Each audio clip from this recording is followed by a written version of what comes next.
everybody, and welcome to Anfield, home of the 5 times European Cup winning Liverpool Football Club. What fitting a setting then for PES League Season 2 European Regional Finals on the road to Cardiff.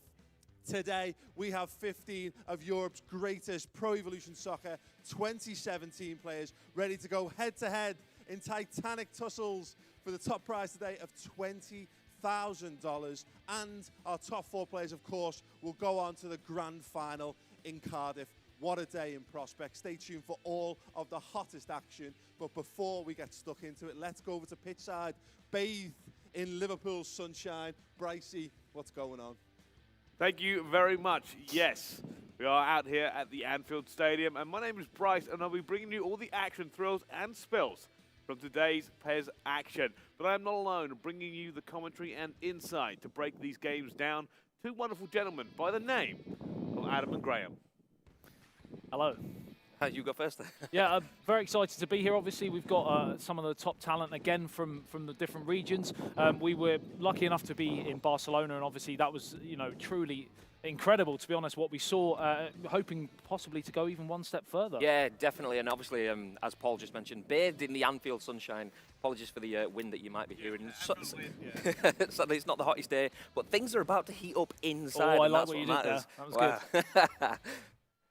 They most certainly are. All right, well, I'll tell you what, let's talk about what is PES League for those maybe just tuning in for the first time. Now, Graham, you've actually been with this for several years, following the PES League as it's wound its way to this current point.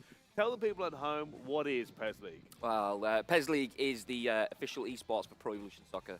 So we get in the best of the best, the cream of the crop. Anyone that's good at PES signs up to PES League players, and it's evolved over the last few years, and it's gone from being a community activation to this multinational event, the biggest events, huge cash prizes, as Paul mentioned, on some of the biggest stages in the world like this, Anfield. It's amazing to see. Obviously, we've got the collaborations with UEFA and some of these top clubs, like here at Liverpool. The players are able to come here to Anfield, and we were in Barcelona at the new camp. Like Graham mentioned as well, the cash prizes that if they get through to Cardiff and they were to win in Cardiff, it's $200,000. Life-changing money, which is huge just money. It's an insane amount of money, and it's just, again, it's going to be so interesting to see how it all plays out. That's almost as much as they pay the pair of you two, so it's pretty good. Just all right, almost.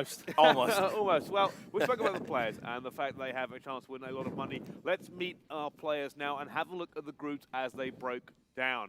As you can see there, 4 groups of 4. Group C, though, missing 1 player going forward. That player did not attend, unfortunately, but the rest of the groups all stacked, ready and waiting. Guys, what do we pick out from here? Who are the players to watch? I think, obviously, there's some really interesting group draws. There was obviously the big shock, the big, loud, obviously celebrations. There's some really interesting UK group drawn together. Bad Boy G and Dex, of course, both from the UK. So it's going to be interesting to see how that rivalry plays itself out today. Both know each other very, very well. Also, Techless and Joanna FCB, 2 other very, very good contestants. So it's going to be amazing to see how that all plays out in that first group, anyway, that we're going to be seeing on the live stream. Yeah, exactly. And while that group draw took place yesterday, I was actually sat right next to Bad Boy G, and it was interesting to hear him say Group D for him is the group of death. In that group, we have Indominator, who is one of the, well, probably the player's favourite. A lot of people giving him their vote for the player of the tournament. And Eterito, previous world champion, previous UEFA Youth League champion, one of the most successful players in history. So Group D definitely going to be exciting to watch too as the day goes on. Yeah, we've got obviously a lot of newcomers One in of the terms most successful of they players weren't in here in history, Barcelona, so but we also have definitely. 2 players, D-Nation and El Matador, who were in Barcelona, weren't able to quite qualify. Yeah, we've got obviously a lot of new again though, just to show the level, the strength that they're at. So comers One of the in most terms successful they players weren't in here in history. Barcelona, but we also have 2 particular, hugely powerful player. Portugal's a very strong players, D-Nation and El Matador, who were in Barcelona, weren't able to quite qualify. Yeah, we've got obviously a lot of new again though, just to show the level, the strength that they're at. So comers one of the most successful they players. weren't here in Barcelona, but we also have 2 Tell everybody how this actually powerful works. player. Portugal's a very strong players. So, 4 groups of 4 players, except that one with 3 today. D-Nation and El Matador, who were in Barcelona, weren't able to 8-player knockout stage, in which the quarters and quite qualified. Yeah, we've got obviously a lot of new play twice. As we slowly eliminate these players, we will come out with a champion. That champion will win $20,000, and of course, the top 4 will be on that road to Cardiff. All right, well, without any further ado, I think it's time to meet our very first group for this one. So this is Group B.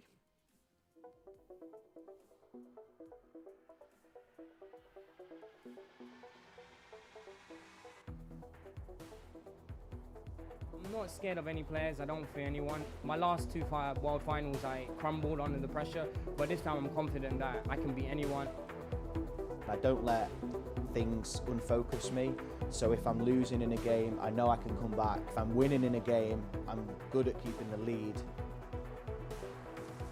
Sorridete perché tanto alla fine la coppa la alzo io.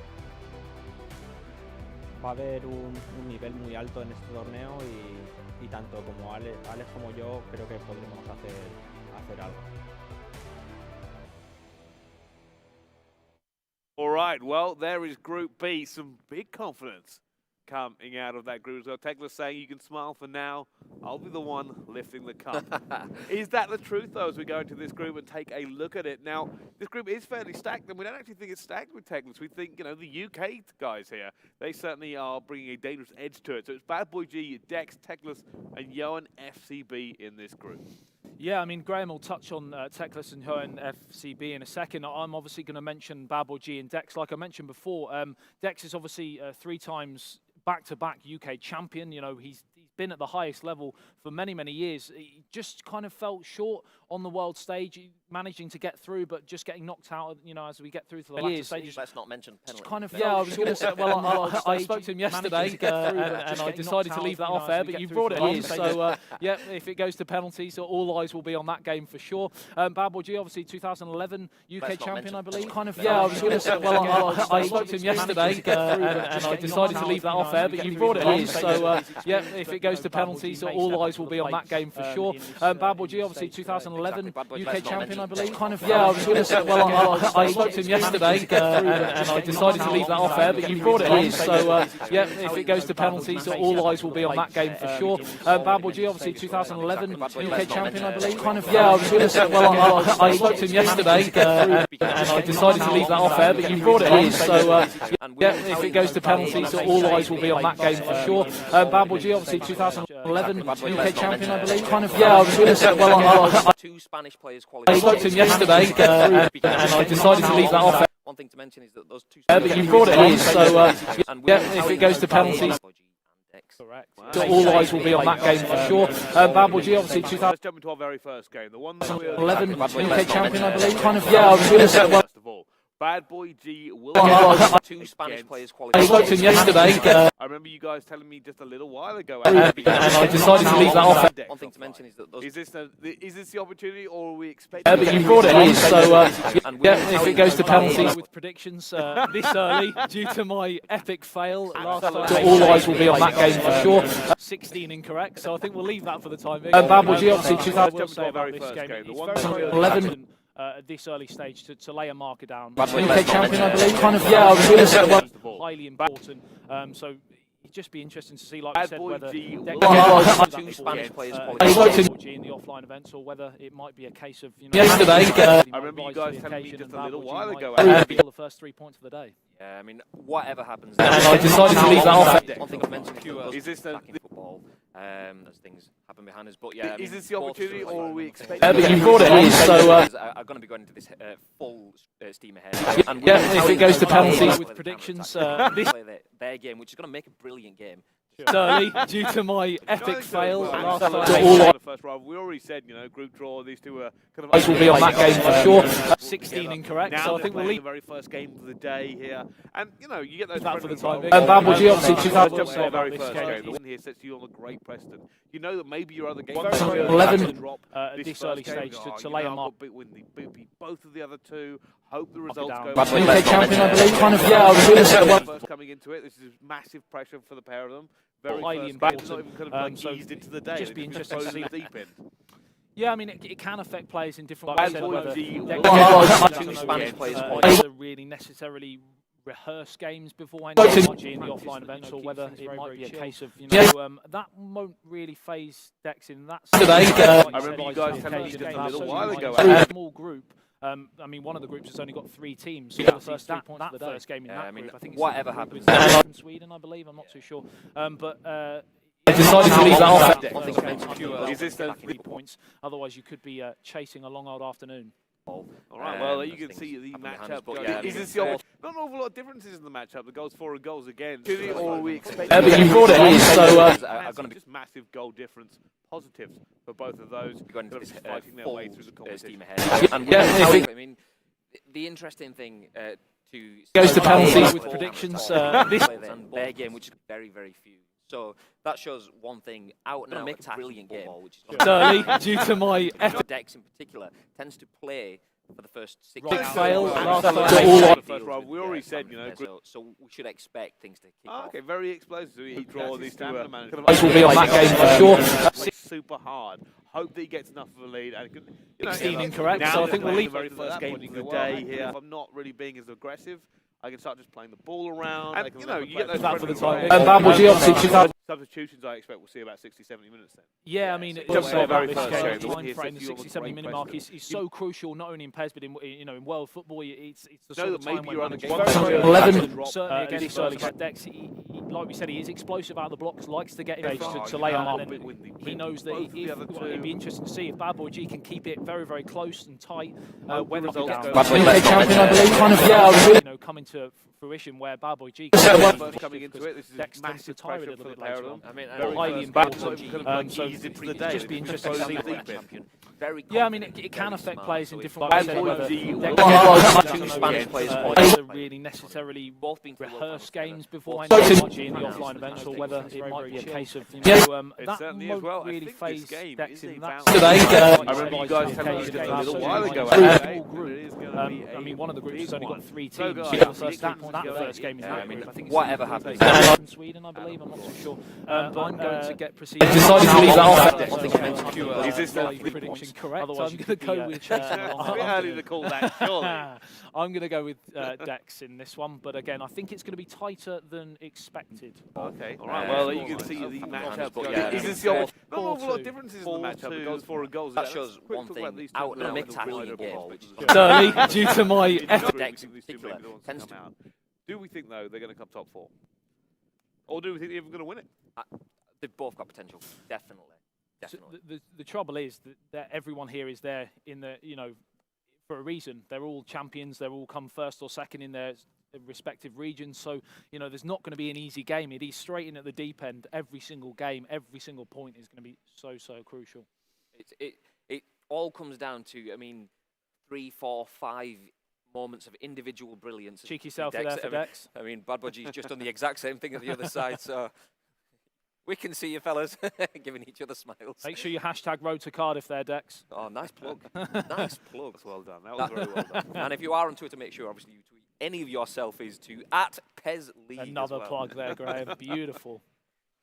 Brilliant. Well, it looks like these two are very relaxed getting into it, and I imagine they're kind of just eyeing each other up. And it does look like this game is nigh on beginning. You actually see the teams, I think, getting ready there on the main stage as well. Looks like we've gone through formations and the players are it looks like we have Barcelona versus Barcelona for the opening game on the main screen. And for anyone that's not watched any of these matches before, the reason that it's Barcelona versus Barcelona is obviously players are playing within licensed teams within PES 2017, and obviously you want to go with the best advantage that you can have, and Barcelona being one of the best teams in the game, obvious choice. They certainly are. All right, well, I believe this game is about to get underway, so I'll hand it over to you two to bring you all the action. Yep, so we are seconds away from kickoff. We have, of course, Bad Boy G kicking from left to right and Dex kicking from right to left in the away strip for Barcelona. And we are underway. Messi plays it back to the centre circle. Barcelona. And then PK picks the ball forwards down the left-hand side. We are underway. Messi plays it back here for Bad Boy G to get into the danger area. Plays it back. One touch. Lovely play from Suarez. Messi with the opening chance there. Underway. Messi plays it back here for beautiful play. Playing the ball. Bad Boy G to get into the danger area. Plays it back. One touch. Lovely play from covered. Nothing came. Suarez. Messi with the opening chance there. Underway. Messi plays it back here for. So it's a clearance downfield by the goal. Bad Boy G to get into the danger area. Plays it back. Right hand side. Plays it across. First time to one touch. Lovely. but it's straight to the goalkeeper. So he gets into the centre, plays it back, right hand side, plays it across, first time, one touch, stick into the opening 20 minutes. I mean, the interesting straight thing, to the I mean, goalkeeper. coming So he gets into the centre, plays it back, right hand side, plays it across, first time, one touch, stick into the opening 20. See how things evolve. I mean, the interesting straight thing, to the I mean, goalkeeper. from So it seems to me, looking from up here, plays it back, right hand side, plays it across, first time, top of the 4-3-3 as he strikes off the post. One touch, stops to Lionel Messi, and we have the opening goal of the day, and it comes for Bad Boy G. So far, straight to the goalkeeper. So it seems to me, looking from up Neymar opening the shot up, coming back off the far post. When it here, lands, plays it back, right hand side, plays it across. it's going to happen, but I mean, It's exactly what we were talking about. Can Dex get 3 as he strikes off the post? Bad Boy G, who's got the opening goal of the day, touch to Lionel Messi, and we have the opening goal of the day. To bring it down, but he's giving it straight back to Iniesta. Now Luis Suarez, and it comes again, for Bad Boy G. Looking for Dex to get an instant response, but it's cleared away. So far, straight to the goalkeeper. Seems to me, definitely can. I mean, I've seen him at events and he hasn't. Shots, and Neymar it's- opening as the I shot, say, coming the back off the far post. commentators When it- curse there from myself. I threw it to Graham and Lionel plays it across. Finesse left foot shot into the top left-hand corner, and it is. I mean, it's exactly what we first were time about.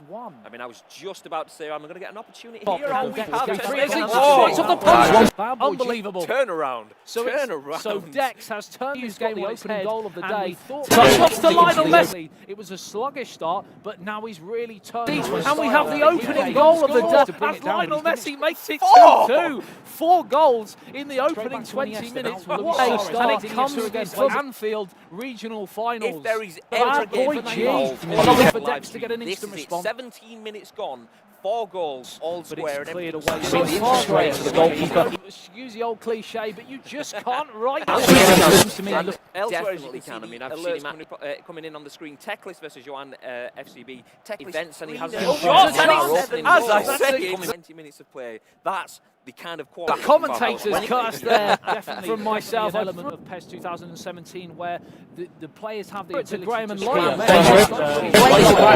Plenty. I mean, one thing, I mean, I've tried to say it twice now. Plays it across. Finesse left foot shot into the top left I've seen Dex at many events. I mean, thinking back to the hand corner, and it 2019 is. final. I mean, That's Dex exactly what. this game. So it was kind of a shock then. He came back with About the tournament. one. I mean, I was just about to say, I'm going to get an opportunity. Perhaps he's a drama player. Needs a little bit of a kicking before he actually gets it. 24 minutes gone here at the Anfield Regional Final. Unbelievable. Turnaround. So Turnaround. Dex has turned. Neymar tries the right foot finesse, and it just trickles. His game was opening goal of the day. Shots to Lionel Messi. Starting to settle down a little bit and get a little bit more cage as we approach. It was a sluggish start, but now he's really turned. A bit of a breather, Graham. Yeah, I mean, I'm trying to. And we have the opening goal of the day. That's Lionel Messi. It's been so much, so fast. 25 minutes. He makes it 2-2. 4 goals in the open. Actually start to see them playing their gameplay. It's been a bit. Another random. 20 minutes. Yeah. And it comes against but straight through to the goalkeeper in the end. Half an hour gone here. Field regional final. If there is ever a game for licensed teams here being used, and it's gone all the way for Dex to get an instant response. 17 minutes get a gone. little bit more possession again. I'm being cheeky now, playing it out from the back. 4 goals, all square. It's cleared away. This is where we start to see players taking ownership of the game. Straight to the goalkeeper. Use the old cliche, but you just trying to take some control, a bit of possession. Now we're finally starting to see. It'd be interesting to see how Dex reacts to that in the last 10 minutes of this half. Definitely a little bit of tick-attacker there in terms of tactics from Bad Boy G. As the long ball this time down towards the right-hand side, headed out of play for a throw on the near touchline. Again, after that 4 goals in the first 16 minutes, we've had no goal since. There has been another goal in the other game in the group, and it's a 4th goal for Teclis. A lightning start to the group stage for him, as another chance goes flying in from Neymar, and the goalkeeper tips it wide of the target. And another chance there, this time for Dex. The Brazilians definitely want to watch in this game. Found the net at both ends of the pitch already. 2 finesse shots just wide of the post. He's definitely found in his shooting boots. Getting his range. Can we see more from him as the match goes on? So after the first game, as there's been another goal in the other game, it's Teclis 5, Johan FCB 0. unbelievable start for Teclis, and you would feel, looking at this, especially if this remains a draw, which it probably won't because there's a lot more goals in this, you feel. Commentator's curse again, it may finish 2-2 now, but you would feel now Teclis is in a very, very strong position going into the rest of the group. Yeah, exactly. And I mean, maybe we can't count him out because Joan FCB, obviously not the greatest start, but the two Spanish players in Barcelona, if we cast our minds back just a month ago, they had the same sort of thing. A shady start, didn't look like they were getting through the group, and they're both PES World Finalists. They will be travelling to Cardiff with these 16 players qualifying for that event. There's a chance here if Suarez can get on the end of it. Brilliant defending in the end from Roberto, just to stifle the ball back towards the goalkeeper because it was 2-on-1 there, and another chance for Bad Boy G, certainly not holding back in his attacking forays down this right-hand side. One back, though, by Neymar. Long ball forward towards Iniesta. And now acrobatic clearance. Acrobatic scissors volley to clear the ball up towards a halfway line. Turn over the top looking for Neymar. Chance to bring it down. Lovely ball over the top. It's Luis Suarez. And it's straight at the goalkeeper. Another chance right on half-time. And that could have been crucial, Graham. Yeah, you kind of have to feel that Suarez snatched at that. Maybe it was just a touch early. Maybe it's just seeing things out. Exactly. Some interesting high-pitched noises coming from Graham. It's the drama, it's the excitement of this game. You can't blame me for that. As Neymar brings the ball down, tries to get away from Mascherano. Crunching challenge going in there from Sergio Busquets, and that brings a unbelievable first half to an end. 52% possession for Bad Boy G, and it's 2-2 here, Graham. Exactly. Kind of even. I mean, 50% of shots on target for both players. I mean, Bad Boy G has had a few more shots than Dex. Looking at the players now, nice little lap rub from Dex there. He's kind of hard to read. I think both players have kind of keeping it shady for now. We'll see, no doubt, more as things go on. I'm just throwing it out there, Graham. 4-2 on the cards at the moment. 2 goals from Dex would be a first 100% prediction for myself. But of course, you can't write off Bad Boy G, who's had a brilliant first half. As the ball gets played through, it blocked towards Luis Suarez, punched clear by the goalkeeper under a lot of pressure, and almost another lightning start to the second half. Yeah, and speaking about lightning starts, as you can see there, 2 instant goal flashes. His wideness, that's Dennis Winkler, the German competitor, whose brother actually competed in Barcelona. He's 3-0 up against Ronex, while Teclis... I spoke to his brother as well, and he said his other brother, it got a bit confused there, his wideness is actually better than him. So it'll be very interesting to see how he does play in today's tournament. And as we can see elsewhere, D-Nation definitely starting better than he has done in Barcelona. 2-1 up against Neil Lotfi. We've got a different goal alert coming on there. So definitely goals in that game anyway. And Lotfi, one of the best French players, so D-Nation has a tough match, but... So I feel, Graham, it's time for another cliche. Goals change games. Are we going to get another one soon, Graham? You kind of have to feel that way. Things definitely are getting stretched again now as players are starting to tire 50-odd minutes into the game. I think this is the part where we'll start to see the substitutions, maybe changes in formation. Because we did mention that Dex likes to be in front when we get round to the 60-70 minute mark because he does tend to tire. Will that come into effect, or will he be able to now get the third goal as it's played through, looking for Lionel Messi, but it just a bit of brilliant defending in the end, just managed to smuggle the ball back towards the goalkeeper, and coming up to 60-minute mark, it's still finely balanced, deadlocked at 2-2 between Bad Boy G and Dex, both from the UK in this grudge match here at Anfield as the ball gets played down, hooked away, only as far as Mascherano, now Luis Suarez on towards Iniesta, play through, Neymar, it's 3-2, a stunning finish from the Brazilian, clinical, and we have our third goal, and for the first time in the match, I believe, tactics. Dex has taken the lead. But I mean, that through ball, the eye of the needle pass, I mean, obviously Lionel Messi was happy to accept that, slot the ball away. But now this is something that we see. And if you've watched the PES League live streams, if you're watching this live on Twitch. We mentioned this, didn't we? Yeah, twitch.tv/PES League. If you, I mean, obviously after this broadcast, look back at the previous live shows. We show you how the tactics within PES 2017 can change games on the pitch and mentally. Dex has got the lead now. So just going over those formations there, Graham, how do you feel that they're basically the same but slightly different in terms of the flat front three of Dex and the slightly further forward of the centre forward there for Bad Boy G? How will that affect the way they play, or would it be fairly similar? I think in sort of that respect, for me the big difference is exactly the play that's hovered over Consolation now there for Ho and FCB, just to interrupt there, Graham. 5-1 now. Show he's definitely not out. He's definitely got something to prove now. But I mean, Dex's formation has Mascherano in the midfield. That's a defensive deep holding line, a bit of protection from the back.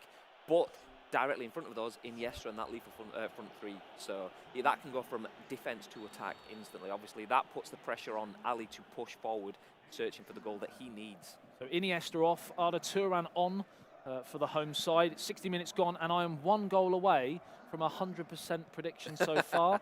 Just thought I'd throw that out there, as I've just seen Bryce out of the corner of my eye, because he did tend to take the Michael a little bit in Barcelona after my 16 incorrect predictions.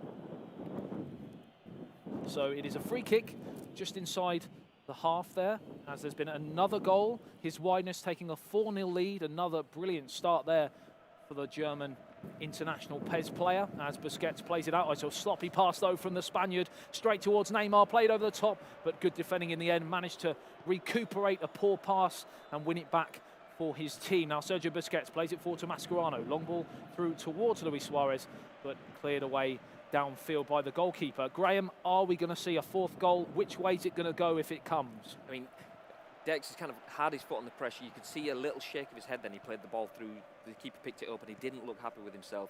Ali's kind of hard to read though. Headphones in, zoned out completely in what he's doing, ignoring everything that's happening around him. Obviously, the fact that he's been watched by millions of people today, completely irrelevant. It's just him and the ball. So I'm going to sit on the fence and say I'm not entirely convinced which way it can go, but I doubt. We still have 20 minutes in game, players tiring, formation change. We are going to see another goal. I would be surprised if we don't. So 20 minutes remaining here at the Anfield first live stream, and it's real crunch time here as the ball gets played in and it's into the back of the net, and it's 3-3. My prediction is now wrong, but he could still win, so it might not be. But more importantly, it's about these two players here, and this game could be so crucial in this tournament today, and it is now level again with just over 15 minutes remaining. Bad Boy G 3, Dex 3. The interesting thing now is, how does Dex react to that? He's not made any changes, so he's not looking to psych his man out. He clearly believes in the way that he's playing, and he should be. Look at the attack that he's got. Oh, it's a fumble with the goalkeeper, and almost landed straight at Lionel Messi's feet, but the Argentinian talisman just couldn't quite get it under control, and now it's a chance to counter here for D-Nation. It's not D-Nation, it's Bad Boy G. I just saw D-Nation pop up on the top right-hand side of the screen. But as the ball gets played down towards the halfway line, we are now into crux time here to find a winner. Busquets on the halfway line, plays it forwards, but it's a poor pass straight back towards Dex. And now played through. It's a chance here for Bad Boy G to make it 4-3. What a challenge.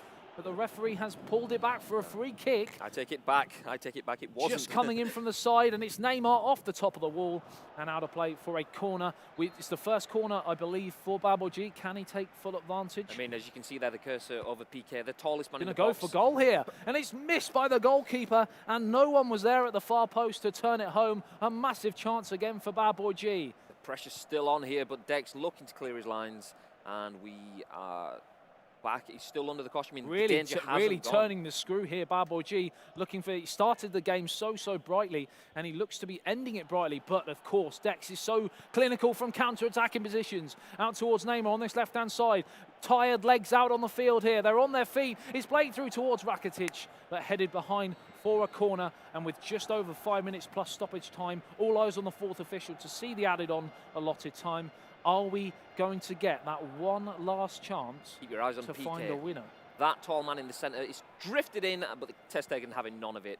Pressure's still on here. Those the played in towards a danger area, and Luis Suarez just couldn't quite get on the end of the cross, and it's a chance to take possession up towards the halfway line. Cleared back downfield though. It's a bit of pinball inside the halfway line there, inside the centre circle, as Lionel Messi twists, turns, tired there from the Argentinian, but he manages to find his teammate, but it's played out of play for a throw on the far touchline. And are we destined now for a stalemate, Graham, in this one? Which would a point be a valid point, or would it be a chance lost for these two players? No, I mean, 1 point on the board from the first game, still 2 games to play for. It's entirely within your hands. So I think they'll be happy with that. Obviously, a little bit frustrated, but we have a chance. Here. It's Luis Suarez, scythe down, last man, surely a straight red card. And it is. And he's sent from the field, but there isn't much time remaining, so it may not make a difference unless Lionel Messi, from just outside the area, 5-man wall, can he get this up and under the crossbar and over the wall? Or is he going to play tactically? I mean, he's He's taking his time. Is he going to play? Has he got something in the bag? I mean, we could be looking at training ground routines here. Another cliche, a goal now would surely be the winner, as Dex has the chance to put a nail in the coffin for his UK counterpart. It looks like it's going to be Rakitic to play it towards Neymar. Played it through towards Lionel Messi. One back, though, by Sergio Busquets. Cleared downfield, and with 3 minutes of added on time, that was a chance wasted, you feel, for Dex, as pinball again just outside the area. Last chance saloon for either side to find a winner. Played it through towards Umtiti, through towards Luis Suarez. It's straight into the hands of the grateful goalkeeper, and we have ticked over the allotted time, and it's finished here in an epic first game. Bad Boy G 3, Dex 3.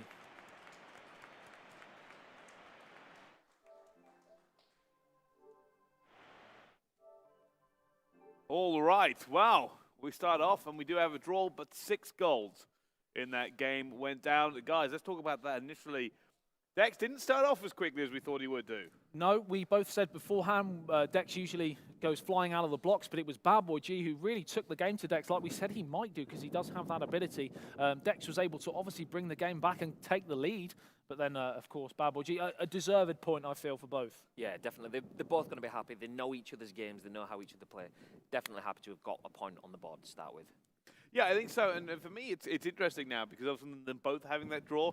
It's okay. I think that's what it kind of said. It's just okay, right? Because now they really have to do well in their other games. And maybe those 1 points puts them over the edge at some bit. But neither of them can feel safe. It's not a win.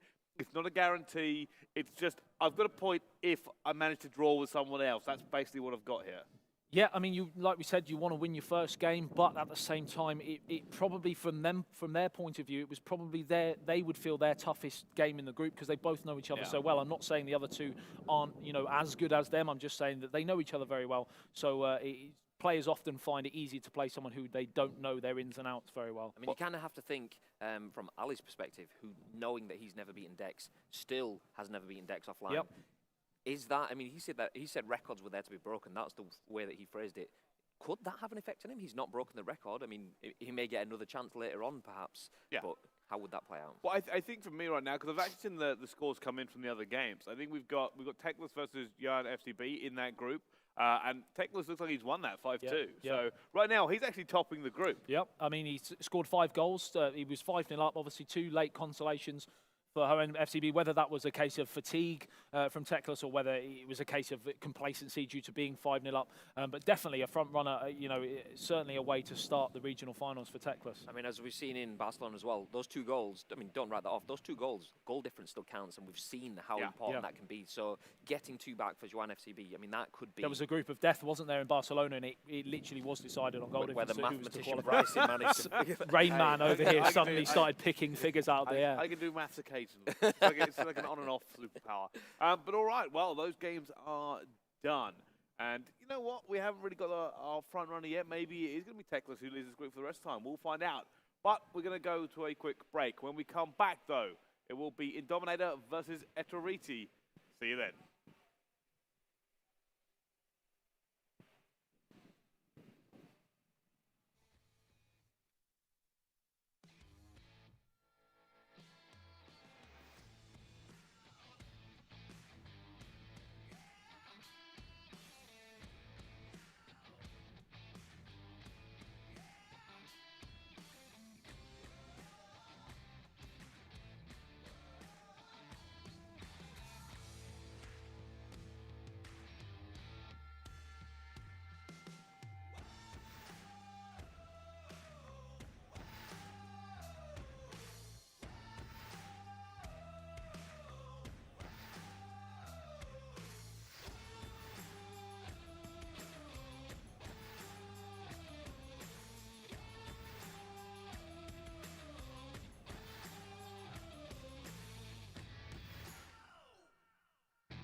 wrote now a single error. Could spell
Ladies and gentlemen, welcome back to the PES League EU Season 2 Regional Finals here live at Anfield.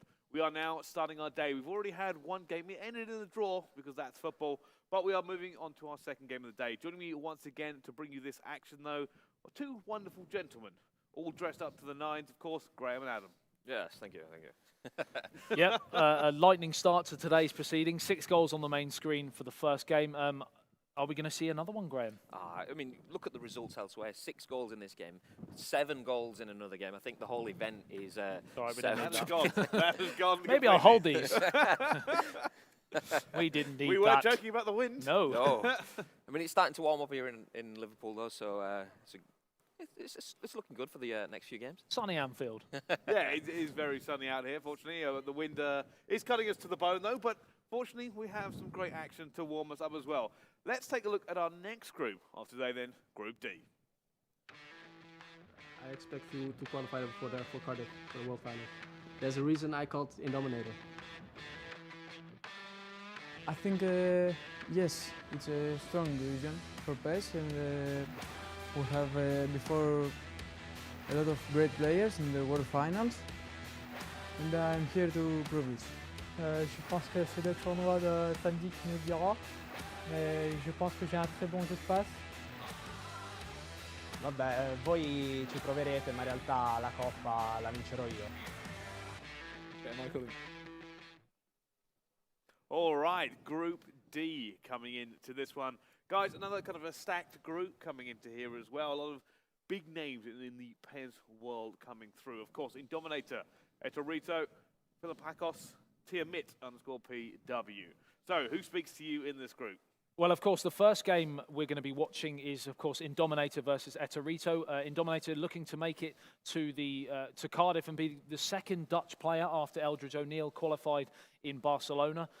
Players' favourite as well, I believe, Graham. Yeah, exactly. We had Bad Boy G, who we've just seen playing decks on the live stream. He voiced his opinion that Indominator is one to watch. Eldridge O'Neill said the same sort of thing. So definitely some strong players in Holland, but not forgetting the opponent, Etorito 97. He's been three massive PES nations there as well. Italy, Greece and France usually do pretty well on the big stage, don't they? Exactly. I mean, those are the last 3 nations that have won the PES World Finals trophy. So, I mean, that says it all. But Eterito has been in the Guinness Book of World Records for playing PES. His acknowledgements have made it that far. Pretty good, then. Not too bad. In the Guinness World Records, pretty good. That's what I got from that, but they're all right. Well, let's talk about our first game coming up then, because we are about to see 2 in this group go head-to-head. Indominator versus Eterito will be our first game in Group D. How do you think these 2 are going to stack up against each other? How do you? I mean, like I mentioned about Indominator, the player's favourite. You probably know slightly more about Eterito. No? Oh, I thought you were going to say Indominator. I was going to say I'm kind of excited to see Indominator because I'm hearing all this high praise, but I've never actually seen him play in person myself. So if you've got the cream of the crop saying that he's the one that's going to rise to the top, see that? Brilliant. Yeah. Well, I know what you said, because obviously you mentioned Eldridge O'Neill mentioned that he, was a really top talent, and we saw how devastating Eldridge O'Neill was in Barcelona. Another player who I predicted correct scores for. It'd be interesting to see whether he lives up to that. Let's just point out that you were both wrong on the first. let's just get that out of the way. 17 and counting, Dicey. So that's 1 for me. I got everyone right last time. So. Oh dear. I think your tactic of going against Adam has just gone out the window now. You don't have to go with him. But no, like in terms of these 2 coming through, again, when you've got a group this stacked in Group D, when you've got this amount of talent, pushing forward, these group games are actually very important. Every single one in this round robin is very important because you can miss out by such a narrow margin, as we saw in Barcelona. That the pressure is on for these 2 as well. They know they've got a hard group. It was discussed yesterday. It's been discussed further this morning. Who comes out on top? I've got a feeling that this is going to be like we saw in Barcelona, that group of death where they all finished on 4 points. I think this could very well be a similar sort of situation. Very hard to pick. 4 really, really strong contestants today. So, Graham, for this one, what's your prediction? Only because I've seen him play and I know exactly what I can do. I will go against the players and I will side with Eterito. And he has his family there with him, who they've been with him all the way through his time playing PES. So it'd be good to see him continue in the vein of form that we've seen over the last 5 years within PES. Okay, well, I will naturally go against you, and I will... I'm going to go with Indominator, which, unfortunately for Indominator, probably means he won't win this game. At some point, there are going to be players upset just that you predicted them to win. But no, let's talk about these in the grand scale again, because I said these are the first looks at some of these players. And we already spoke about, Dex and Bad Boy G. In terms of skill for these players, do we think they have the potential to come top 4 or win this tournament? Yeah, I mean, if you've got Indominator has been named by the best in the world, he definitely has the potential. And Eterito has been the best in the world. All right, well, let's find out. This game is ready to get underway. So I'm going to hand it over to Adam and Graham to commentate this match. Yep, so we have Barcelona versus Barcelona again on the main screen. Indominator kicking from left to right in the home strip, and Eterito kicking from right to left. It's Netherlands versus Italy here on the second live stream, and it's a chance here to play it through, looking for Luis Suarez. An early chance here for Indominator into the middle, and Iniesta gives Indominator a lightning start, and for the second time in as many games, we have a goal inside the first 5 minutes, Graham. Absolute scenes from the kickoff once again. And can we see an instant reaction as we saw from Dex in the last game against Bad Boy G, as we have a little bit of drama as the players fall to the floor, but Eterito now looking for the pressure.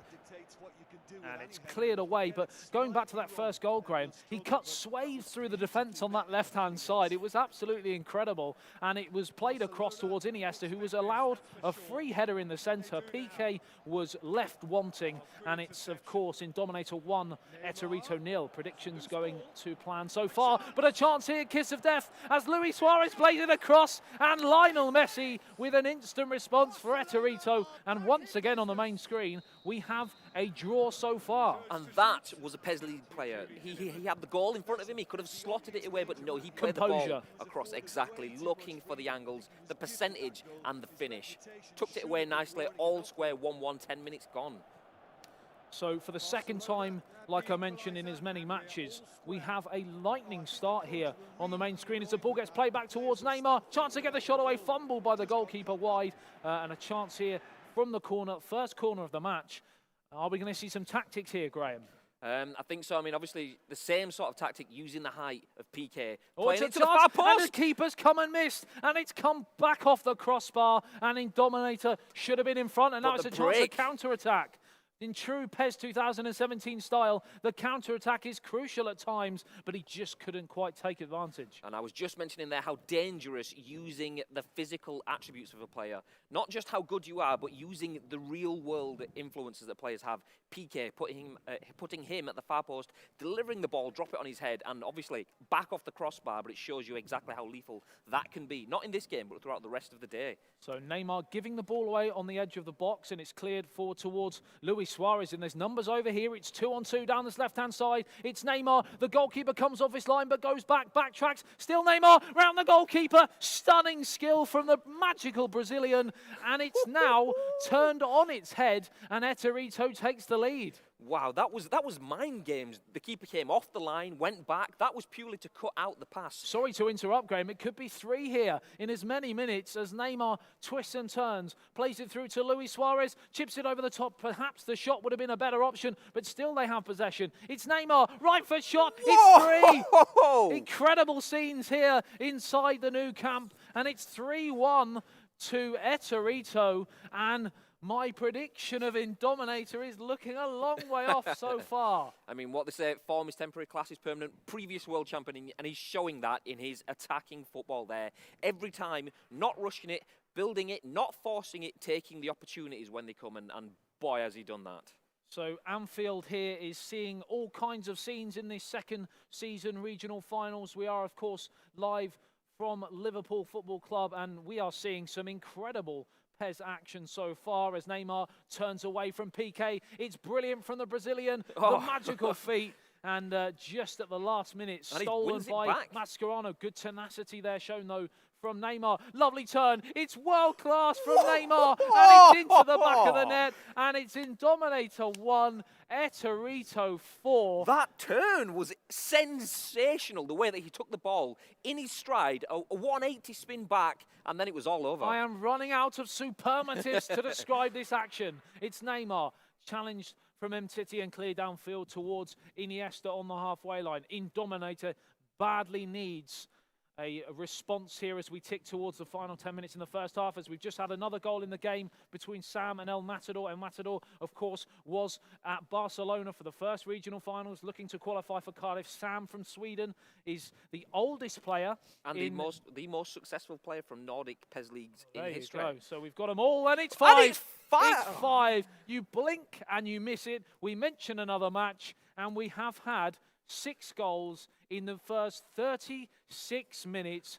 Graham, I'm exhausted after just 1.5 games. I mean, we've just seen Eterito's face. Pure calm.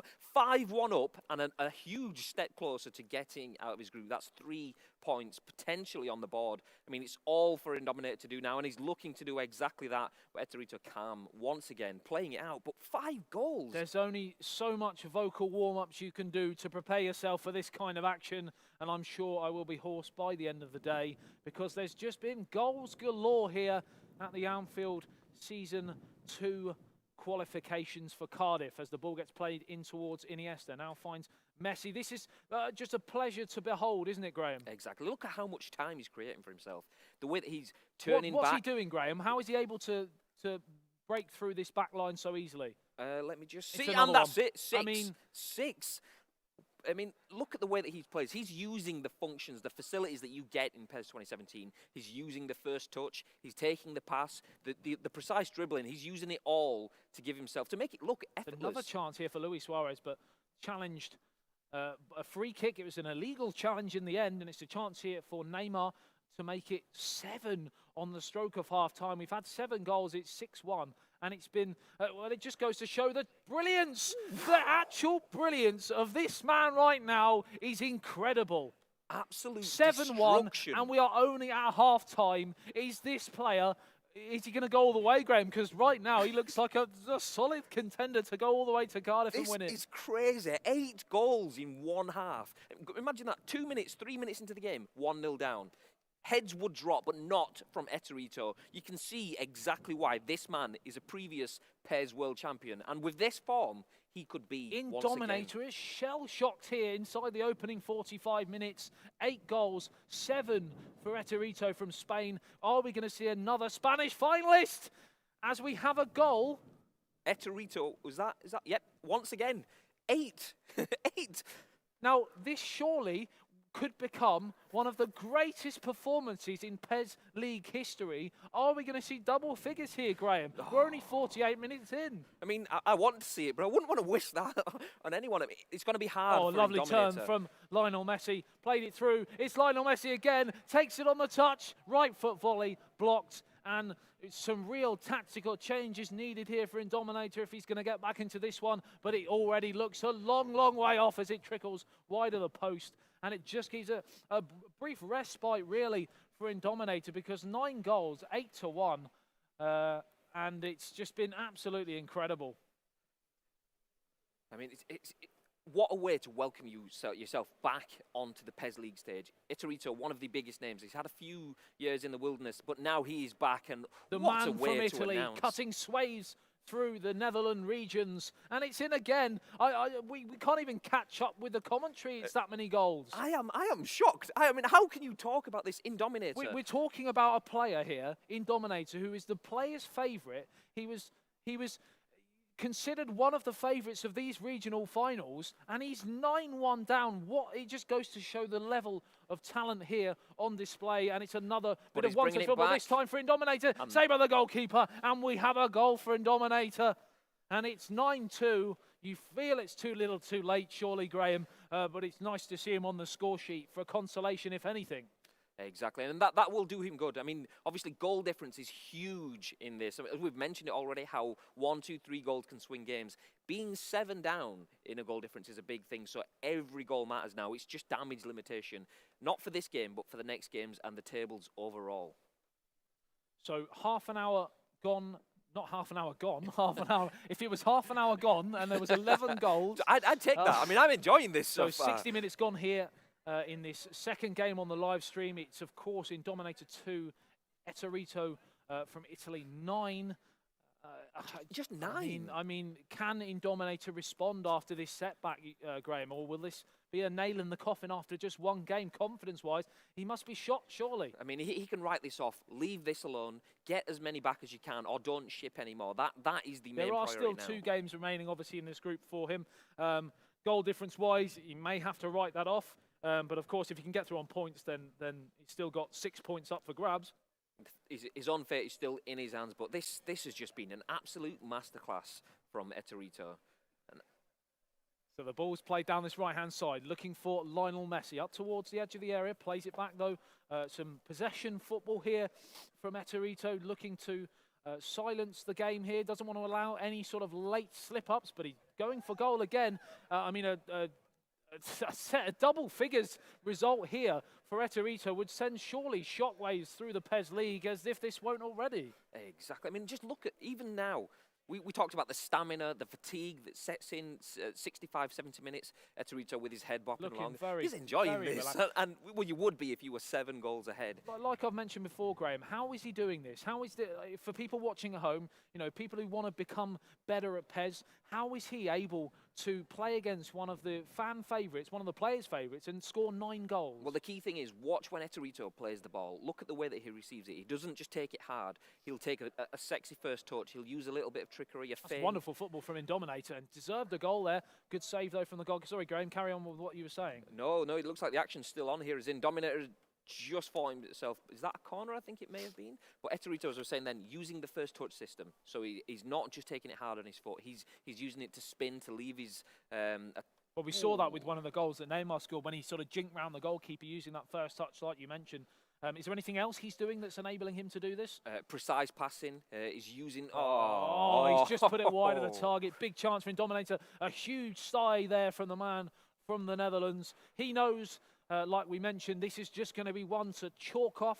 3 points gone, but still 6 available. And, you know, like we said, it's going to be a very, very tight group. So He still may be able to make it through because I'm not sure what the other result is in this group. Do you know what it is, Graham? I've just been shell-shocked looking at this. I mean, we've don't want to see anything else. We've not had time to talk about goals in other games because we've had so many in 10. this one, and we've got 10. La Decima there, 10 goals. 12 goals in one match, 10 all for one player. An absolute sensational display from Eterito. And, I mean, everything about his players being crisp. And it's just wide of the target. It's just everything that's going right for Eterito is going wrong for Indominator at this moment in time. And, I mean, Graham, have you seen 10 goals scored in a game from one player so far in the PES League at this sort of level? I've seen 10 goals in many games, but I've never seen such a one-sided result. Not on the live streams anyway. It's happened in matches elsewhere, but I've never seen it. And this is an absolute pleasure for anyone watching this on any of the live broadcasts as this goes out. I mean, you don't see this very often, so enjoy this as we run into the last few minutes. I mean, if anyone was wondering whether my predictions form is going to, improve, it's been a categorical negative on that part because it's getting worse by the second. I mean, the key thing is look at how Eterito's. He's just walking with the ball. He's not hammering sprint. He's using alternating. Very composed on the ball, isn't he? In possession, it's another chance. It's Iniesta, saved by the goalkeeper, wide of the target, a brief respite, but surely it's one of those days, or one of those games, should I say, for Indominator that he just wants this final whistle to come and go, chance to regroup as the ball into the grateful arms of the goalkeeper, fired downfield towards Luis Suarez, and as the fourth official has the ball up for 3 minutes of added on allotted time, it is going to finish here. Indominator 2 and Eterito 10. Epic, Graham. Absolutely amazing. I mean, 1-0 down to 10-2. Phenomenal.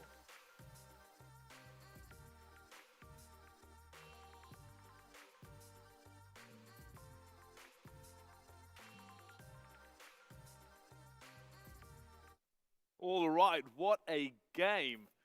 Guys could barely even count up. At some point, their commentary was just counting numbers. It really was. 5, it felt like 6, it felt 7, like maths 8. lessons all over again.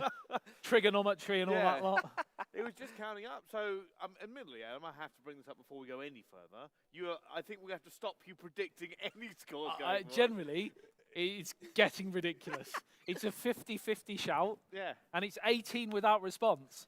Good man. So, is there something you need to tell us? No, I'm fundamentally. Maybe I'm Rain Man in the opposite. I'm probably going to stop predicting because it's unfair on the players who I'm predicting are going to win, because it automatically means they don't win. It is out of control. It's actually getting worse. I can't believe that score. But now, talking about that score, Eterito, I mean, that's a phenomenal amount of goals to put in against good competition, right? And you are right. You said in the commentary, shockwaves going through players. I think there are players in this venue going to be looking at him going, well, I don't want to draw him in the bracket. I mean, I think if you get him in if you get him in a two-legged affair, it could be 20. I mean, everyone knows how good he is. Everyone has seen it before. Like, I mentioned his list of accolades to 2014, I think runner-up in the PES World Finals, previously won the PES World Finals, 2014 winner of the UEFA Youth League. He's been there, he's done that, but not that. You don't see that every day. I mean, that was... We touched on it briefly in the match, didn't we? I mean, I asked you whether you'd seen anything like it. That sent shockwaves through me. I mean, I've never seen that sort of destruction between two players who are supposedly on a similar level. It was world class. Yeah, I think for the rest of his group as well, they're going to be looking at going, okay. Maybe we leave him to the top. And well, not only that, but Indominator now he's going to come back. Even if he tries to win out the rest of his games, right, that massive negative goal difference is going to be hanging over him. So he needs to really pull it together and he needs forward. 2 wins, because if it's 4 points, we saw goal difference came into effect, and it may come into effect again. So he needs 2 wins, I feel now. Sure, 8 goal difference is a mountain to climb if you're relying on goal difference. All right, well, that game is all done. We're going to go on to our next game, but we're going to take a very quick break first. Coming up after this, D-Nation versus his Guidness.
Ladies and gentlemen, welcome back to the PES League EU Season 2 Regional Finals here live at Anfield. We are now going deep into the groups. And speaking of deep into the groups, it's time to introduce our next one and let you all see just who's playing for the win.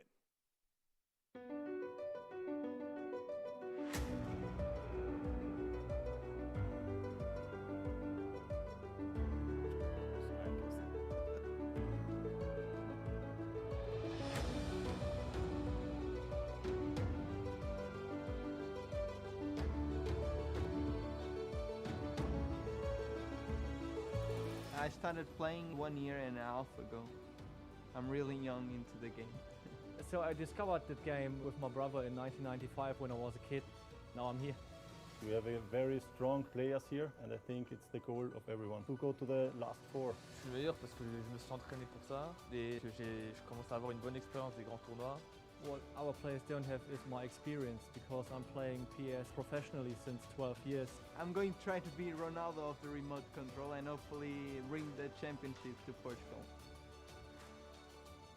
PES is played with the fingers, but you win with your head.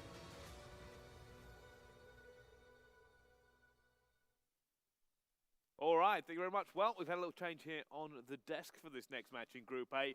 Joining us this time, Tan, you're kind of replaced Adam. Are you better at predictions? I mean, I couldn't be any worse at this point. That is in fact true. You literally couldn't be any worse. No, absolutely not. Yeah, I'm really excited to be here, you know, in a fantastic setting as well. But yeah, absolutely the predictions.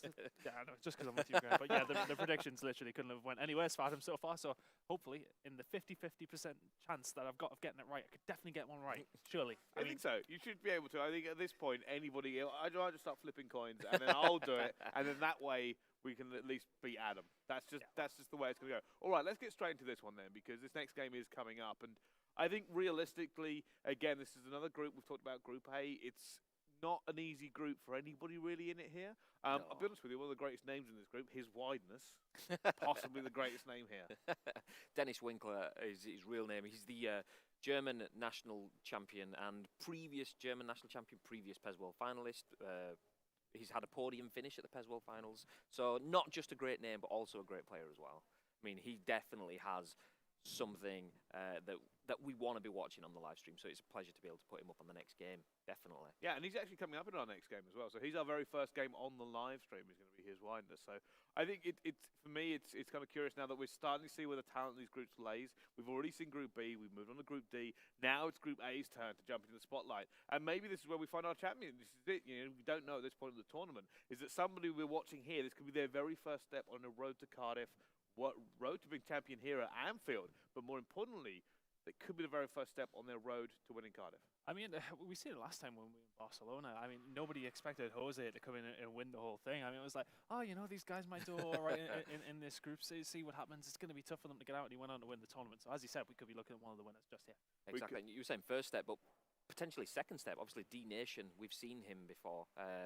This is his second bite at the proverbial cherry. So he obviously wants to do big things. He's been there. He's not done it before. This is his opportunity. It certainly is, and of course that is our first match, D-Nation versus his wideness. How do these two stack up? Let's get a quick prediction. Oh, shall I jump in first? Go for it, because I've just looked at the teams that we're both using here. One person using Arsenal, one person using Barcelona. So I mean, that's going to make things interesting, surely. Yeah, for sure. Both. I mean, two teams that like to play possession, passing football. I'm gonna have to side behind wideness purely because he's been at that level before. All right, well, this game is kicking off, so I'm going to hand it straight to you guys to bring us the action. Thank you very much, Brycey. As we move into this one, though, Graham, it's going to be an interesting one. I mean, it's most of the time we do just see Barcelona v Barcelona. I mean, why would you choose Arsenal over Barcelona in this game at this point? I mean, we've seen in the previous game, 12 goals shipped? I mean, they've just got such strong attacking threat. Is it going to be a disadvantage for him here? But actually, I'm just going to interrupt. I was going to send it over to you there. Walcott just opening him. Just pushing down the right-hand side with Walcott there. It's not going to happen for him in the end. It is just about going to be cleared away. But why would you use Arsenal instead of Barcelona? Okay, big night for the boxing world tonight, obviously. But maybe let's do that. Perhaps Arsenal is the southpaw. You can strike someone with something that they're not expecting. Everyone has built their formations, their style of play to counteract Barcelona.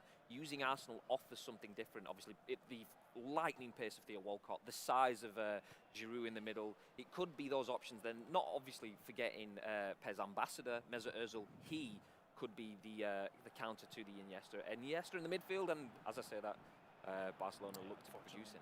Out of play by his wideness there. Just going to be kicked off once again by Czech. Up forward there towards Giroud, that big target man. Walcott on the ball now, pushes out that side. Santi Cazorla out to Bellerin, the pace down the right-hand side. Not going to quite get there though. It is going to be cleared away by Jordi Alba. Corner to Arsenal and Dean Nation. Going to whip this one. It's going to be Ozil. That dangerous left foot of the German. This is looking for the height. This is where you'd want to put it onto the head of the Giroud. I didn't actually pay attention to the formation, so it doesn't. I'm assuming he's not going to on the pitch. Ball is just about going to get cleared away, but the rebound's not going to quite get there. Giroud just inches away from heading that one past ter Stegen, and it is going to be out for another corner. This time, Santi Cazorla is going to edge his bet, see if he can get this one. Arsenal, the beautiful Frenchman's head. Oh, it's going to be put in, and once again going to be clear. But again, the pressure coming in from D Nation here with Arsenal. It's keeping them under the cosh here. Barcelona are really pushed in with 13 minutes gone. I mean, Arsenal will be happy to accept this opportunity to put the pressure on. But this isn't even playing necessarily to their strengths. I mean, we've mentioned Bellerin and his pace, but the speed that Arsenal have on the wing, the wide attack, that's where it should be. So every time Barcelona strike forward, like they are doing now, if they lose possession, they could be hit on the counter, and that's where we have the interesting. Neymar now with the ball. Puts it back to Jordi Alba. It's going to be squared across towards Messi. The rebound is going to be so unfortunate. It is going to be his wideness to take the lead, but with just a lick of fortune in the end there. And it's going to... You can feel for D Nation because he's had all that control in those first 15 minutes.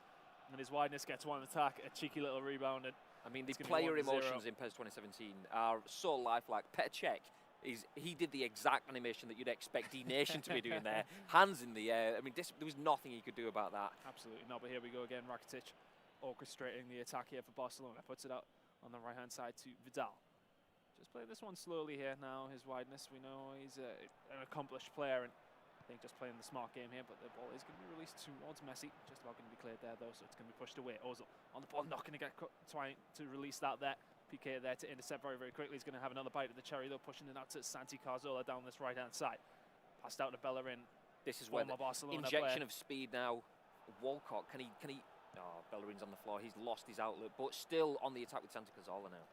Bellerin once again on this right-hand side. The ball is going to be delicious for Giroud. It's just about going to be missed there, just missing the top of his head. He's going to go out for a goal kick as well, so not quite there for Arsenal just yet, but the chances are coming, so surely a goal will fall. Exactly. I mean, we've mentioned that height, that physical presence that Giroud has. That was one opportunity. No doubt we will see more of it to come. But obviously, we've mentioned in the previous games, around 65, 70 minutes, that's when stamina kicks in. So if Giroud hasn't managed to use his height and his physical presence there to bag one away, no doubt we will see some mixing up of the lineups in this match. It's going to be put out to Messi. It's going to be there for Suarez. It's going to be 2-0 to his wideness, and Barcelona and clinical attacking from his side. Every single time they seem to get in a position to score, and they do score it. So more clinical from the Barcelona side. Yeah, and that is why the majority of players here are going to be using Barcelona today. Barcelona, that's a mixture of the two. Barcelona today, because when you've got Luis Suarez, his finishing, I think he's rated 92 overall in PES. I mean, that is phenomenal. I mean, the only one in the team that's rated any higher than him is Lionel Messi. But when you've got those two accompanied with Neymar in attack, you're not going to miss many chances. And obviously, Giroud has the height, the physical presence, but you have to work harder to finish with the Arsenal team. So maybe that's... Do you think it's a bad choice to play with Arsenal? Personally, from my angle, I would always pick the best options. And statistically, Barcelona has the edge on Arsenal in this game. And that's why we've seen in the game so far 6 players choosing, 5 of the teams have been Barcelona. I mean, it just sort of, as we do actually have a goal in the top right corner, it's 1-1 between Lotfi and Ronex there, so that's a game to watch out for as well. But I mean, we've seen players use Barcelona all the time, and it just seems to make sense. I mean, they are the best team in the game, so why wouldn't you use them? I mean, maybe he's got something up his sleeve, D Nation, with this Arsenal squad. But at this moment in time, his wideness well in control, but the counter-attack could be coming in here. It is going to be PK to try and defend this one from Sanchez, former Barcelona player. It's going to be put out to Walcott. This is where you want it. If you've got Olivier Giroud in the middle, but it is going to be back to Sanchez. Good passing around here by Arsenal. The ball's going to be whipped in. Is the keeper going to get there just about? It's not going to be there for the rebound for Ozil either. That one's just about going to get cleared away, and the counter-attack coming here from Neymar now, pushing down this left-hand side. Is he going to be able to jink past? No, he's going to take his time. 2-0 lead to his wideness, doing the right thing there. Exactly. Wideness there, you saw him, you mentioned jinking back, and you'll see that watch, and again, exactly, knew that was coming, working it, building play. He's got the goal now, he's in the lead. He's allowing himself the time to take every opportunity to break forward, allowing the clock to run down at the same time too. Professional. Oh, that's a mistake. Is it going to be able to get shipped in there? It's not going to be Walcott's not going to quite make it. And a good defensive clearance by Umtiti there, down at the backside. And at this moment in time, though, as we do move back around, it is going to be Suarez. Back to Rakitic. Suarez making a good run, as does Messi, and that is going to be an offside flag up. And a free kick to D-Nation. This has got to be the last kick of the game as he hoops it up. I'm assuming the ref, there we go. Half time, 2-0. I mean, this is exactly the kind of game we needed. We've gone from an absolute, goal fest back to back. This is what we need to show exactly what Pez has to offer. That slow, professional build-up play. As Dex has just taken a lead, getting himself 3 points potentially on the board as it stands against Juan FCB, who also needs a massive result. Well, with Messi down this right-hand side, jinking around. Puts it out to Vidal on the edge of the box to Rakitic. It's lovely, lovely football, and it's a lovely save as well by Czech. As we see in the top right corner, it's going to be Ronex taking the lead against Lotfi in the other game. But back to this one now with Busquets, out to Alba. Back to Busquets and just playing around with the ball in the centre of the pocket. He doesn't need to do anything special with it right now. 2-goal cushion for his wideness. This moment in time with Busquets, again, just taking the time, control of the ball. And I think that's why we've seen the possession so high, because he's playing with it smartly. As soon as he had that lead, he started playing possession a lot easier for the team, but it's going to be put in the Neymar, back to Suarez, beautiful once again, and Czech is there. Is it going to be able to get cleared all over the place by both teams? And that is going to be a free kick to Arsenal and D-Nation in the end for an offside flag raised against Lionel Messi, and he needs to be careful. Great game going on there between Lotfi and Ronex is backwards and forwards. 2-2 between them two now. So if you're watching this and you're wondering how is he creating all these opportunities, all these chances, when you see wide in possession of the ball, watch the players off the ball.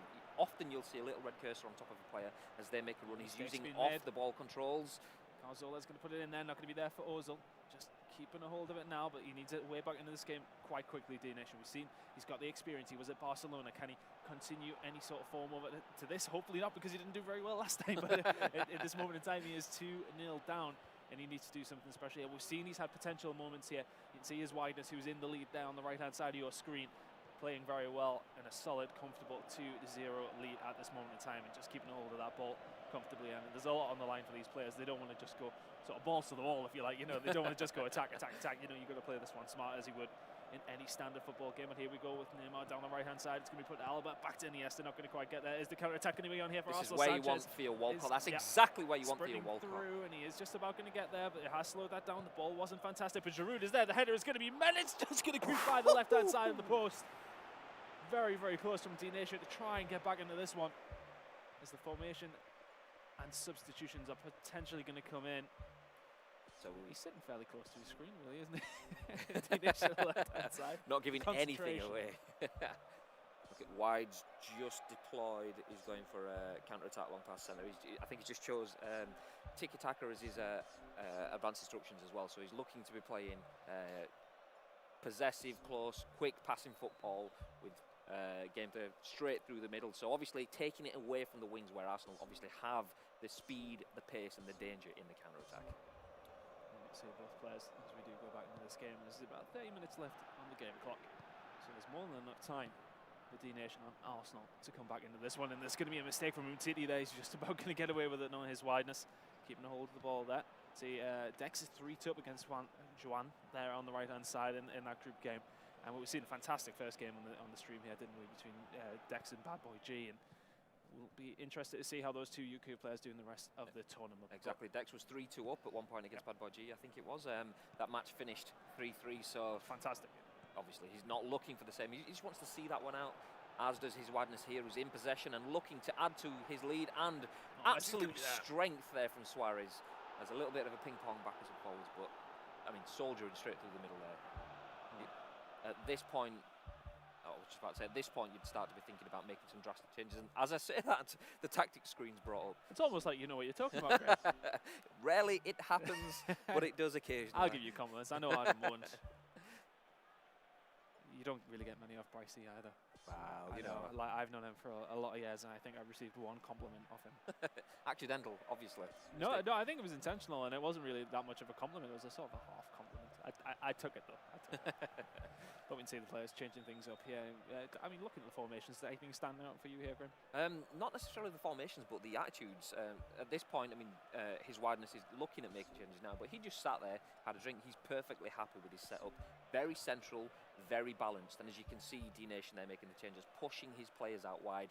And that's the difference. Arsenal have that lethal threat, cutting through defences out on the wings, whereas Wilder said, okay, you can have that space, but when you get into the middle, that is my game, and that's where I'm going to keep things. And his attacking instructions, his advanced formations, all of that is built up to go straight through the middle, and it's working for him so far.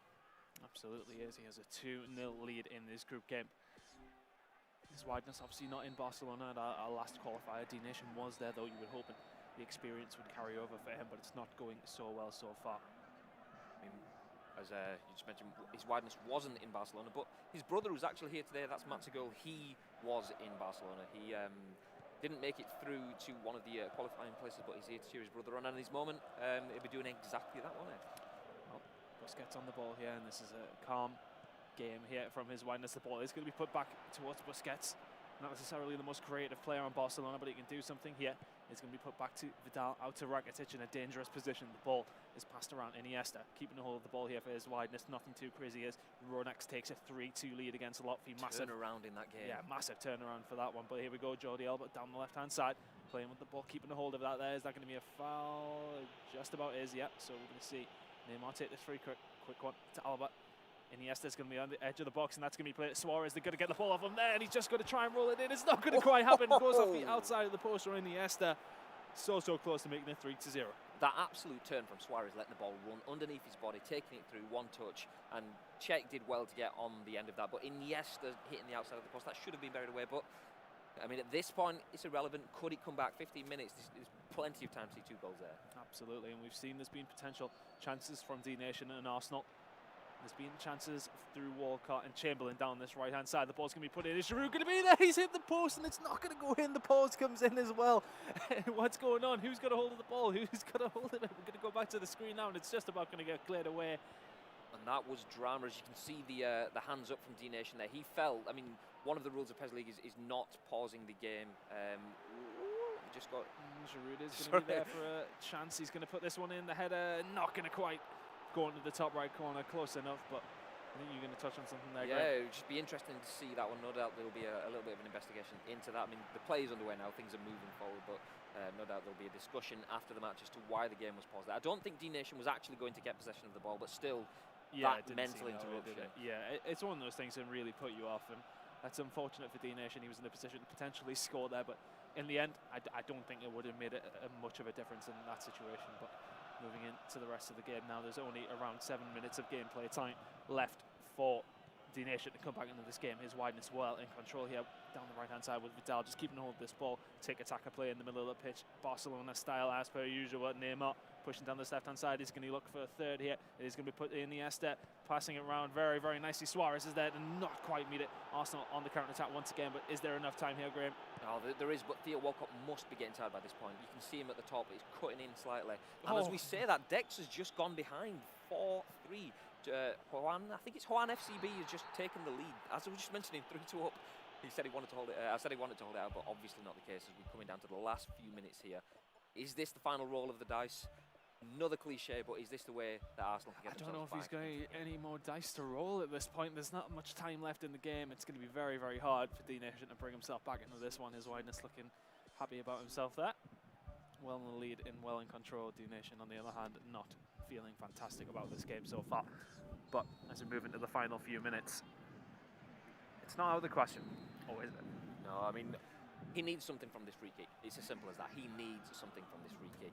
This plus a little bit of stoppage time, we could salvage a point, at least undo. Oh, Giroud's going to be there. It's a great save by ter Stegen. It's just about going to get pushed away, but the chance is going to be there for Arsenal once again. Is that going to go out for a corner? ter Stegen's going to tip it over, and there's still a chance for D-Nation back into this game. Taking no chances. I mean, that's what you want Olivier Giroud, but ter Stegen all over it. I mean, big performance, and he's back there again.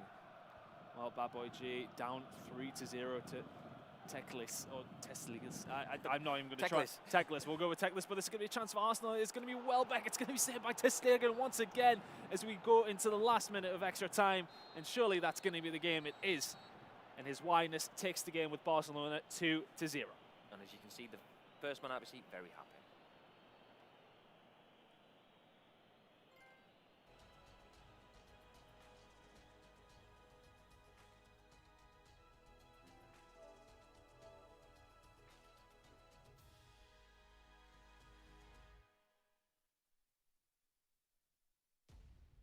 Oh, I'm here with his wideness. A little bit interesting toward the end.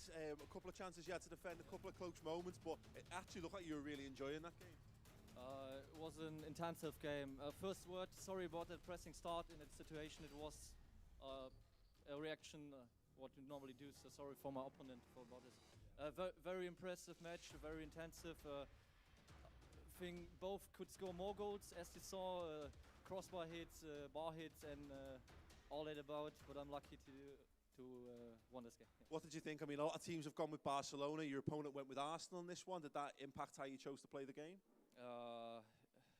Yeah, for sure. It's not normal to take on this level Arsenal, so it was quite interesting and still dangerous because Giroud is amazing in headers, and I had lots of luck because he had 3 or 4 situations in which he could score a goal with Giroud. One time he hit the bar, so yeah. So more goals to come from you in this tournament, though? Sorry again. More goals to come from you? I hope so, because as you see, I had the chances, but didn't have the luck, so hopefully I will get it back in the next matches. Excellent. Well, listen, good luck for the rest of the tournament. Cheers, man. Anyway, fantastic action. Stay tuned for more games coming up. But let's hand back now to the boys outside. Brycey. Thank you very much. Yes, another game going down, though. 2-0 to his wideness in that game. Was picking Arsenal a mistake, do we think? The chances were there, it has to be said. I think ter Stegen obviously making some fantastic saves for Barcelona. But Barcelona were just more clinical, so I would say yes. I think it was a mistake. I think, you know, if he had those I mean, we can see that he can play the game. You know, he can carve out those chances. But, I mean, you've got to say that Barcelona were a more clinical attacking team to take those chances that he had. Exactly. Using the height of Giroud, I mentioned it a few times in that game. He almost got through. He definitely had the chances you mentioned, but you're leaving yourself with a mountain to climb, and at this level you're going to get punished even if you show the tiniest little bit of weakness. Maybe that sends out the wrong message using Arsenal. Maybe. I mean, you say you got those tiny chances there, and it was a close game. Many missed chances for both sides. And you got to ask yourself, was that a bad pick? Like, if you take Arsenal in that scenario and the game is that close, take Barcelona, it may go the other way for you. You know, it's one of those ones that he's, you know, even said, his wife said again, it's not usual to take Arsenal in this scenario. You should take Barcelona, and you know, he took it and he won. So that may be something he changes going forward. Dean H may say, you know what, I'm not going to do that again. Possibly, but I think Adam told him to do it. No, maybe that's because he wanted the prediction on that game. So probably still wouldn't get there, right? I mean, he rolled the dice. It didn't pay off for him, but I mean, he clearly believed in the. He wouldn't be doing that lightly. This guy is a national champion, so he did that for the right reasons. So I mean, we can say that, but it's clearly worked for him. He's got this far, so stick with what you're good at. Is obviously what he's done. Yeah, I think so as well. There's some score updates coming in as well, as you can see on your screens currently. One of the most interesting ones there for me, Bad Boy G versus Techless. Techless actually wins 3-0 He's top of the in that game. He is top of the group, and Bad Boy G is now in not a great position. It'll be very difficult for him to come back from this point. And similarly, we've just seen Bad Boy G. Obviously, he needed to get some wins on the board. That was exactly the same thing. Dex lost as well. Exactly. That was coming onto it. Dex himself has also lost 4-3 to Juan FCB. They were. It was the other way around, going into 3-2 Dex, and we mentioned in the game that Dex needed to see the game out, but that hasn't happened. Obviously, Juan's come in, taking the points, and that's the pressure on the UK. Obviously, we were talking about, could home soil be the benefit that it was to the Spanish guys in Barcelona at this point? No, but then again, we say that both Spanish players looked to be in trouble as we got into this part of the game. I mean, I'm sure one of them scraped through the groups on goal difference and went on to win it. I'm sure. You know, it could still all change for these two, but not in a fantastic position. No, they certainly are. Well, that's enough of all the action from that game. We are going to have another game coming right up after the break. It will be Alex versus Sam. See you soon.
Busquets, Messi, and he's got away. Oh, chance here, no mistake. Can he find a finish? Yes, he can. It's this end of the Champions League. It is cutthroat now. A single error could spell the end of the road. It's Luis Suarez! Goal! Barcelona!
Ladies and gentlemen, welcome back to the PES League here. We are live with the Season 2 EU Regional Finals at Anfield. And we've already had several of our group games. We haven't introduced one group yet. The last, but not the least, this is Group C. Whoever wins this tournament is going to be an awesome player. That's one of my biggest aims, to be a champion. Do very well in Cardiff. I'm here today to prove the Nordic region still have some power in it. We're going to prove that we can. My goal, my objective is to be on top 4. I train a lot at home, and well, I hope get my dream, be in the World Finals, and get the big prizes. I have a lot of experience, and I hope it will help me at Saturday. I'm confident and I believe that I can get my objective. I don't get nervous. This time I don't want to sing it, I just want to bring it.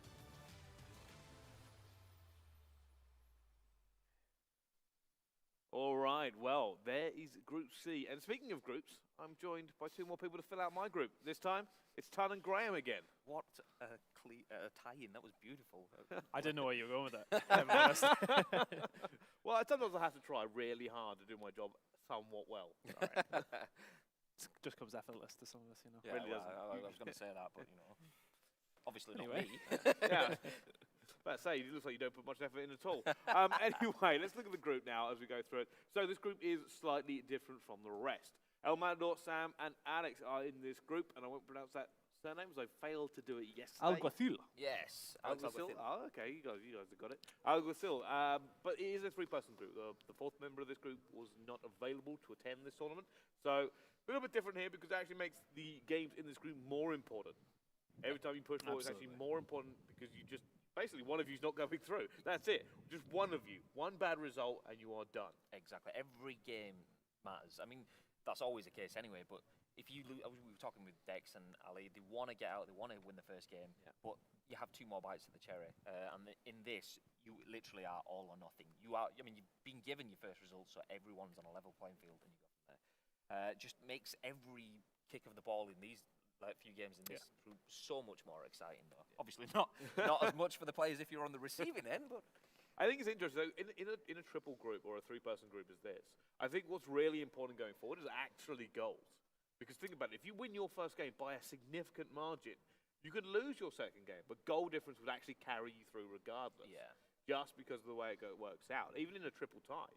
So goal difference is massively important in these games coming up. And the game that we are going to be watching this one is going to be Alex versus Sam. Now, neither of these two have played yet so far. Actually, no, one of them has lost. I think Alquillas lost his first game. I think it was Sam who lost his first game. Was it Sam who lost his game? Yeah. Okay, so Sam's lost his game.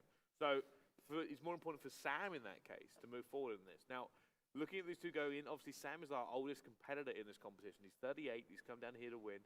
And, goals for and against, both of these again, not an awful lot to talk about. No, I mean, relatively similar stats in the end on paper, apart from the age thing, but that doesn't really come into play in this sort of thing at this point. No. That could be father and son. I'm sure Sam loved hearing that. Speakers, but he's going to come up here and batter you. But that does mean that Sam definitely has experience on the clock. I mean, he's a 5 times PES World finalist. He's the most experienced player, not just from Sweden, but from the whole of the Nordic region as well. So that 38 years has definitely done him well over the time. So, well, hey, if you're going to win 5 times, I'm just glad he's older. If he'd done it like when he was 20, I'd be like, oh God, he's so good. He's so talented. He's had plenty of chances at the end of the day. A lot of chances to go through. But okay, so let's kind of get down to the nitty-gritty then. Who comes out on top on this one? I'm going to have to further form. And last year, big year for PES. Not only did we have the PES World Finals in Milan, but we also had a huge tournament. And obviously, Alex did well, didn't he? Yeah, world finalist in 2015 and winner of the Euros 2016 tournament as well. So, I mean, it's a big thing to have. He's got pedigree, of course. I mean, we've already seen Sam lose 4-0 to El Matador, and I think that's going to be a hard result to take, especially going up against somebody who potentially topped this 3-man group. Exactly. I mean, Sam has been consistent in Sweden, whereas Alex has been consistent in Spain. And as we've seen already from Barcelona, Spain has a lot of pedigree in terms of the quality of the players there. So it's a lot. It's a big ask for Sam. Well, see whether or not he can pull it off. Obviously, there's always a chance, especially if Adam picks him. For me, this is again, like I said, it's an important group. If Sam has already lost in his games going forward, then the pressure really is on for him. I mean, loses this and it's over. So yeah, I mean, the pressure really is. It's literally the end of his tournament. This game. He looks focused though. He sat there, head down. I mean, he's a man that's ready for this. And of course, on the other side, Alquillas. Now, if he is that good, how far does he go in this tournament? It's such a hard thing to talk about because I think without players going directly up against each other, it's hard to pitch them against each other at this moment in time. I mean, we've seen. I mean, I classically always go back to Barcelona. I mean, we've seen Jose just come all the way through. I mean, he never looked like winning it all, and then suddenly he was the best player there and absolutely trounced everybody. Yeah. So I think it's hard to say until we really get to the nitty gritty. When we get to the knockout stages, to see who's hitting form then. I only caught the score of it. Who won 10-2 before? Again, I mean, Etorito. Well, he's going to be a shout, surely. I mean, after that performance with Barcelona, exactly. And very few players in the world get to this level. Very few players then go on and win an international tournament. The guy on your screen, Alex Alguacil, pronunciation points. He has been there and he has done that. Etorito, as you mentioned a second ago, he has been there and he has done that. So those, like you say, 2 big shouts. But obviously, this game, before we can get to the point of seeing whether he can actually go all the way. Well, we are about to see that happen. Actually, I believe this game is about to be underway. You can see both players warming up their hands and focusing in on the screen as we load in. So it is time for me to hand it over to our casting Joe. This one is Ton and Graham. Thank you very much, Brycey. Another fantastic introduction as we have Barcelona against Barcelona this time round. So I think the note of the player playing with Arsenal has been taken, and I don't think anybody's really going to be following up on D-Nation's idea in that case. As we do move into this game, it is going to be Alex Alguacil kicking from left to right, and Sam from right to left. Interesting to see whether we get a goal in the first 2 minutes. We've seen that a couple of times on this stream already, and looking like we are. Yeah, nice and slow. Sam, actually, that's going to give it away. Yeah, not the greatest pass. He had the time there, but he seemed to make the wrong decision and inviting pressure from Alex. Suarez! It's going to be very, very close, and it's a fantastic start by Alex Alguacil. Can we just call him Alex? Yes. We'll go with Alex. Right, okay, so Alex against Sam. No crazy game attacks here. Both these teams just have a change around the settings, you know, just trying to get it to their own personal preference, because it's very different to playing at home, isn't it? Yeah, exactly, and they want to see exactly who they are. What they've done then is just changed it so that his name's appearing over his cursor on screen, which makes it easier for us in essence, because we find it easier to tell exactly which player is using which team, and that helps when you're obviously got two players using the same team as we have with Barcelona. But as you can see above the blue kits, Alex Alguacil said that the same name. It's going to be a good position for Messi. He's going to put Suarez through. Is that going to be Sam to take the lead? Not quite. The veteran, if you like, has not had a good chance there. Not going to put it in though, so Alex lives to fight another day, and the corner is going to be whipped in by Neymar. 5 minutes gone, and lots of tinkering going on already here. Players to join the attack. This is where you select the players that you want to go up, join the attack. And as you can see there, Piqué, Mathieu, Busquets, 3 of the tallest players in the game. Well, El Torito and Tiamat. Close game between them two so far. 1-1. But as we move back into this one, it's going to be Sam to take the corner. Players are going to be there, and that one is going to head towards the top corner. It's just about going to be tipped over the bar by ter Stegen. Ter Stegen taking no chances with that one. It Absolutely not. Like it could have been dropping in the far post. Knock it out. Try again. Plenty of players lingering there on the edge of the box, just waiting for this one to be whipped in. Piqué trying to get some room in and around the keeper, asking for the ball. Corner does come in. It's going to be Piqué. The meter just quite there is not going to quite get cleared away. Another corner for Sam, putting the pressure on here. A little glance across the stage from Alex there.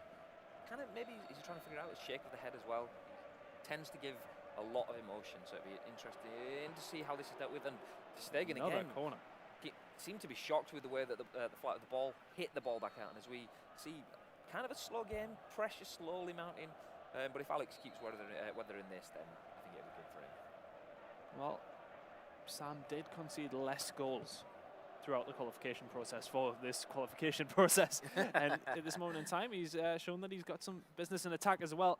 Umtiti is eventually going to clear that one for Alex, and they're going to try and burst away here. Are they going to get the counter-attack on? Yes, they are. It is actually going to be Luis Suarez in a 1-versus-1. Umtiti is just about going to get the recover there, but the shot, is it going to make its way in? It is enough. The keeper, Alex, is going to take a 1-0 lead. The absolute power. I mean, I was kind of thinking, is he going to cut inside? Is he going to spin it back?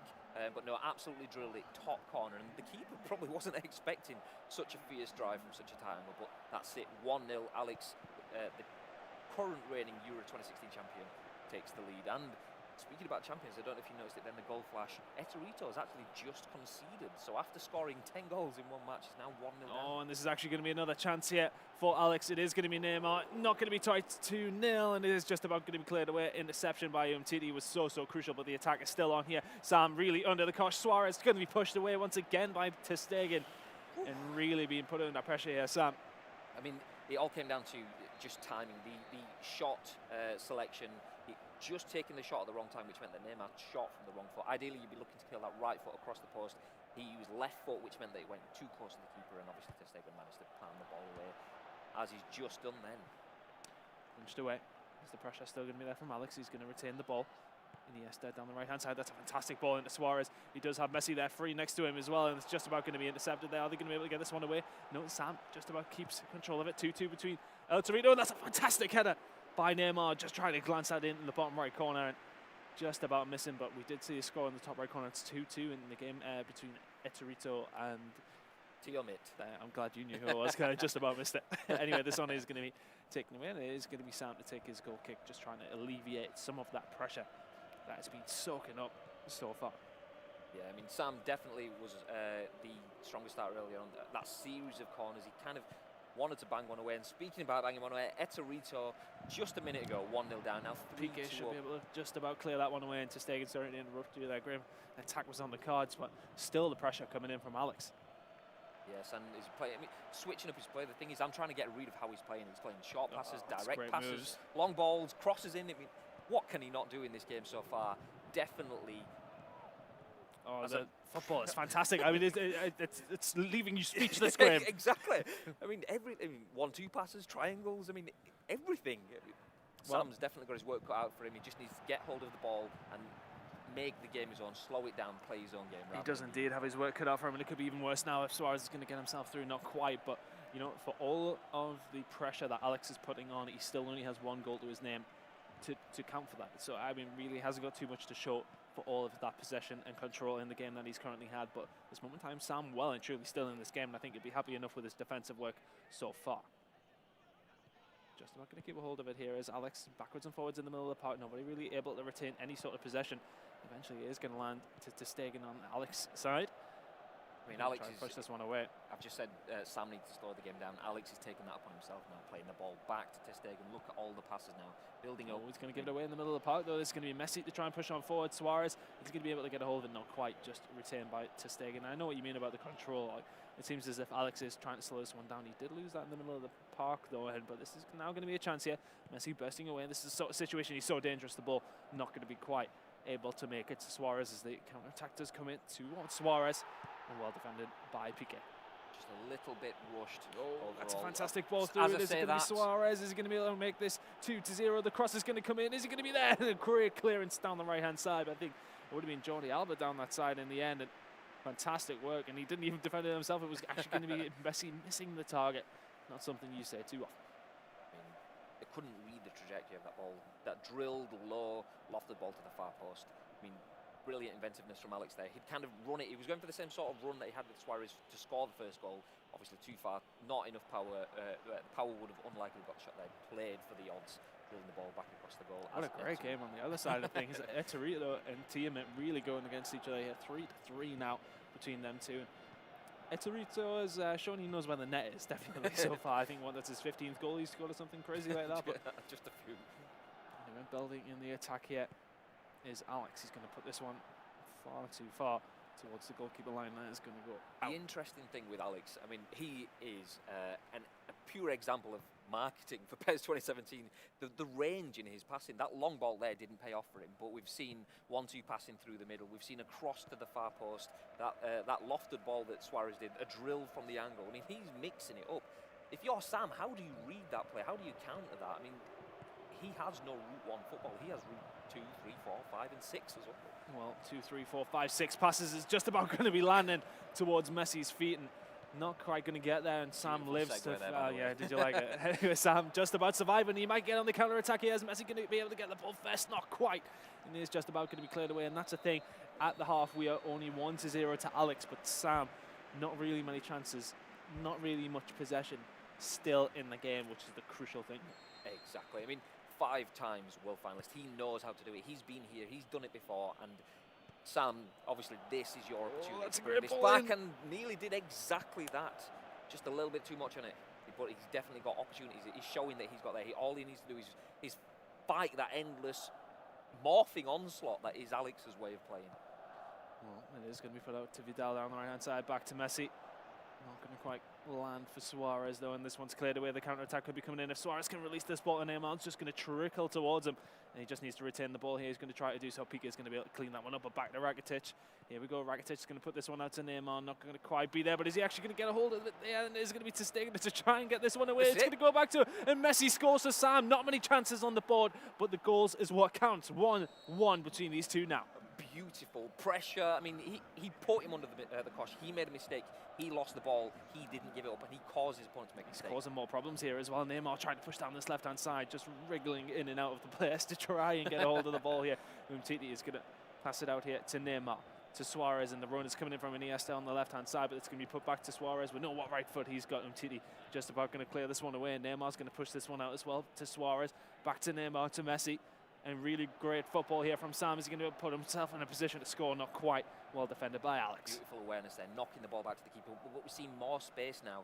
Now players are starting to get tired. They're starting to lose that little bit of stamina. We're seeing every time Alex bombs forward with an attack like this, if he loses possession, look at the space as Sam plays that long ball Position through for the Iniesta, midfield, and there we go. Bottom right corner for Alex. And really well worked, and just got himself into a fantastic bit of room and punishes Sam for allowing them that much room, but now Sam's got to do it all again. It took him 50 minutes or so to score 1. He's now at 1 down again. He doesn't have another 50 minutes to get that opportunity again, so he needs to turn down. Yeah, he's chewing away kind of fiercely now. His facial expression is definitely looking. And the ball's going to be put out for Messi, though. Does have Neymar on the other side here. Is Messi going to run it all on his own here, though? The cross does come in. Neymar's going to be there. It's going to be 2-2. And very, very clinical from Sam once again. He hasn't had as many chances, but the second half is really proven to be something. And it's something that it's something that we touch on many times as well when watching PES League games. Rather than striking the ball, as Alex did in the first half with Suarez, it paid off for him. But Sam playing for the possession, playing for the percentages rather than striking the ball, he played the ball across the goal. Risky. There was men in the box, but he left himself to finish from a triangle. But he needs to increase 4-4 in that other game between Eterito and Tiamat. Tiamat's just bagged one away, but Eterito instantly strikes back. Well, a close game between these two. We have seen Alex with lots of the control there. He did momentarily go back into the lead in the second half, but closed out by Sam once again with 20 minutes remaining in the game time. There's plenty of time for more goals here, and could one of these players take a win, but foul going to come in there, I think. Yeah, a little bit of a clipped heel there, but I mean, I was just going to say, every time, I've touched on it before, every time Alex loses the ball in that sort of area of the pitch, that's the magic for Sam. That's where he gets it. If he can release Neymar with an early pass, that usually sets Messi. Talking about Neymar, and again, it's going to be clipped in there. Surely this one's going to be put away. Not quite. Rakitic is going to clear it for Sam, but the pressure is still there. Messi, it's going to be the 1-2 football outside the box. Not going to quite be enough, but they're going to keep the pressure. But Neymar's going to grab it in a great position for Sam. It's going to be cleared away, and this counter-attack could come in. It is going to be Neymar back to Rakitic, and not going to quite get there. Well defended, and Dominator is 2-0 up against Filipakos. Am I saying that right? Filipakos. Oh, the goal is going to come in there. It is actually going to be Alex once again, as I was looking towards the right-hand side of the screen. And Alex just gets one more opportunity and puts it away once again. And just so clinical at this moment in time from Alex. Exactly. I mean, every time he gets in that position, he's putting the ball away. A couple of chances he's had to kind of like turn back on himself, play the ball across the ball. But look at how serious Alex's face is there. He's been here, he's done this before. And Sam, he's been here more times than most. So if anyone can get back into this match, he has. He's done it twice. Can he do it for a third time? And then can he go one further? He's obviously hoping he can. A lot to play for with only 3 teams in this group. Yeah, this is a huge game for Sam. I mean, if Alex loses this, then it will put him 0-1, but he's still got to play against El Matador, who beat Sam as well. So, I mean, it's such a crucial game in this group, and currently it is Alex the one leading it. And is he going to change up his tactics? We did see a couple of little changes coming in tactically there. Anything in particular that you see? Yeah, exactly. You would have seen the note that came up on the screen, time marking as well. That is time marking is when you're actually highlighting a player. I didn't actually see, looking at the goal flash that came in, didn't see which player was marking, but one of the players has seen one of the opposition. It's going to be a chance for Alex here. Is he going to put in? Cross is going to come in, and that's going to be 4-2, and surely that is the final nail in the coffin for Sam. Really well played by Alex to get himself into a great position down the left-hand side, and causing all sorts of problems. It's a long road back now, but could they get on that road very, very quickly? Not quite. Sam not going to be able to carve his way through, and well defended once again by Alex with only 10 minutes of game time remaining. I mean, Alex will be very happy. He's actually part of Arctic Gaming, which is a gaming organisation in Spain, so no doubt he will be representing for them. And he has a lot of support from them as well, so no doubt if they are watching this, make sure you send your support in on @PESLeague on Twitter, obviously using the hashtag #RoadToCardiff as well, because Alex, from the looks of things, with only 6 minutes left of this game, is looking very happy with how things are going. Well, Alex not going to get a counter-attack here, but it's still going to be Sam in possession of the ball. He's going to put this one out to Jordi Alba. Back to Neymar. Needs to do something very, very soon, but the counter-attack could be coming in for Alex here. And he's going to be put on a plate for Neymar down this right-hand side. Is he going to cut it in, or is he going to go with the shot? Surely the pullback's going to come in. He doesn't need to do the skill with Neymar. He's going to go, the deflection nearly comes in. And it's just about going to be cleared by Sam, who's going to have an opportunity to counter-attack himself. Going to be put out now to the left-hand side. Surely Neymar is going to be the guy to release there. The foul comes in the middle of the pitch. And clinical work by Alex there. He needed to do that in that situation, I think. Very professional foul, obviously. 88 minutes. Any sort of yellow cards are almost kind of irrelevant at this point, so definitely just taking the foul, taking the card, seeing the game out. Let's put down this right-hand side. And it is going to be the counter-attack once again by Alex, and that's surely going to be a fantastic ball through for Messi. Ter Stegen just about going to make it there, though. Only 3 minutes added time, and surely this is all over for Sam now. Losing this game will eliminate him from the tournament. And Alex is on the attack once again here with Neymar. Not much energy left in the tank here for the young Brazilian, but he's going to push down this left-hand side. Not going to quite work out for him as we do just... Oh, no, fantastic work as we do tick this clock down. And surely this is going to be Alex to take the win as he spreads out on the right-hand side. 4-2 to him there. Convincing result from Alex. He is going to win this game.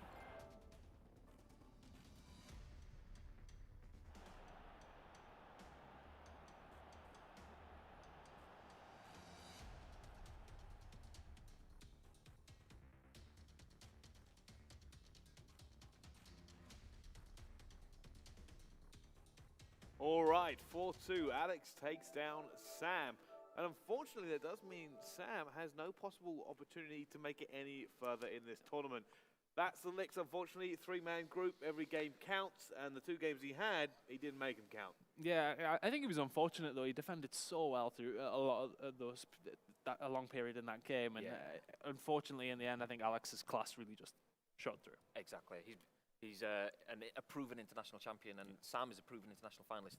Definitely had what it took. I mean, going down, not letting his head drop, getting himself back into the game. Same thing again, but obviously 2 times. And he was always on the back foot, though, wasn't he? I think that was the thing. He was always fighting. It was always Alex in control of the game. And the variation as well. I mean, if you're fighting your way back into a game, you usually look for the weaknesses in your opponent's play. But when your opponent's adapting his play and evolving as the match is going on, then how do you keep in touch with that? How do you keep in control with that? Yeah, it's always going to be difficult. But we knew coming into this one that Sam, it wasn't going to be an easy game for him. We knew that it was probably going to go to Alex, but that's kind of the way it went. I don't think it was a blowout, but it was certainly Alex just looked a little bit more in control the whole way through, dictated the pace as it went on. But yeah, it means we've already kind of know who's coming out of that group. They're actually going to play each other later on. Just to kind of find out who goes into the various seeding positions in first and second. But other than that, we now have one of the groups actually done. Yeah, it's all done and dusted. And unfortunately for Sam, he got put in a group of 2 strong players. Both these 2, as I said, can fight out for second, and that'll be an interesting game to watch. I think it certainly will. All right, well, as you can see in that group now, we have 1 win for El Matador and 1 for Alex Aquagil. But that's Aquacil. Aquacil. I'll get this right. That's all right. But we are going to go to a quick break. When we come back, though, we are going to have Bad Boy G versus Johan FCB.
Okay, I am joined on stage by O'Neill, a man who has already booked his place in the final. Looking around at the competition today, you've got a couple of guys, we've got one group stage match left. A couple of guys who look like they're on the edge of elimination. Is there a message or is there a mindset that these guys need to get into to drag themselves through to the knockout stage? Most important thing is just focus on yourself. Don't look at other results. Just focus on yourself, play your game. Don't mind the crowd, nothing. Just, it's you, the console, your controller, and the screen. That's it. Just be like when you're at home. How do you do that then if you know, particularly some of the guys who've taken a bad defeat, you know, this is not over for a lot of guys. Have you been on the receiving end of a defeat like that and then had to pick yourself back up again, or are you just that good? No. I'm not that good. I had to pick my. It's in the quarterfinal against Mike in Barcelona. I lost first game with 1-0, so I had to recover from that, and that's what I did basically in the second match, and I won 3-0. Stopped 2 penalties of him, so it was a great game for me. But my mindset was like when I was in the first game, I had 2 chances to score, and I missed, and then he scored 1-0, and I was like trying to get back in the game, but it didn't work out for me. So I was like, you know what? Don't lose too much. You know, just minimize the loss, and then second game, go at it. So that's what I did, and then second game, start the same way you started first match, and see what happens. And then I was like 1-0, 2-0, and then I stopped this penalty, 3-0, stopped this penalty again, and then I was like, I'm going to Cardiff, baby. So you said as well about the mentality of you walk out onto this. I mean, it's a phenomenal setting, and you decided that, you know, this was going to be your stage. Is that the kind of mentality these guys are going to need to adopt? Yeah, of course. That's how that's the mentality you need to have. You know, don't say it to everyone. Just it's for yourself. You know, the moment I was in Barcelona at Camp Nou and I walked up on the stage, I was like, this is a big stage, and then I said to myself, a little bit. I said it just to myself, this is my stage. This is where I'm going to perform right now. Now I have to do it. I didn't say it to anyone else or something. People overheard me saying it, but I was talking to myself. You know, so not to sound cocky, but just for my self-confidence. You've got to back yourself, haven't you? So a lot of people going with Barcelona as the team of choice in the competition so far. What is it about them that makes them stand out, or is it obvious? Is it Neymar, Messi, Suarez? That's it, yeah. The dribblers, Messi and Neymar, of course. And yeah, you know, you have a skill card that's called long-range drive. And that's what makes them score easily as well, you know. And this was the old school middle shooting from back in the day on Pro Evo. Yeah, true. So, you know, Messi on the right-hand side, Neymar on the left-hand side, and then cut to the middle, and then, yeah, far corner. Amazing. So, as well as being the players who maybe having to dig deep in these last couple of games, again, you're on top. How do you stop yourself from thinking too much about the next stage, from thinking too much about Cardiff? Yeah, it's hard, of course, but now after 2 games, you know the group standings. So right now, you can't look past. If you're through, so some players are through already with 6 points, they know they are going to the next round, so they can watch who they are going to play against in the quarterfinals. But for others, they have to win right now to get a place. So they don't have the luxury to watch who they are going to play against. For them, it's like it's their final right now. They have to win right now. Yeah. Just lastly, any of the players that you've seen so far that you really looking forward to challenging yourself against? Well, I look forward to challenge, against probably Mike Linden again. Probably he will make it from what I've seen today. I think Edrito will make it from what I've seen today. Alex as well. And the 4th player, I don't know. Fingers crossed for everyone involved then. So yeah, stay tuned for more incredible action from the Season 2 European Regional Finals here live at Anfield. But yes, it's time to hand back over to the boys out at pitchside who are looking absolutely, literally the most dapper men on Merseyside. Guys, how's it going? Thank you very much. Yes, that was a great interview there, Paul, with Eldridge. And obviously, he's already qualified, so it's kind of cool to see him come along and kind of support it as well. And, you know, he's probably eyeing up the competition as we speak. Yeah, I mean, obviously, he qualified really, I mean, I think he finished 2nd runner-up, I think, in Barcelona. And obviously, I mean, he had a great competition there, and like you said, he's come here and he's looking to see who he's going to be up against, possibly in Cardiff, supporting Indominator as well from the Netherlands, who didn't have a great game in my last stream. Could say that, I suppose. Shipped about 10, but yeah, no, it's good to see him back, and it's good to see. I think Lutti's back from Austria as well. He was there at Cardiff. He's qualified. He will be in Cardiff. He's qualified. So good to see a couple of regulars. All right, well, well, let's move on to the current game then, and leave those guys to watch this one coming forward. So we are going to have Bad Boy G going up against Johan. Now, this is a big game for Bad Boy G, because if he loses it, I think they're out. Yep, it's must win. He's on 1 point, and Johan's got 3, I believe, so a draw would see him through. Bad Boy G, of course, and Dex both on 1. They both need to win their remaining games to have any chance of going through, so it's all or nothing, really, isn't it? Yeah, absolutely. I mean, it is do or die for him at this moment in time, and I mean, would you have expected him to be this sort of do or die, just like us here in this wind? Yeah. Yes. Yeah. So I think I'm leaning more towards die. Let's have a look at the group to see exactly where these players are actually kind of settling into this one as well, because, like I said, the UK guys who said may come out of this group are in a really bad position right now. They've had a draw and a loss each. And again, you said strong competition, though, isn't it? It's strong competition, and I believe we should be able to bring the group graphic up. I was told it's all good. I think we have 6 points, 3 points, 1-1. Yeah. There we go. So Techless with the 6 points. I mean, his first game he won 5-2. He had a great start and obviously won his second game as well. So he's looking for to complete the trio against Dex. Obviously, Dex needs the 3 points, as does Bad Boy G, who's going to be in the next stream. Well, we have to find out. I mean, Bad Boy G versus Johan is our upcoming game. And let's talk a little bit about that now. Will this be a win for Bad Boy G, or is he going home? Because this is pretty much where the line stops. I mean, it's hard to say. I mean, we know that Johan has already beat Dex, and it was a close game between him and Bad Boy G. So, I mean, really, you've got to lean towards Johan, haven't you? Johan won in the 87th minute, I believe. Well, won it 4-3. So it's still a close against game. Dex. Yeah, I mean, it was very, very close. But so this should be the same. Yeah. Yeah, I think I'm again, predictions-wise, I'm going to go with. No, I'm not. I'm not going to predict. No, come on, no, you have it's not fair. It's not fair on the. No, it's not fair on us if you don't, because it's entertaining. I'll let you go first. I'm going to go Johan now. I would say 2-1 close game. I'm going to go Johan as well. Okay. Can I change? Well, got an instant win then. Okay, Johan is what we're picking here going forward, and that could be the first, or probably actually both of them now. I look at the numbers. I think if Johan wins, both the UK guys are eliminated from this. Yep. So there's no way back from as well. Is that what's going to happen? No, I was just going to jump into because Dex obviously needs Bad Boy G to get a result for him as well. Otherwise, like you said, he's out as well. Yeah, it's very, very tense here. So all the UK hopes resting on this one game for both players. I bet they wish they didn't draw earlier now. Yeah. Well, we did say, didn't we, at the start, you know, that first game is very, very crucial. We said at the time they might be happy with a point, but it looks like at the moment, you know, the 3 points would have been invaluable.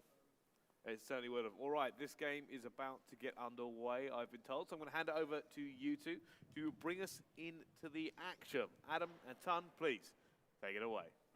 Yep, so we have Bad Boy G kicking from left to right, and Johan. Wow, you can tell I've had a lunch break, can't you? So Bad Boy G kicking from left to right, and Johan kicking from right to left. Both with Barcelona, the home team obviously with Bad Boy G, looking to make it a 3 points here to go through for the home nation, as we are here at Anfield, Liverpool in the northwest of England, looking for home soil to become somewhat a saviour here for Bad Boy G. How do you see this going, Chris? Well, at this moment in time, there's a big attack. Well, we have a controller disconnected early doors. That is not how I've seen that one go. But at this moment in time, though, I think it's hard to predict. But we know that it's going to be a close game between these two. We do just have a slight issue, but I mean... So you think the same as me, Johan? Unfortunately, yes. Which means maybe the UK might go through here. They might do, Maybe it's where the good luck charm for them. But in the stars. You can tell we're in the north-west of England here, can't you? I mean, at this moment in time, it is absolutely freezing. It is. The weather is certainly not being kind to us up here on the gantry. 3 minutes gone. It is a corner to be taken by Bad Boy G. He's going to whip this one in. PK, he's going to be in and around, lingering around, but Stegen easily going to pick that one up. And, decent enough start by Bad Boy G, but he needs to win. If he's going to win here, how's he going to do it, Chris? by scoring more goals than the opposition. Oh, I mean, no. it's classic Michael Owen commentary. It's into the danger area, headed away by Piqué, and Busquets clears it forward towards Iniesta. One back by Bad Boy G. Good early possession, ton, for Bad Boy G. Yeah, he's going to get the possession, but it's going to be sprayed out the left-hand side. It's going to maybe be a bit much for Neymar from Johan's. You're joining me there. So, in terms of this, obviously, in terms of Johan, you were on the live stream when he won 4-3 against Dex. How did he play in that game? I wasn't. No, that wasn't the game. Was it not on the live stream? No. Okay. No, it was a different game. So we haven't actually seen anything from Johan so far on the stream. So it's interesting to see how he's going to be playing this one. We've seen you can tell straight away it's very cagey, isn't it? Yeah, because it's such an important game. I think especially Bad Boy G is going to be it's the a key. mistake almost from the goalkeeper, and it's dropped to Luis Suarez. Tries to find it through towards Neymar. Finally cleared, and you can tell straight away that the Spaniard is definitely, looking to soak up that pressure and hit on the counter attack. Very cagey, because he knows that a point here, Chris, is good enough to see him through with 4 points. Absolutely, and that's going to play in his hands because Bad Boy G needs to win this game, so he can sit back and play that counter attacking football all day. This one is going to be straight down this left-hand side. Neymar down the left-hand side, plays it through towards Luis Suarez. First chance for Bad Boy G, and he's blazed it wide of the target. He has to take these chances, otherwise he could be out of the competition as Lionel Messi is booked for an earlier infringement. Big chance that, Chris. Massive chance. One-on-one. Luis Suarez, you bet your house on it, wouldn't you? He's a banker. Not going to go in the end. Do you feel that Bad Boy G needs to come out and really take the game to him, or do you think he just needs to stay in the game and try and nick it later on? I think he just needs to stay into it, because we can see that Juan is going to play this one. You're struggling more than me. You know what? You've put me off. We can see that he's going to play this one slowly and just try and control the game and maybe just try and go for the counter-attack. Bad Boy G needs to try and put that in his favour somehow. In this moment of time, trying to attack, not going to work out for him. We can see in the top right corner is his wildness and Lotfi in a close game, 1-1 apiece between them two. The offside flag does go up against you. So 20 minutes gone. 20 minutes gone. It is still deadlocked. We're looking for that opening goal. We've seen goals aplenty in the live stream so far, but we are goalless, as I mentioned. It's that you can feel the tension rising inside the studio. You can hear the gasps and the groans every time one of the two players go through. But we are still awaiting that first clinical finish from either of these two sides as the ball gets played out towards the left-hand side, and some more possession here for Bad Boy G. The ball's going to go over the top for Suarez. Is he going to get there before to stay and out with the goalkeeping there. The drop kick there, something you might see on a WWF from years gone by. But we are, of course, playing PES 2017. I'm glad you clarified that. I wasn't sure. Anyway, moving into this now. Jordi Alba down the left-hand side. It's going to be put towards the box. Another goal there in the other game. Lotfi scoring against his wideness. 2-1 now, taking the lead. The sun is shining on us, Adam. I'm feeling slightly warmed by this, even though the talent in front of goal has been fairly cool so far, as Iniesta picks the ball up, chips it over the top. Luis Suarez, free header, but straight at the goalkeeper. Another chance, this time for Johan. Where have we gone? It's in the bin. You want to call him Jay. Anyway, moving on. You've lost it, haven't you, Adam? It's gone. I'll resume for now as we do see Bad Boy G pushing down this left-hand side. It's going to be put into the path of Neymar, jigging inside the box here. It's going to be Rakitic, not going to be able to bend it in the top right corner.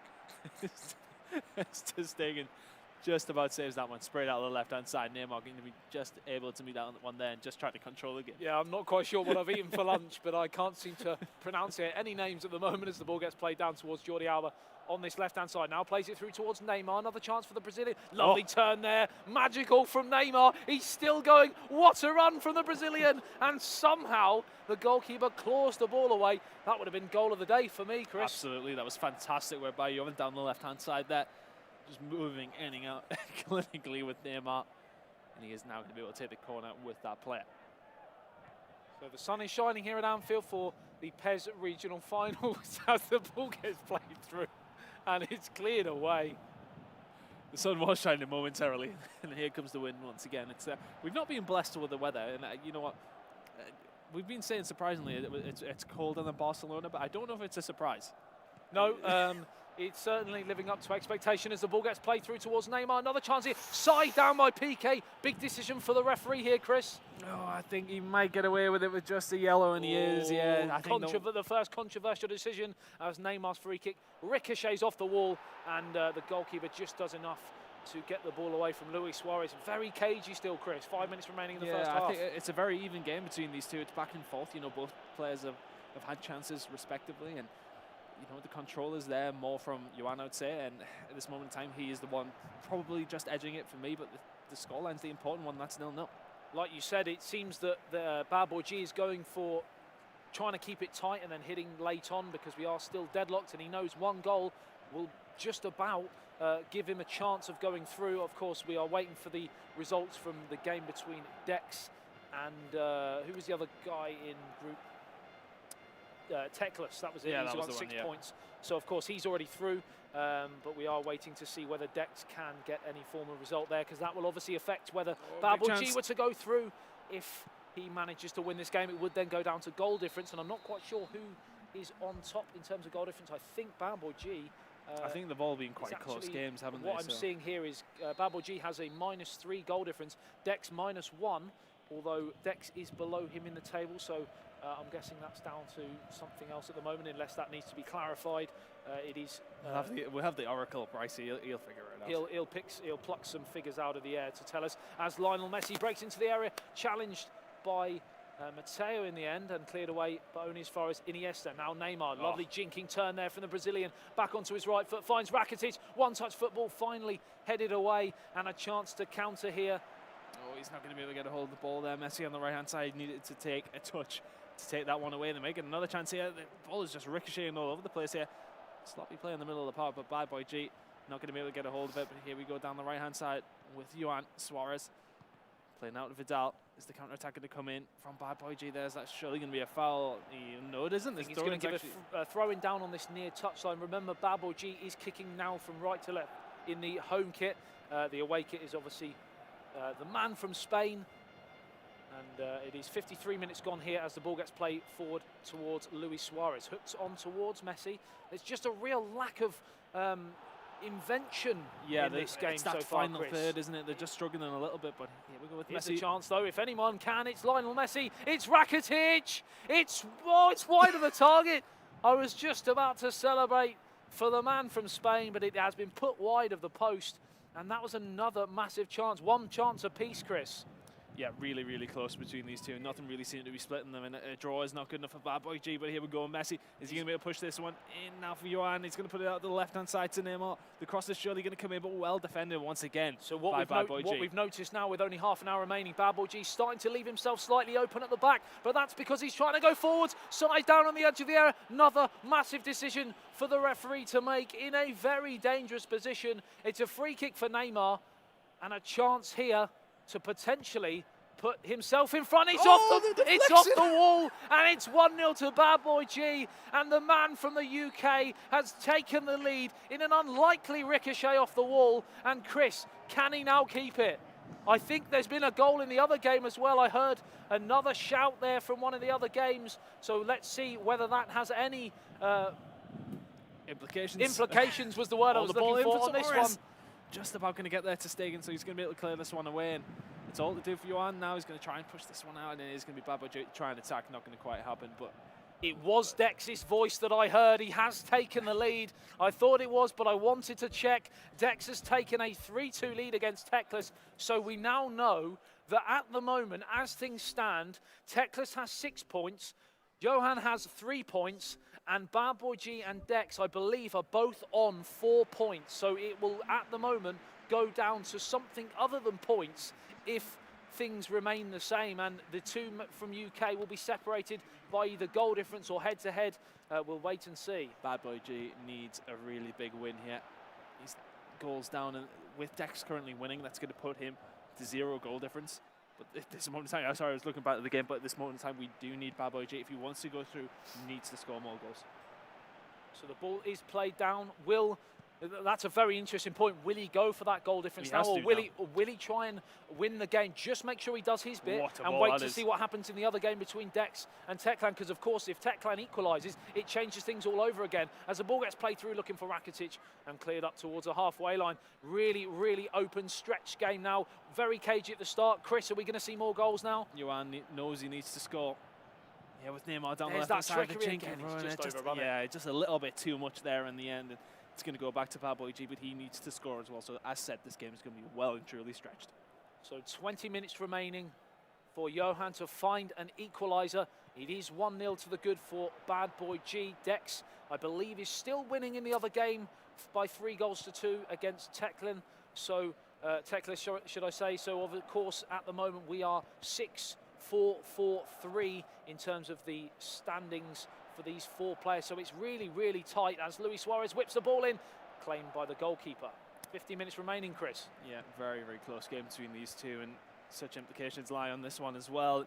We can see that we are on board with Johan, just trying to push this one through, and Messi's going to be there, and that's another fantastic save by Ter Stegen. Keeping Bad Boy G in this one. The match. It might be indeed. There's only around 10 minutes of game time left to go, and this might be an opportunity for him to counter-attack here, but he is just about going to lose the ball here. Messi to Rakitic. Oh, it's wonderful one-touch football. Just going to get past back there, so really good defensive work there by Bad Boy G, just about staying in this game.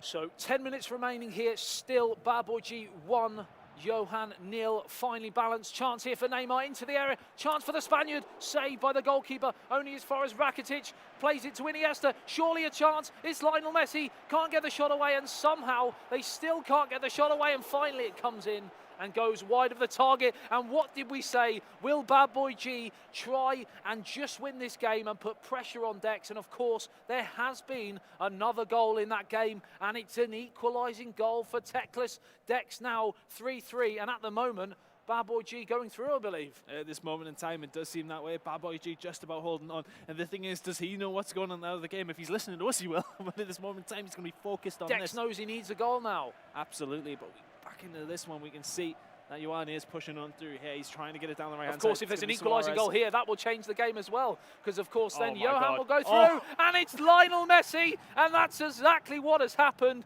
It's an equalising goal. Both the UK contestants have conceded late equalisers. Will the results remain the same? Because at the moment, it is Johan who's going to go through with 4 points. Teklas with 6 as the ball gets played through, and it's a whisker wide of the far post, Chris. Yeah, Bad Boy G in a really bad position now with only 2 minutes of regular time left, and he needs a goal here now with the other results not going the right way for him. And Teklas at this moment in time will still be going through top of this group. That's right, Teklas will have 7 points, and then of course Johan will have 4, and the 2 from the UK, Bad Boy G and Dex, will be on 2 points, I believe. So, of course, we'll be crashing out at the group stages as Sergio Busquets plays it back towards PK, just playing for time. He knows a point is enough, Chris. Absolutely, playing the time down, and the 3 minutes is just about going to click in there, and that is going to be it, 1-1 between these two teams here, Adam. Johan, in the end, going to get that final goal to get himself back into a position. Bad Boy G is heading out of the tournament. Bad Boy G, the shake of the head there. He knows what a chance that was. Just 3 minutes on the clock remaining when the equalising goal came in. The pressure was building, though, Chris. Absolutely, and he was in a position to potentially do something, but in the end, the win is going to come in. It is going to be a draw, and they're going to go out. It is unfortunate for Bad Boy G. So it has finished 1-1 here.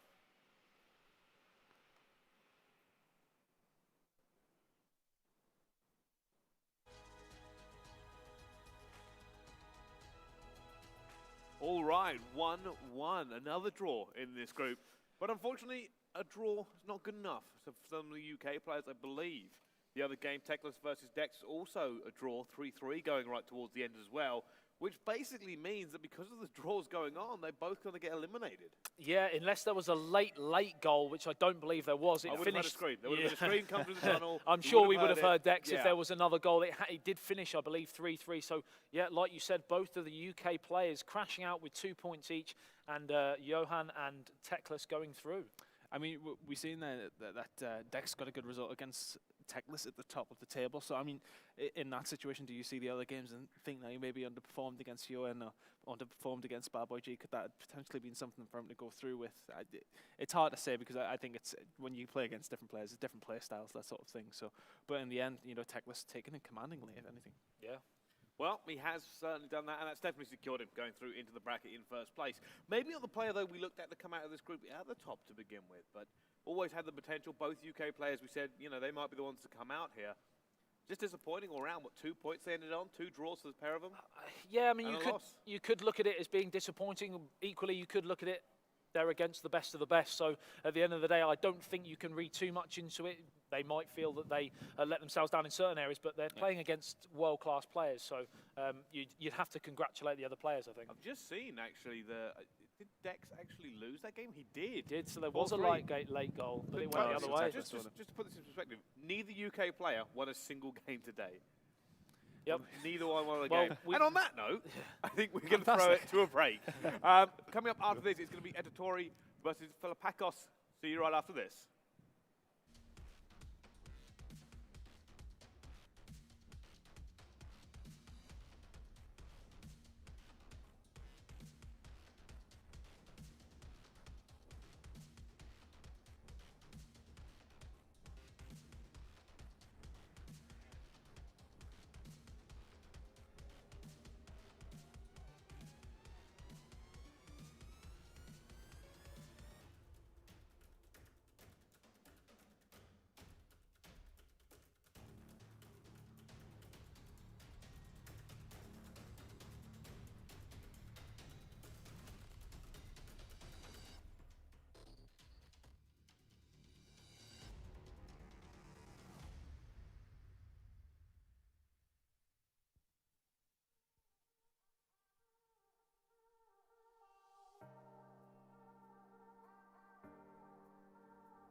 Welcome back to the PES Elite EU Season 2 Regional Finals.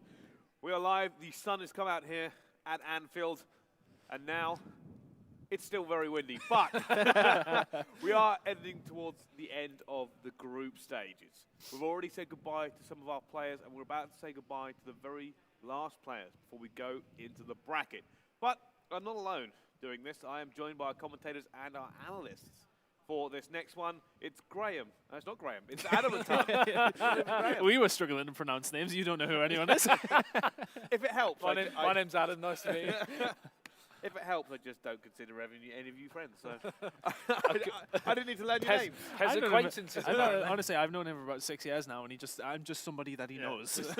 Just that fellow who joins him on a few things. You all look the same to me. No, we don't. No, we don't. Don't start this now. You're all interchangeable in my mind. But no, all right, let's bring this wildly back onto track and talk about the game coming up here. Now, should be a good game. It's going to be Edorito versus Filipakos, and I got that right this time as well. And obviously, let's have a look where they stand in their group, because obviously this is going to be another one of those games that could say goodbye to more people. Yeah. As you can see here, probably going to be Filipakos, because he is not having a good time. No. So far, -5 in goal difference and 2 losses.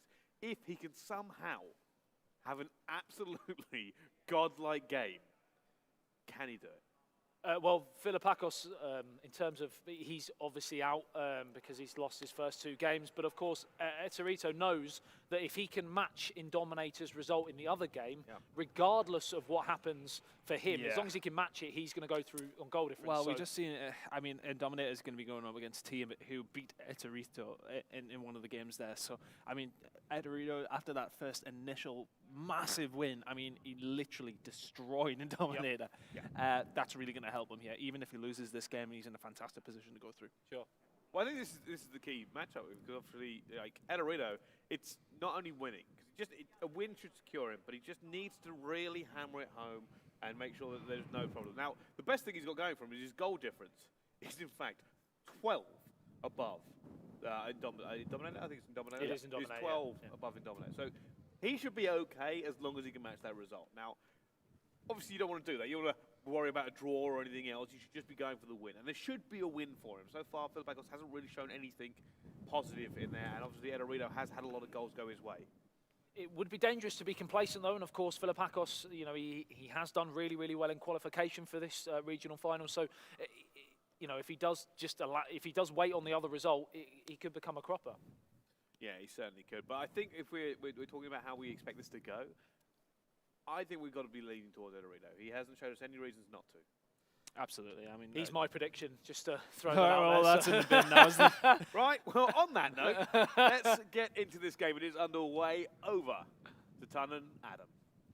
So we are live here for the final game here in the group stages, and of course it's a chance here for Edorito, and Luis Suarez misses a golden chance, Chris, in the opening 2nd minute. Straight away, it's what we couldn't expect already from Edorito. You know, fantastic performance from him in the last game that we've seen on stream from him, and at this moment in time he's showing what he can do in the attacking sense of things, but we are going to see Filipakos on the attack himself. So much like I asked you in the last game, Chris, do you feel that he's going to be looking at the other result, or do you think Edorito's just going to go out and try and win this game? I think he just has to go out and try and win it. I think you'll see that both players have beat Filipakos. He knows that he's got it in his locker to definitely score plenty amount of goals here, so he's going to go out for the win. And I mean, at this point, he doesn't even have to, but really, he wants to get himself high up that table as he possibly can. And the goal difference is going to be in his favour. Lovely ball over the top for Filipakos for the first chance of the game for him. Fantastic. And stunning block there to deny Lionel Messi. Chris, this is getting end-to-end already. We've only had 9 minutes on the clock as the ball gets played through, but it's offside. Yeah, Suarez just lingering offside past TD there, and is just about going to get away with it there. But Edorito has to be careful at the same time. We know that he's in a good position to go through because of his goal difference. Even if he loses and Indominator somehow wins his game, it's going to be hard for Indominator to overtake him, but he is on the attack now. Edorito, we know he can score goals aplenty, and is just going to be about cleared away by Filipakos. He's going to try and get the counter-attack, not going to happen for him. Still pressure from Edorito. Of course, Filipakos won't want to leave this tournament without any points, so he's still a threat, really. He's got a lot of, you know, he's going to want to come out and show, especially for the people back home from Greece, he's going to want to get a decent result here to end proceedings as the ball gets played through towards Luis Suarez. It's Iniesta, it's back off the goalkeeper, and the ricochet fell the wrong side of Luis Suarez's left boot. Just about going to get cleared away, but the pressure is still coming in from Edorito and pushing it down this left-hand side to Neymos' feet into Iniesta. Can beat the magician in and around the box there. Suarez is going to put it back to Iniesta. The lob is not going to be that clinical there, and not going to get away with it in the end. And the goal kick's going to come in back and forth between these two, but Edorito initially looking like the better player. So Chris, we've already kind of seen our questions answered early doors. Edorito has come out of the blocks looking to try and win this game, not rely on the result of the other game. But have we already seen that he's missing chances? Absolutely, but I mean, we know he can put them away, so it'll be interesting in the rest of this game to see how he develops into it. You can see Filipakos on your screen now on an attack of his own. Can he be more clinical than his opponent at this moment in time? Not seeing so. Just well defended there by Eterito. He's going to push this one out with Neymar.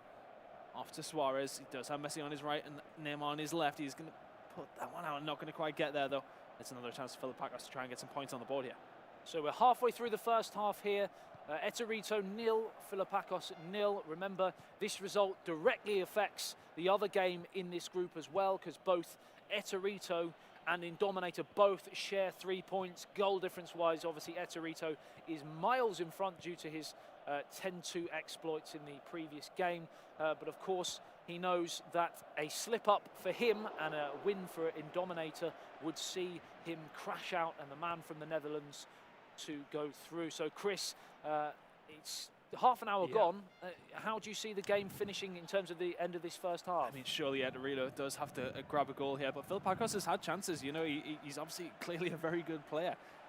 He wouldn't be here if he wasn't. So, you know, there's always opportunity for somebody to come in there. That's a fantastic ball there. And it was actually, I think, Neymar arriving with the header, but there we go. There's been 2 goals in the other game in this group, and Indominator is also drawing. It's 1-1 there as Luis Suarez tries to get through. So both games are a draw as Luis Suarez gives Eterito the lead, and the man from Italy is heading at this moment in time into the knockout stages. Is that just what he wanted, Chris? Yeah, that's absolutely what he needs. Now it's going to stretch the game because Filipakos, we know he needs a win on the board here, and he's only, I mean, at this moment in time, it's going to be very hard for him to go through in the groups, but he'd be wanting some pride for himself, if anything, at this moment in time. But Eterito looking very, very strong here, and he knows that's going to stretch the game, so now he can attack a bit more fluidly. See down this left-hand side, Neymar trying to push out. He's going to get tackled there with Messi clipping it forward to Suarez. Is the header going to be there? Not quite empty. He does clear up very, very easily. And once again, Eterito on the attack. Seeing that back towards Filipakos. Another chance here for Lionel Messi. Like you mentioned, it's that was squeaky bum time there for Eterito as the ball ricochets agonisingly away from the goal. A big chance that for the man from Greece as we tick into the final 5 minutes at the end of the first half. Do you think Eterito's just going to try and shut up shop in this first half and then go cagily into the second? Or is another chance here? And it's hit the side netting, I believe. Again, a few fans in the stadium felt that had gone over the line and into the back of the net. But some ironic cheers from the away fans as it was found out that it hit the side netting as the ball gets played through towards Lionel Messi. Chance for 2 at the end of the first half. Back onto his left foot. It's Luis Suarez, and that is the second goal. And surely the man from Italy now is in the driving seat to fly into the knockout stages. Absolutely doing fantastically well to put himself in that position. We know how dangerous he is with Messi and Neymar playing on those wings. It's it works out every single time for him. We see he's so dangerous from those positions and doing fantastically well there that time as well. Filipakos has got a mountain to climb here. As the ball gets played through, it looks like Filipakos will be leaving the competition without a point on the board. Not a great day out, but it is his first international PES event, and I'm sure there will be plenty more opportunities for him, and maybe this experience will only galvanise him and improve him for events to come as the ball gets played out towards his right-hand side, and Eterito looking to take the sting out of this second half, Chris. I mean, it's absolutely, you're right. You know, it's your first event coming to this. It's so different to playing at home, you know what I mean? The pressure is on, the opponent's there in front of you. It's a different environment. It's very, very hard to adapt to that. Look in the top right corner, though. We got, oh, hold on, there's actually business going on in this game. Anyway, as it does get cleared away, Alex Aguthil is down 3-0 to El Matador. Yep, the man from Germany with 3 goals to the good. Oh, that's fantastic That's football. a lovely one-touch football there from Barcelona as the ball gets cleared again.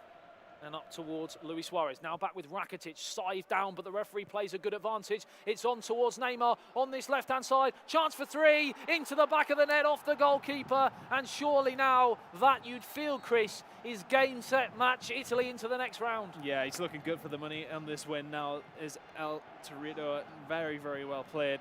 This moment in time, though, we can see in the top right corner, a very close game between Indominator and Tiamat there. Looking at the group, though, I mean, if that goes in Dominator's way, Eterito could definitely take first place. Yeah, for sure, because obviously at the moment, they're both on 3 points, Eterito and Indominator, but Tiamat on 6 points. The goal difference-wise, though, like you mentioned, Eterito flying out in front, so a win for Indominator. As long would as not be enough even to qualify wouldn't be because of enough to how qualify. bad he would have to score another 6 goals in that game because of how bad he did in the game against El Torito. Yep, of course. But of course, the first and second position also become quite crucial, as the first position in this group will play against the runner-up in another group, and therefore, you know, you want to try and finish top. So El Torito has the chance to finish top if Indominator can do him a favour in the other game. He's played really, really well with the ball here with Luis Suarez. Is going to be It's put a into lovely him one-touch there from Luis Suarez. A pleasure to watch.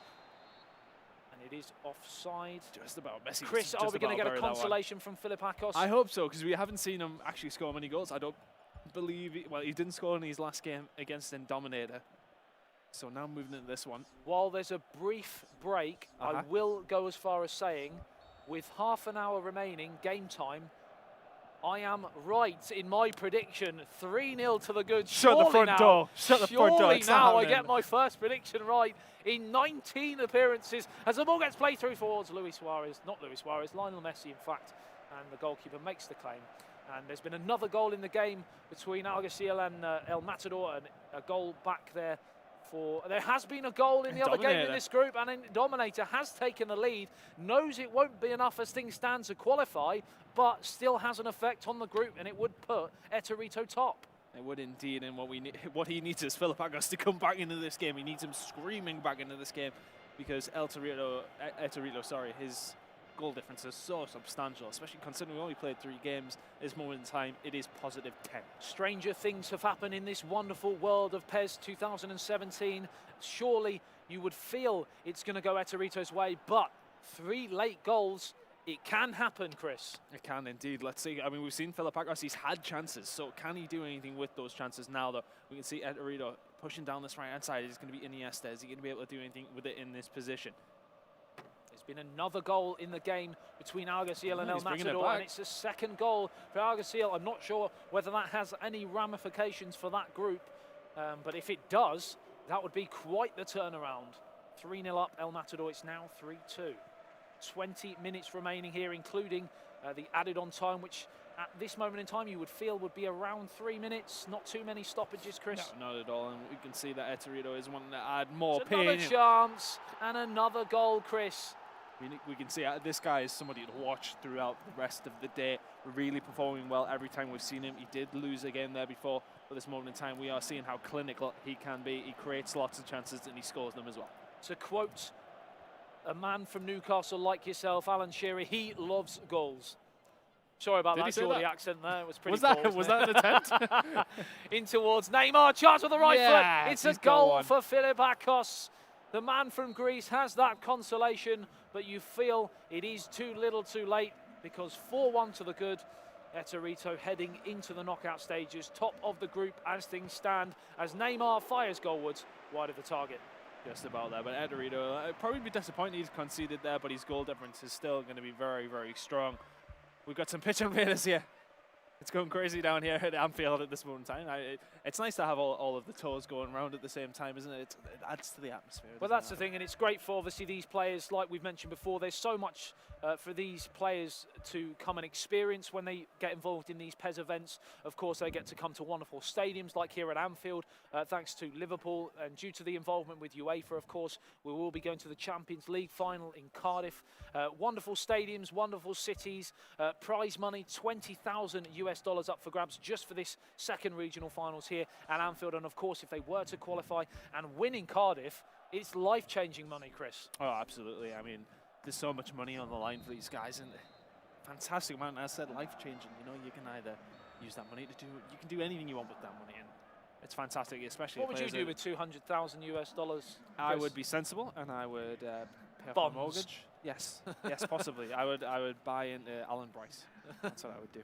Alan Bryce's trainer company. The Nike Bryces. No, I wasn't going to say the mate due to sponsorship reasons, possibly. But of course, the ball gets played down the right-hand side as Neymar twists and turns back onto his left foot, cuts inside. Good challenge in the end as this game is petering out for an El Torito victory, 4-1. A really, really professional performance here, utilising all the tactics here that PES has to offer. He came flying out of the blocks, then began to hit on the counter-attack, and now he is shutting up shop with some late possession. Yeah, it's all he needs to do in this position now. He's not going to lose the game from this moment now. See Vidal, is he going to get this one crossed in? Good position. Turan going to put it to Messi, back to Messi. It's fantastic football on the edge of the box. Is it going to be enough? No, not quite. It is just going to get cleared away. So Chris, sorry to interrupt. Have you seen enough from Eterito to see him potentially win these regionals here at Anfield? Potentially. I think it's hard because it's hard to judge it because of the competition that he's going up against. We don't know about the other guys in the group, whether it's just really close games between them all. You know. Of course, it is the top 4 that qualify for Cardiff. The winner gets $20,000. Second runner-up, I believe, gets 10,000. Third place, I believe, is 6. And fourth is 4. I may be wrong with that. I have to double check. But there is prize money, certainly a lot of prize money to share for the top 4 that qualify. As the ball gets played through off the goalkeeper, ricochets straight back to his left foot, and he fires into the bottom right-hand corner. And it's another goal here for the man who just can't stop scoring. 5-1 now, and he is going to take this game. Fantastic work by Eterito. He's going to walk out as winner. We'll have to see what the result was in the other game because he might be top of the group. He might be top of the group. It has finished here, though. Eterito 5.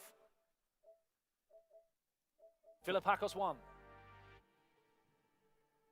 All right, another big scoring game coming out of Eterito. He opened up today, doing just that as well, and it seems to be on track for him. Only one loss, though, suffered in this to the person who will be trying to fight for that number 1 position. And is he good enough? Well, you would say he could be, but, you know, Tiamat, he's beaten him. So. Tiamat's beat him, yeah. So, I mean, it's somebody to watch, but then Tiamat has just had a really close game against Indominator, who Eterito dominated. So it's hard to say what you did there. Yeah, you like that. Play with words. We've struggled with words in these have. last couple of We games. have struggled with words. You have. It's good just to get words out, to be honest. Moving swiftly on from their incompetence, let's talk a little bit about how we move forward now, because the groups are rounding out. Yes. And we are finding out who goes into our bracket. Now, when they go into the bracket, it's still very important. That first round is an elimination round, meaning that we find the 4 from Cardiff. So, for me, who's come out of this now and looks like they could do the damage, who looks like they're going as far as they can see, who has surprised us? Okay, well, straight off the block, I would say Eterito from that last group is obviously one to watch, scores goals for fun. Teclis, 9 points from 9, I believe.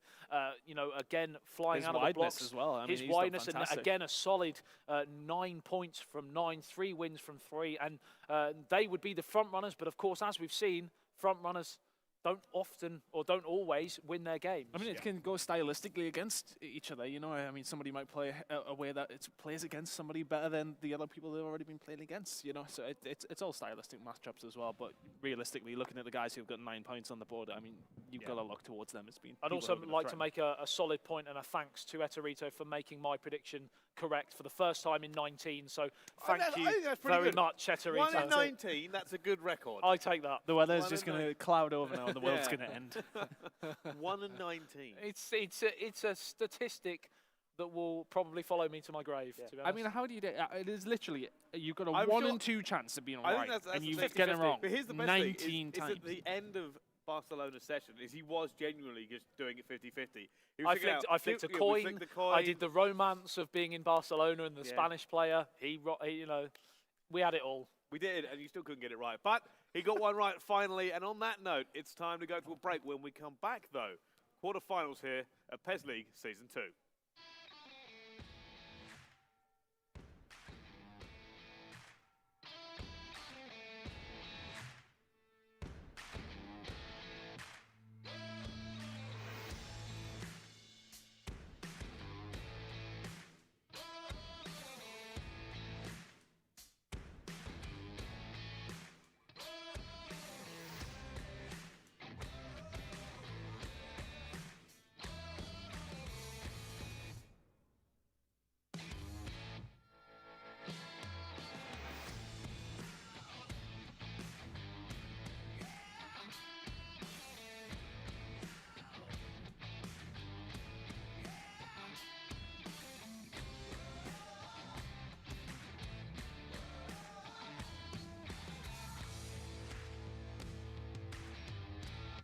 Hello, everybody. Welcome back. So, Eterito cleaning up. Adam's getting predictions right. So, from one success story, moving on to another. Bateson, in excess of 1 million subscribers on YouTube. You know, big stages, nothing new to you, but this is some impressive stuff we're seeing here. This is definitely new to me. Like, I'm sat in my bedroom making videos, and this is being in front of an audience. A lot of pressure for the players as well, but it looks like they're doing very well today. Very enjoyable to watch. We both had a pretty interesting week thanks to PES League. We went to Melwood to take on some of the Liverpool players. How did you find that experience? Unnerving. Like, they were very similar to myself, very quiet players, and obviously me being quiet as well. It made for a very fun video. A lot of excitement, but no, it was nice to see them not on the field, seeing them as themselves, and a really good opportunity given to me by Konami. The thing that really impressed me, and I think it's probably a testament to the quality of the game itself, is that you put it in the hands of professional footballers, and it was the runs and the defensive work that they were able to do.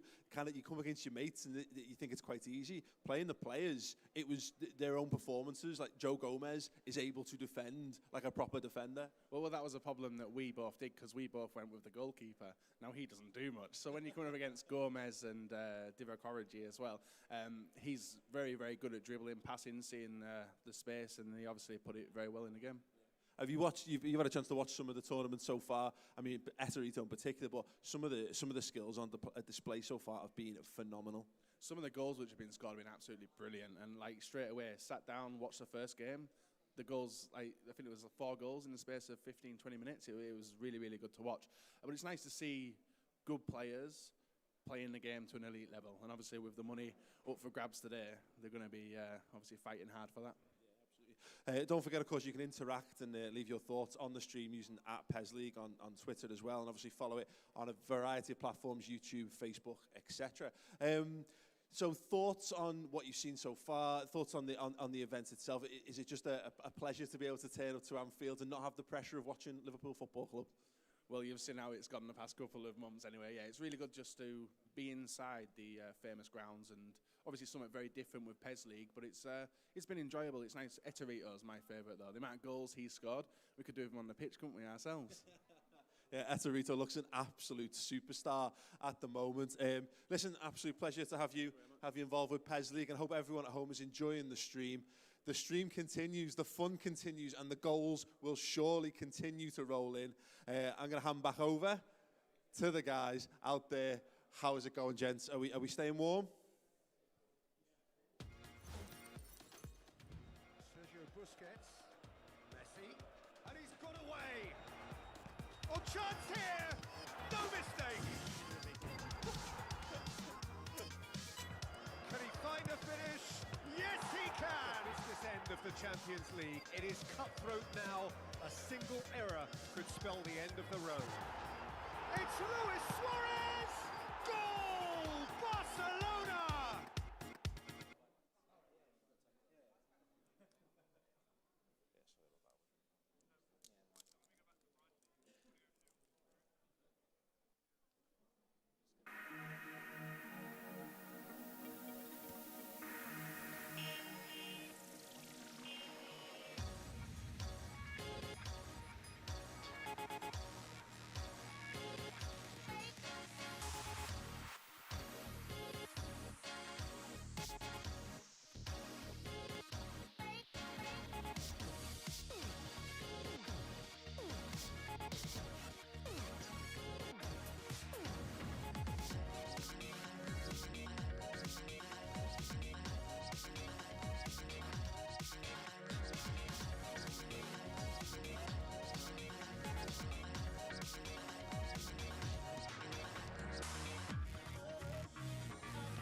we do deadline day live streams and stuff for Ball Street, which is the parent company that we're part of.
Ladies and gentlemen, welcome back to the PES League Season 2 EU Regional Final here live at Anfield. We are done with the group stages and we are moving on to the elimination bracket segment. But this is important because we are going to say goodbye to 4 players. But the 4 players who progress will earn themselves a spot on the road to Cardiff at the World Championship. Now, who's going to do it and how they all match up? Well, to break it down, joining me for this time around, it's Adam and Graham in the studio as we move into this very vital part of the tournament. Yep, massive games coming up now. Like you said, if they were to qualify from these double-leggers in the quarterfinals, then of course they will be going through to Cardiff and a chance for big, big money. Exactly, and not only that, every round from this point increases prize funds. So they've already guaranteed themselves some money here, but after this round, the money increases, plus obviously the opportunities at the PES World Finals awaits. Yeah, it's very important, and I think you're right putting that out there as well. So the quarterfinals and the semi-finals will be 2 legs. So we will see them play twice, and obviously take the score overall, and that'll be going through. So that's a little bit different, obviously, as we go into the 3rd place and the final, they're single legs. Yep, obviously the 2 legs, if they are level after the 2 legs, then it will go to a 5-minute playoff as well.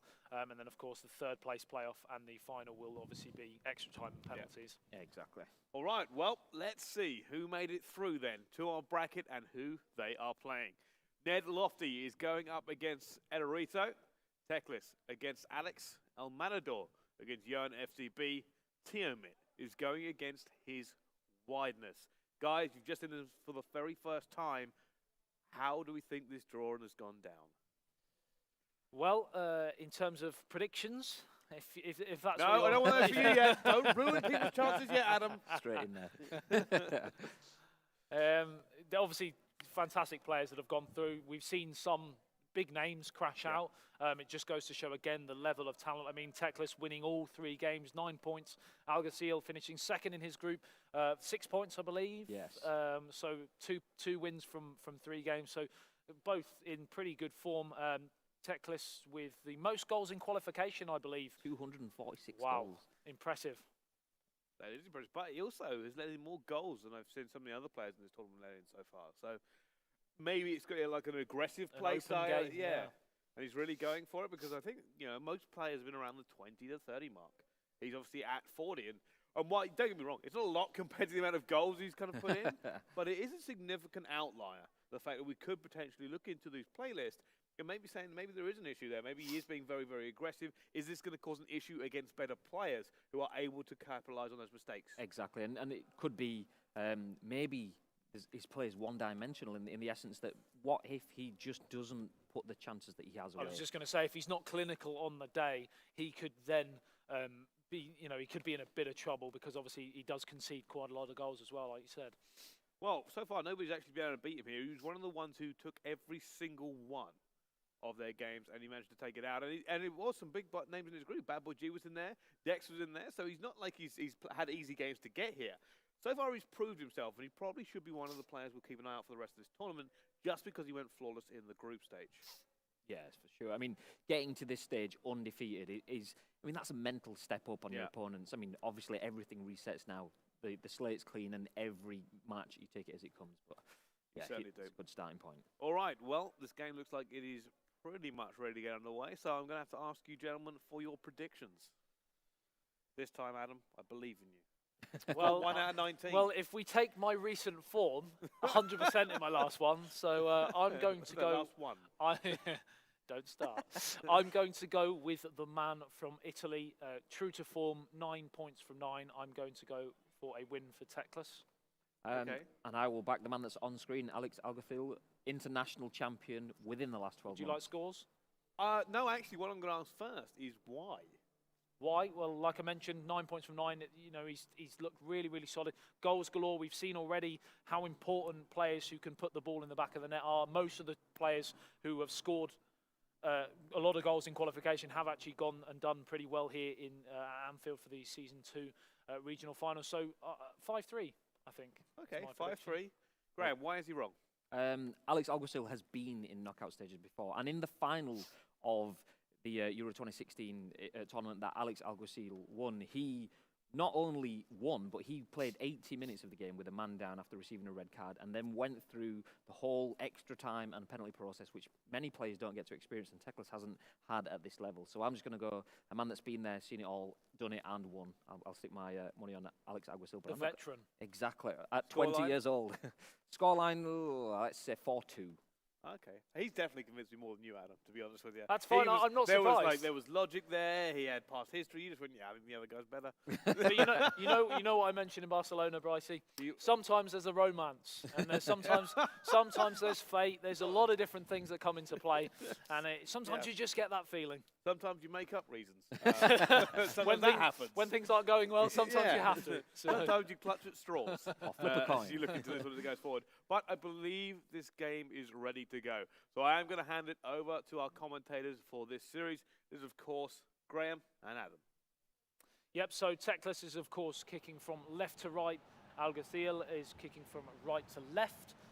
So you think the man from Spain is going to do this? I, of course, think the man from Italy, both massive PES nations. How do you see this game playing out? Do you think we're going to go true to form, lots of goals, or do you think it's going to be a slightly more cagey affair? No, stick to what they know, score and score lots. Remember, it's a two-legged affair as well, which we didn't actually take into account with the predictions. That's very true. So, of course, even if it was 5-3, I still might be wrong overall. So, yeah. In the game here, we have, like I said, kicking from right to left in possession now. The man from Spain giving it straight back, though, to Teklas, who has the chance to mount his first attack down this left-hand side, through towards Luis Suarez. The overlap there from Neymar, who's had a fantastic run of form for a lot of players today. He's been a well-used player, hasn't he, Graham? Definitely been one of the most influential, particularly with Another chance here for Luis Suarez, straight off the block. It's almost a lightning start for Teklas, interrupting Graham, because, quite frankly, the PES action is just more interesting. And I would not disagree, not at all. And here we are. I was just talking about Neymar and looking to feed through there. Definitely, I was just about to say that right foot finesse shot to the far post has been lethal so far today.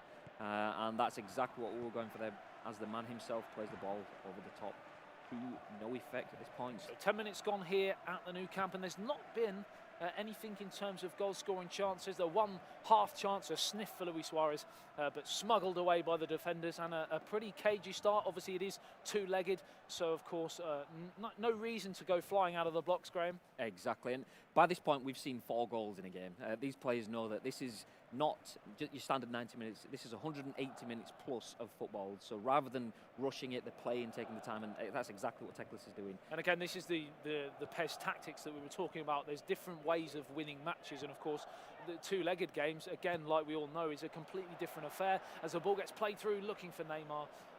So do you think it's going to be cagey the whole 90 minutes, or do you think towards the end of the game they might try and get that advantage going into the second leg? Well, the age-old routine of stamina coming into play at 65, 70 minutes, changes happening. That will make things. I think that will force some late drama into game. And if the scorelines remain the same, we will either see players going to snatch a goal, particularly in the second leg. But for this leg, a chance down the right-hand side here for Lionel Messi into the area. Good challenge in the end from Gerard Piqué. 20 minutes gone here still. Teklas 0, Alguacil 0. As we approach the halfway stage in the first half, Neymar twisting, turning onto his right foot. Chance to look up and find Luis Suarez. Support on the left-hand flank from Jordi Alba. There's a scream in one of the other games. A goal has gone in. We'll wait to see who that was from. As the games are starting to heat up in these two-legged affairs, as Luis Suarez breaks through, left foot shot, saved by the goalkeeper. Graham, first chance of the match. Definitely, and it looked like he had all the time in the world. It looked like he made the keeper take a second guess, and I just assumed, I thought that's it, definite goal. Big, strong keeping. But now, and again, ter Stegen, he's not having any of it today. All over it and all day, but Alex Aguasil looking to break. He has men going through the middle. You can see the runner. Can he play the ball? Just not the right pass on for him. And the scream that we did hear earlier, we are having confirmation as a goal from Eterito to go 2-1 in front in that quarter-final. So early goals in that game, not quite as cagey as this one, as the ball gets played through, looking for Lionel Messi. We mentioned that Teklas is a man of goals and how he would cope if he wasn't able to take chances. Well, he's already missed one. Will that affect his gameplay going into this at the end of the first half, Graham? Exactly. We were saying clinical matters, but then again, looking at this game, for someone that scores a lot of goals and ships a lot of goals, Seems very measured, doesn't he, so far? Yeah, he's definitely had the to use the old cliche, a lion's share of the possession. He's had more of the ball and he's doing exactly that now. It'll be interesting Another to see chance exactly here for Neymar. what. Good challenge though in the end as the ball gets played back, looking for Luis Suarez. Chance to counter here, but one back from Teclis, sort of trying to push the possession towards the edge of the area, but now it's a chance to counter here for the man from Spain. Alex Alguacil plays it through. Another chance here into the area, onto the penalty spot. Good challenge in the end from Iniesta, and still not a sniff of a chance for the man from Spain. Exactly, and that defending, that deep defending from Iniesta, you don't see that. He's the talismanic man that sets up the plays from midfield. So that showed just how dangerous that was, that Teclis had to bring his most influential line to feed the attack through the middle. He had to be on the edge of his own box, mopping that up. So, still cage it, and if it carries on like this, I think it's going to be, I mean, nowhere near the goal-scoring predictions we had. Maybe 1, 2, 3 goals possibly in this game. But that said, 1 goal could set things going. That's right. We felt that Teclis was looking to turn the screw at the end of this first half, but it's kind of eased off again and back to the same cagey affair that we started the game with. Slight poor pass, though, and a chance here for Alguacil to break down this right-hand side. A goal now would surely give one of these two sides a lead going into half-time as it's played through. The referee brings it back, though, for an earlier foul on the Argentinian Lionel Messi, and a chance here from just outside the area. Is he going to shoot or cross here, Graham, do you feel? We've seen a lot of mind games, and as you can see here, the marker just above Messi's head with Alex Alguacil on it. He's pulling players left, right. He's trying to disrupt the defence. It's a sloppy pass, though, and that could be costly here on the counter-attack as Neymar looks to break away. Another poor pass, though. We've not seen the best of these two so far. A really poor, not a poor performance, but it's certainly left a lot to be desired so far, Graham. Exactly, and I think that's a testament to exactly what we've seen so far on this day. All the goals, all the action. But, I mean, this is a different beast. This is 2 legs. Neither player wants to commit and finish things off. I mean, that 10-2 that we saw with Estorito, if that happens in this game, there's pretty much no reason to play the second leg, and I think that's playing on the player's mind. As time goes on, particularly towards the end of this match and into the next leg, we'll see no doubt a lot more drama, which we could have now. Luis Suarez, chance to get the shot away, blocked away again. Defenders have definitely been on top in this first half. It has finished here. Teclis 0, Alguacil 0. Graham, how do you feel this sort of cagey game? Who's it going to benefit? Is it going to benefit the man from Italy or the man from Spain? It's hard to say.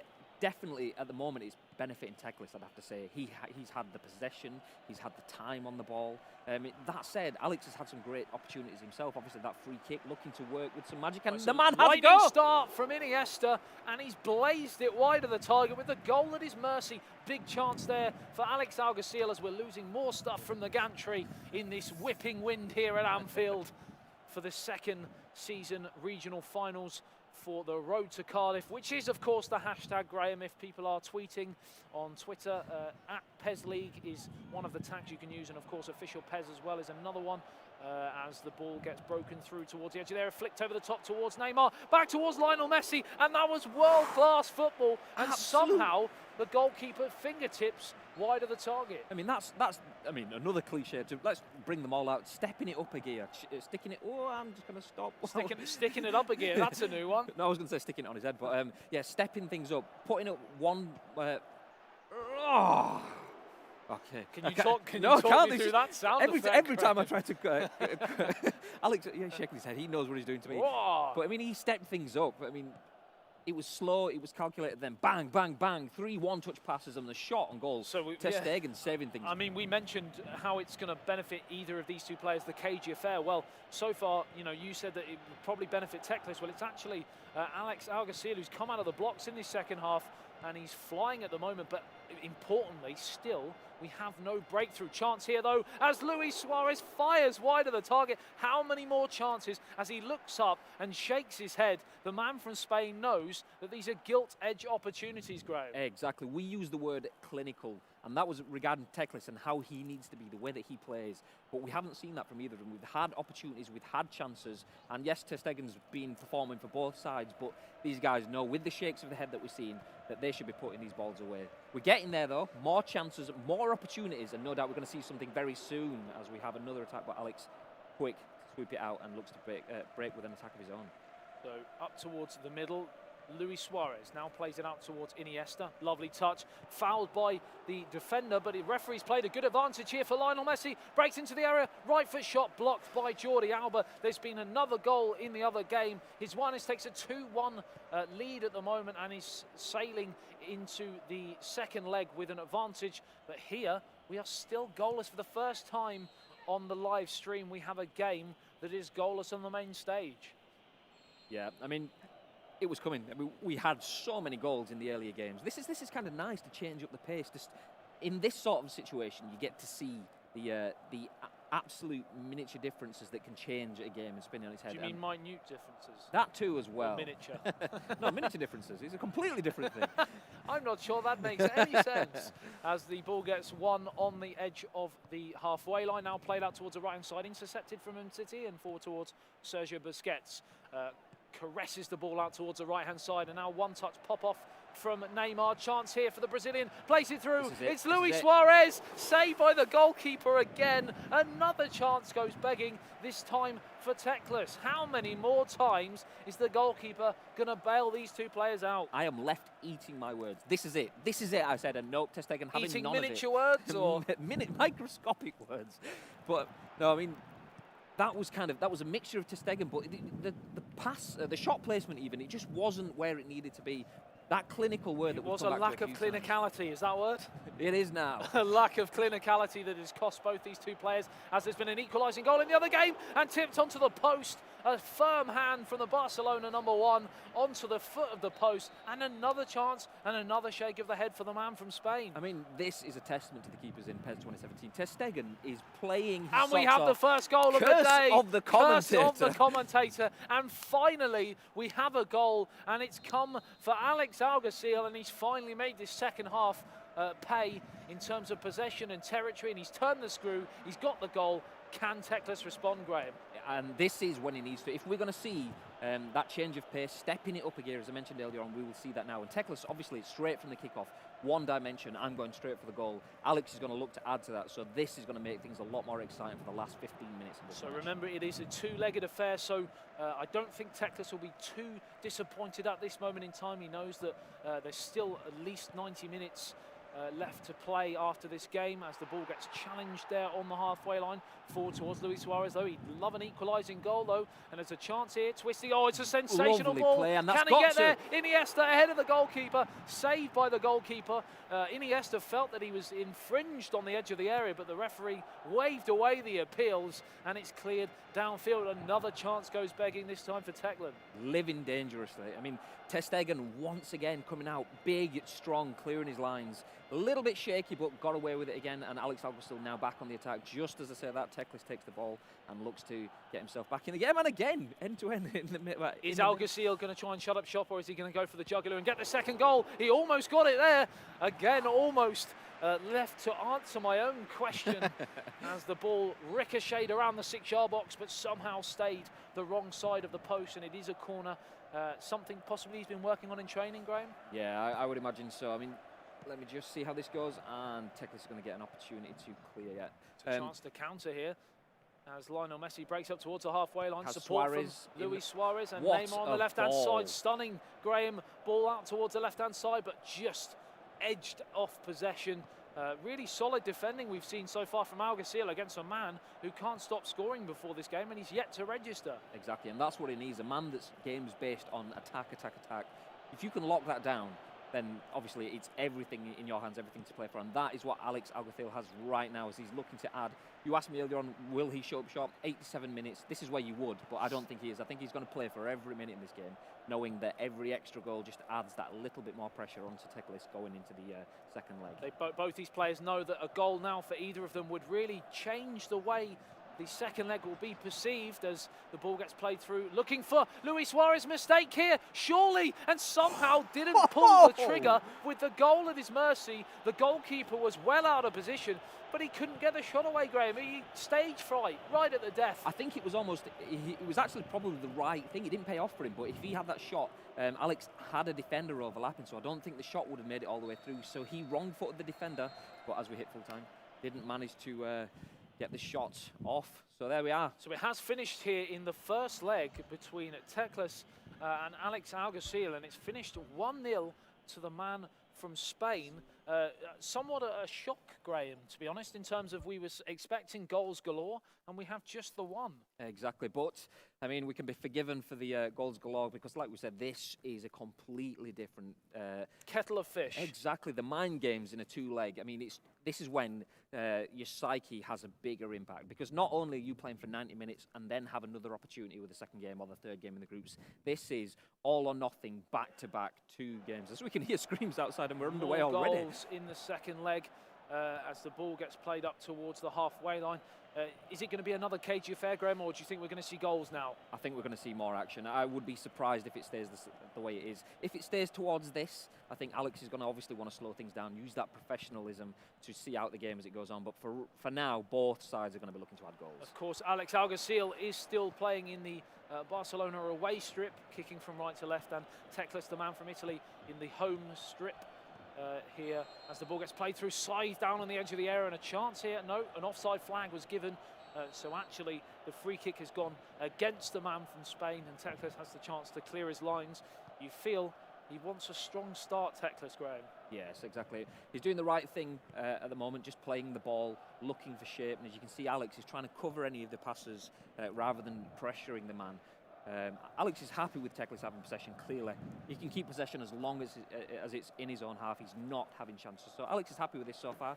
Teclis is going to be fine doing this, but soon he's going to have to make things count for him. So as a PES League expert, Graham, how is Teclis going to break down this formidable defensive rearguard? It's kind of a game of matching and playing past your opponent. If your opponent's using that tiki-taka central passing play, you're either going to have to use height, long balls, or playing them in from the wing, or using the wings, using Neymar's dribbling ability. That's a lovely one-touch pass from Iniesta, Luis Suarez, and it's a second goal for Alex Alguacil over the 2 legs. He now leads by 2-0, and that is a hammer blow for Teclis after just 13 minutes. Is that potentially the moment that the man from Spain is heading into the semi-finals and on his way to Cardiff? It could be, but there's one man that can stop him, and Teclis is doing exactly that now as we have an opportunity. Oh, just the wrong side of the post. Big chance that for the Brazilian Neymar. Just like you said, in the blink of an eye, he almost brought himself back into the game. And that's the thing, it's the mindset of champions is getting that killer blow dealt, but then also said, no, it's not a killer blow. I'm going to take that. I'm going to use that to spur myself on, and that's exactly what Teclis has done. He has to keep up with that though, and bring in that clinicality that we spoke of in the first leg. He needs to find the goal. He needs to find the back of the net, and he needs to start. I've just seen a comment on the Twitch feed to say that it is part of the Oxford Book of Dictionary. The Oxford Book of Dictionary. Even that doesn't make sense. So moving swiftly on, 20 minutes gone here, and it is still 1-0 to the man from Spain, Alex Alguacil, but he's 2-0 to the good on aggregate after his first leg 1-0 victory. So a lot to do for Teclis from Italy, but he needs to get the ball back. He's this time going long towards Luis Suarez, but one back, trying to stifle the game now, Alex Alguacil, Graham. Yes, I mean, I think Teclis is rushing the play. When he gets the ball, he's playing too far, too fast. So he's essentially like that then, giving the ball away rather than looking. Those numbers, those percentages that PES League players usually go for, he's shook, he's rattled. He needs to just calm things down and play his own game. Like Alex now, he's playing every pass that he knows is going to be a pass. Teclis is looking to force the game, so slow things down. You've still got a long time left in this game.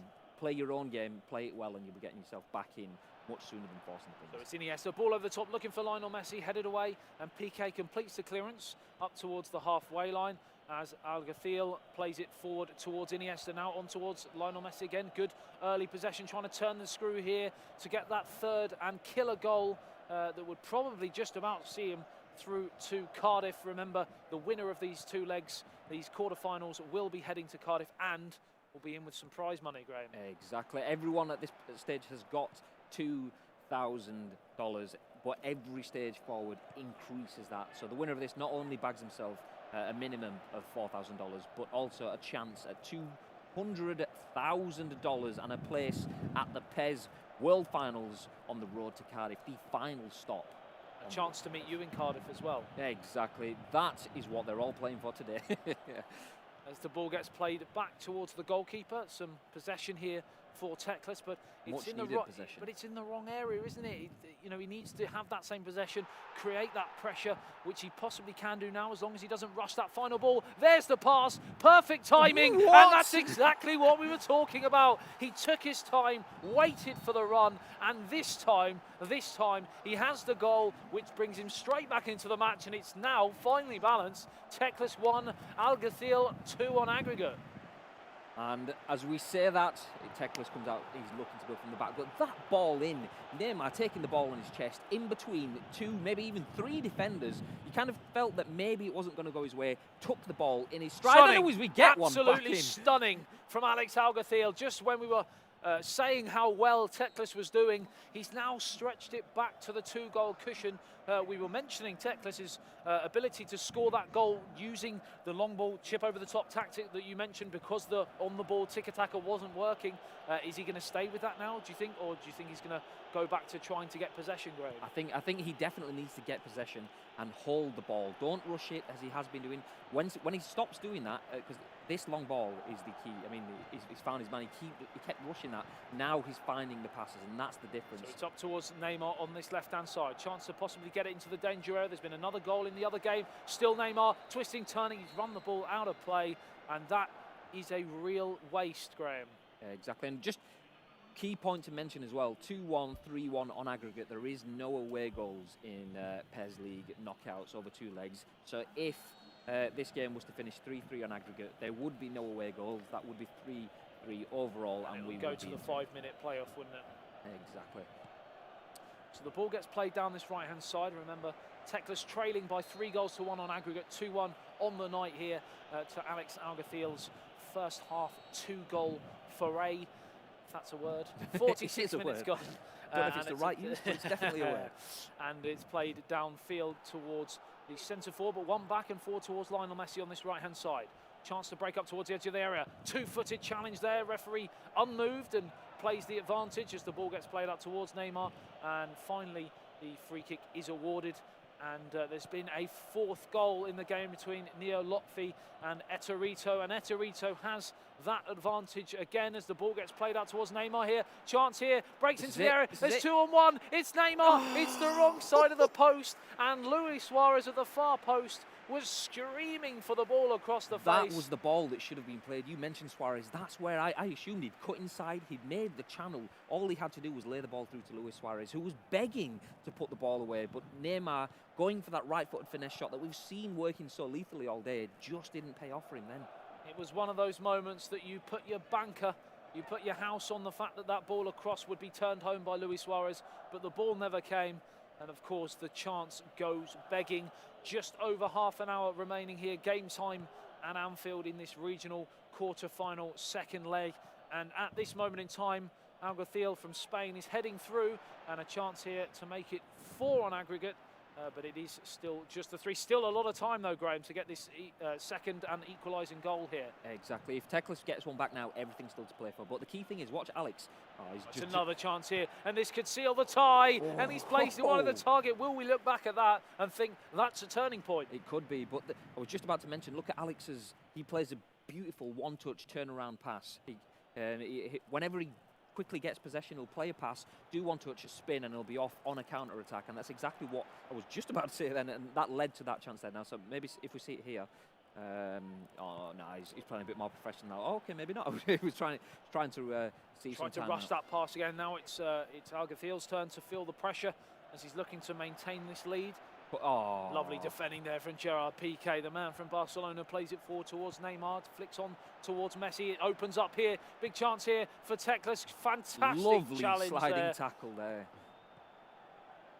And with just over 25 minutes plus stoppage time remaining, it's another chance. It's Luis Suarez, and it's game on here at the Nou Camp. Stunning play from Teklis, and that is a man who knows that it is very, very close. And my arms are waving. You can't see it, but I am excited. I mean, absolutely beautiful wing play out there. I mean, I thought that was all for Lionel Messi. It's another chance to silence him. And that's it. And in the blink of an eye, how many times when we were doing the PES live shows, the PES League live shows in the offices, how many times did we go through and say how, you know, a quick formation change, a little substitution straight after a goal can instantly get a goal back yourself. Exactly, the mindset of, even though your opponent scored, by making a change, that by little doing break, something. that little concentration. And not only that, you're sending out the message that I know what you've done and I'm going to fix that. So it instantly puts doubts in your opponents. So you've just killed their revival, and maybe that's just happened again. Still have 20 minutes left, only 2 goals needed. We know that that's plenty of time for 2, 3, 4 goals. We just need to see that Teclis now getting things on the front foot. 20 minutes remaining here. Teclis 2, Alguacil 3, 4-2 on aggregate as the ball gets played through side down there. Lionel Messi, referee, plays a good advantage, and it's out towards the right-hand side with Sergio Busquets back towards Lionel Messi. Tries to break through the double challenge from Iniesta, but he can't, and now Neymar plays it back towards Busquets. Thought that's a sloppy pass though from Busquets, and it's just not been Teclis' day so far in terms of that final pass. A bit sloppy in possession as well, Graham. Exactly, and the only thing that he's going to see now is frustration. Last 15 minutes, Alex Alguacil has the lead. He has possession of the ball. Whenever he gets hold of the ball, he's going to just be running the time down. And of course, as you can see, my prediction is correct at the moment, so it's of course not. I'm back to where I was 19 games ago in getting it wrong, so again, apologies to Teclis, unless there can be some last-gasp drama to pull himself. There's only 2 goals and he's still well over 15 minutes, including stoppage time, as the ball gets cleared out of play for another corner, and he's mounting the pressure here, looking for that killer goal here, Alguacil. The interesting thing is Alex is still looking to add to his lead, or maybe not. I was going to say, you'd kind of usually see people looking to just run the clock down now, 10 minutes, 5 minutes, just see the game out, but Alex is still looking, he's still searching, still trying to add to that lead. So 10 minutes remaining here in this first game on the live stream, should I say, in the knockout stages. The second leg here in the quarterfinals. Remember, prize money has been won by all of these players who are here at this moment in time, but it just gets more and more as they go through the rounds and in towards the semi-finals and above. And of course, qualifying for Cardiff first here will be Alex Alguacil as the score, if the score remains the same. But it's won back here by Neymar. Chance here to put the nail in the coffin for the man from Spain. Stunning. He needed that, and he needs to move forward now. Can he do it, Graham? He can. He's proved it. The amount of goals that he scored, he just needs 2. Just 2 now. 1 goal would really make things interesting, and really, I mean, the tension you can see on Alguacil's face there. He knows that he's home and dry at the moment, but 1 goal could be so crucial because things can turn in the blink of an eye here in the PES League. And this is it now, the final roll of the dice. Pushing forward, and it'd be interesting to see how Alex reacts to that. He's, pulling back. Iniesta, that midfield maestro, Rakitic back as well.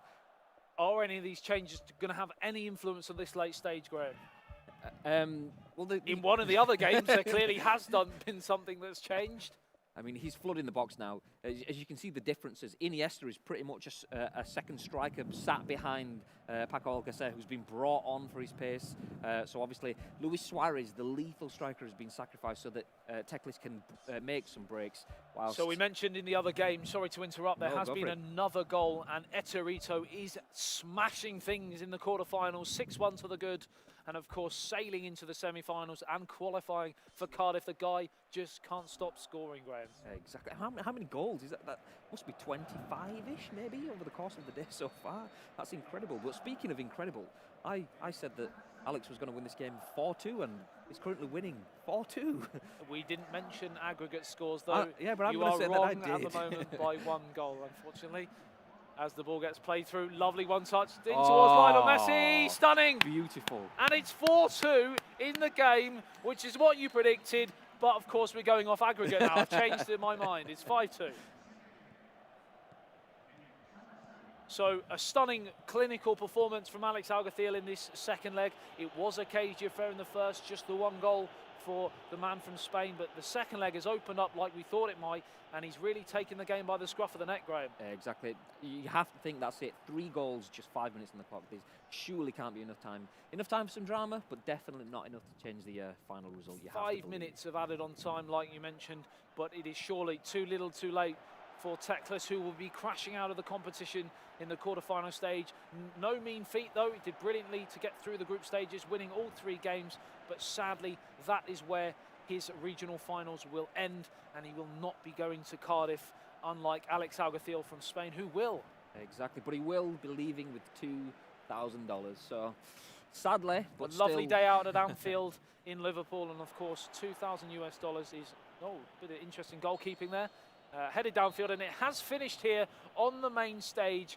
Teclis 2 on aggregate, Algathiel 5.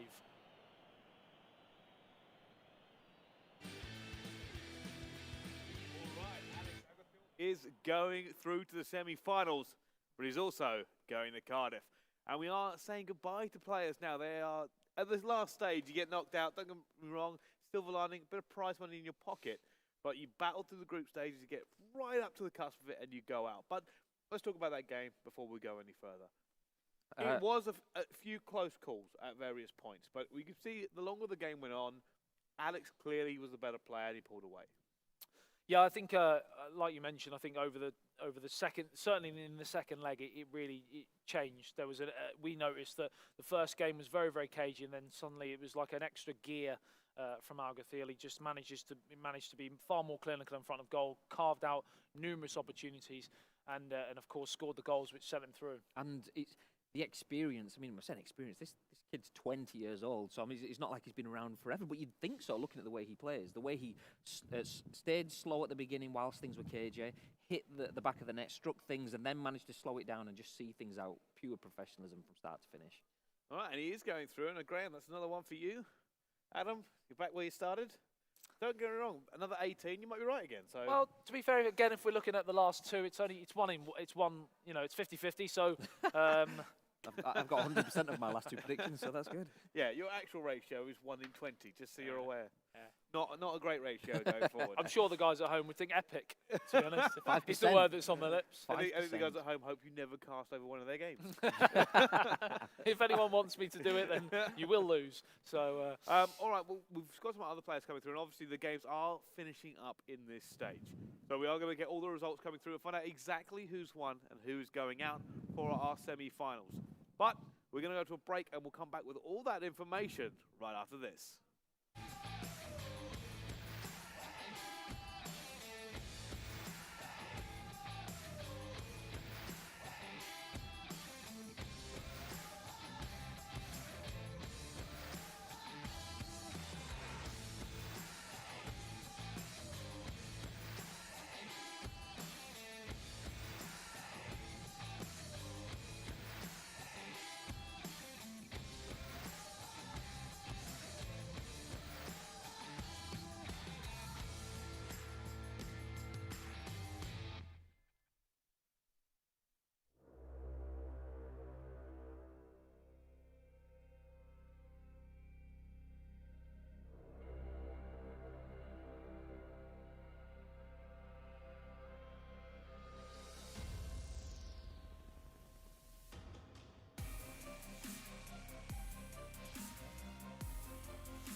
Busquets, Messi, and he's got away. Oh, chance here, no mistake. Can he find a finish? Yes, he can. It's this end of the Champions League. It is cutthroat now. A single error could spell the end of the road. It's Luis Suarez! Goal! Barcelona!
Ladies and gentlemen, welcome back to the PES League EU Season 2 Regional Final.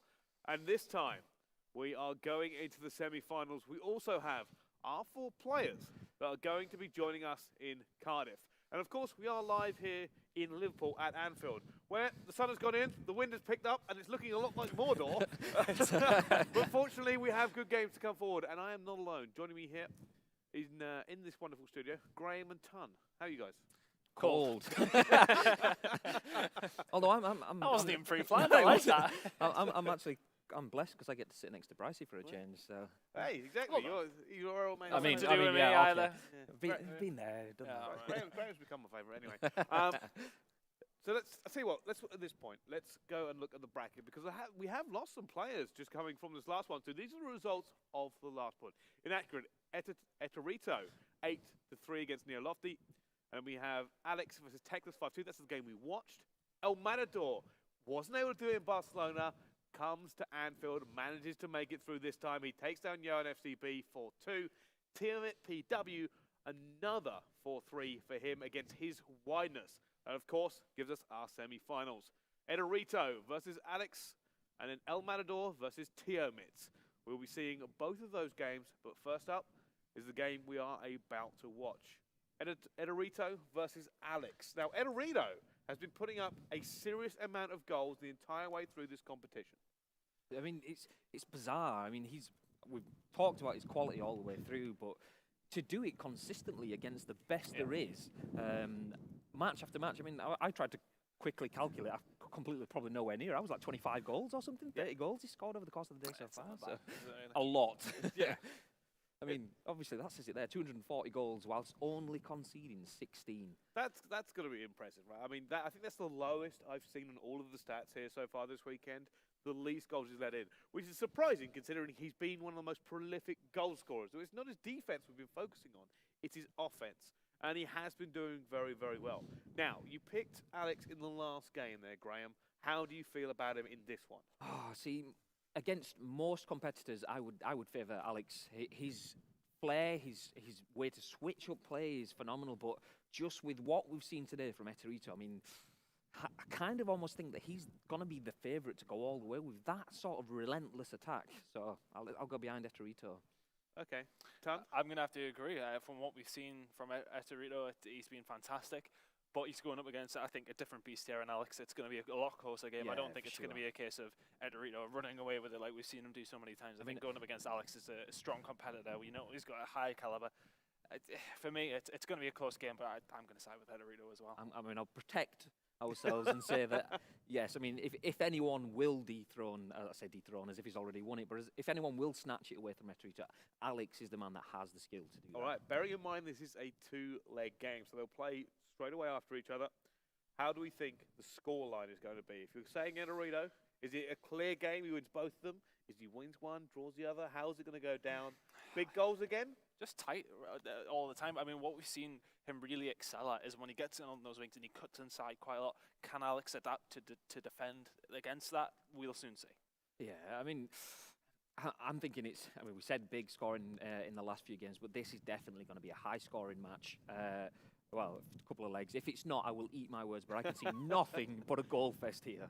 All right, well, let's see if this is a goal fest. Game is underway. Tan and Graham, please take us through. Thank you very much, Brycey. And as you can notice, we do actually have an aggregate scoreline in the top left corner. Of course, we haven't played any games yet, so that will surely get deleted in just a second. But moving into this one, Graham, it's going to be an exciting game. The first of our semi-finals, all these players now going to Cardiff, so that's a massive thing, as we do see straight away. Eterito on the attack with Lionel Messi. He likes to get down these channels and then try and square it across, jinking in and around the box, and that is the first goal on the board straight away from Eterito. That is going to be 1-0 with 4 minutes gone. I mean, I was professional etiquette waiting for you to finish before I jumped in, and I'm just like, okay, he's going to score before I've even said a word, and that's exactly what happened. I didn't say a single word, and Eterito's found the back of the net. 1-0, exactly as we thought. Goals, and expect more to come in there. Strong attacking as per usual. Messi's going to be there. Sorry, it wasn't Neymar who's trying to get in there, but it is going to be ter Stegen to pick things up and try and pass things out here for Alex as he tries to get on the attack himself.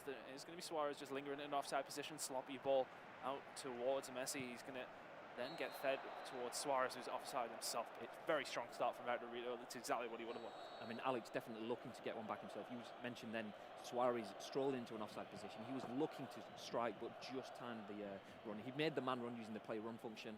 Did it a little bit too early, so Suarez was offside. Couldn't do that, which is why he ended up with a rush pass. But no doubt we'll see more coming as we see Alex once again trying to break. He's got a hold of it, and his passing's a little bit wayward currently.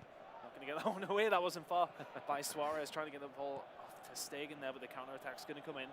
It's going to be Edwarito down this right-hand side. Lionel Messi is going to go for the cut-in. He likes to jink in and around in these positions, just causes havoc all the time, and the header's going to come in. It's going to sail over the bar. That's going to be Rakitic, and you've got to feel like he should have done a little bit better there. Yeah, definitely. I mean, Alex will be happy seeing that one go over. Kind of a little bit left the hook, but his passing, as you mentioned, has been a little bit questionable wayward, so yeah. far, especially for a man that's of his ability. But what a move and what a tackle equally. I mean, that shows the talent of these two players. It's literally anything you can do, I can defend better.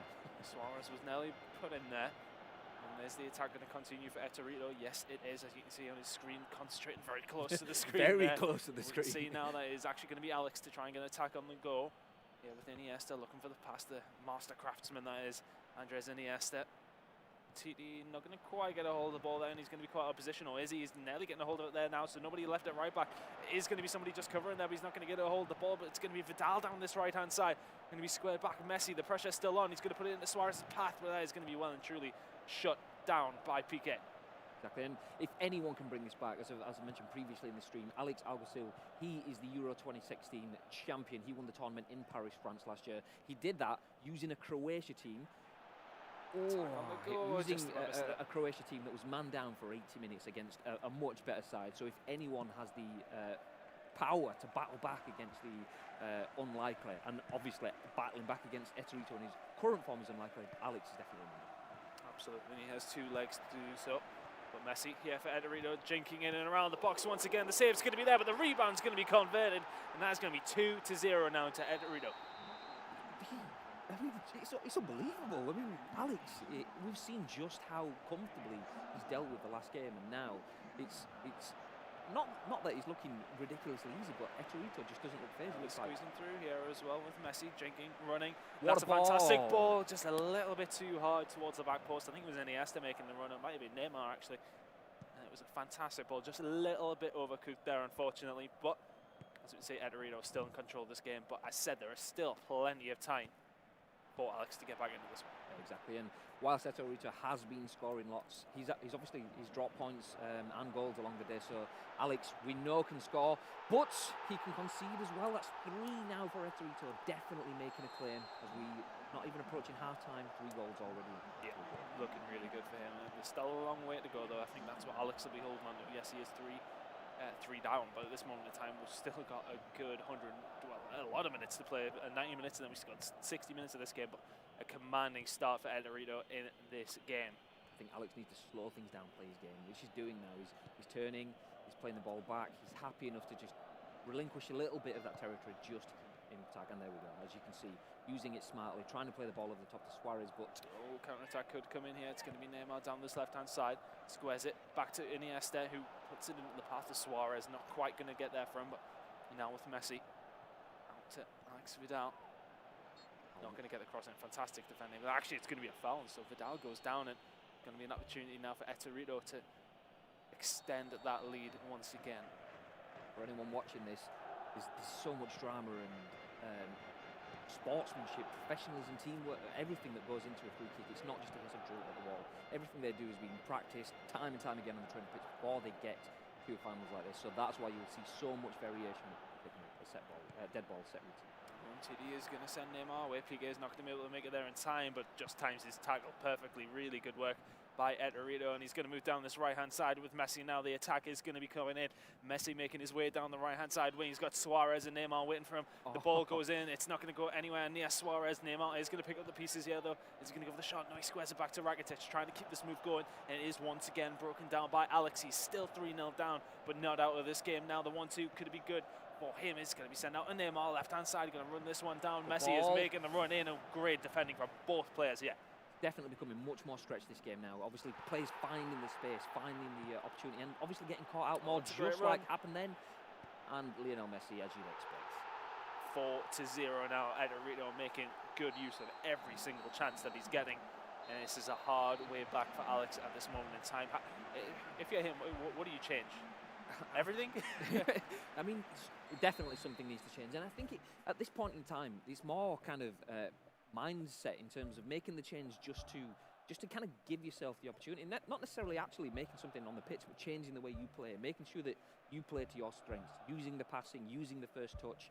Obviously, one of the things that we've seen from Eterito throughout the day is the first touch, collecting a ball, using the first touch to actually move in an opposite direction, which doesn't give your opponent the time to pounce on you. And that's the kind of things that Alex needs to kind of start deploying into his game, because he's not having the time to hold the ball to build his own attacks. Well, he's going for a quick attack straight away from the straight off here. It's going to be given to Messi. Left foot shot in the top left. It's not going to quite get there. Ter Stegen with a fantastic save. Just about pushing that one away. He's going for goal of the tournament there. If that nestled in the top corner, that would have been an absolute screamer. Neymar to whip this corner in. He would be looking for Gerrard picking his head. Ter Stegen comes to claim it, punches it well away from danger. Don't think Iniesta is going to make it there. No, not quite. So the throw-in is going to be what Alex is going to have to deal with. Quick one to Suarez, intercepted immediately by Alaba, and that is going to be a run from Messi. Not going to be able to quite get the pass off there, Suarez, but Matthews going to send it out to the right-hand side. Good play by Alex here, just trying to get something on the board for his team. It's currently 4-0 down. The passing is fantastic. Lovely passing. Every single player getting involved. It's eventually going to get a Neymar. It's a fantastic move, and that would have been goal of the tournament. Really good play by Alex. Not quite able to convert it though. 4-0 is still the score to Eterito. And that is Alex's game. That quick one touch, 2 feet, playing passes straight to men, no time to think. That accurate passing is how we've seen Alex play throughout the day. He needs to keep up with that if he wants to get himself back into this game in this leg and into the next. Good chance here for Rakitic. He's going to square it to Neymar. He's going to go all his own. Neymar is there to not quite clean things up for Eterito. That could have been 5.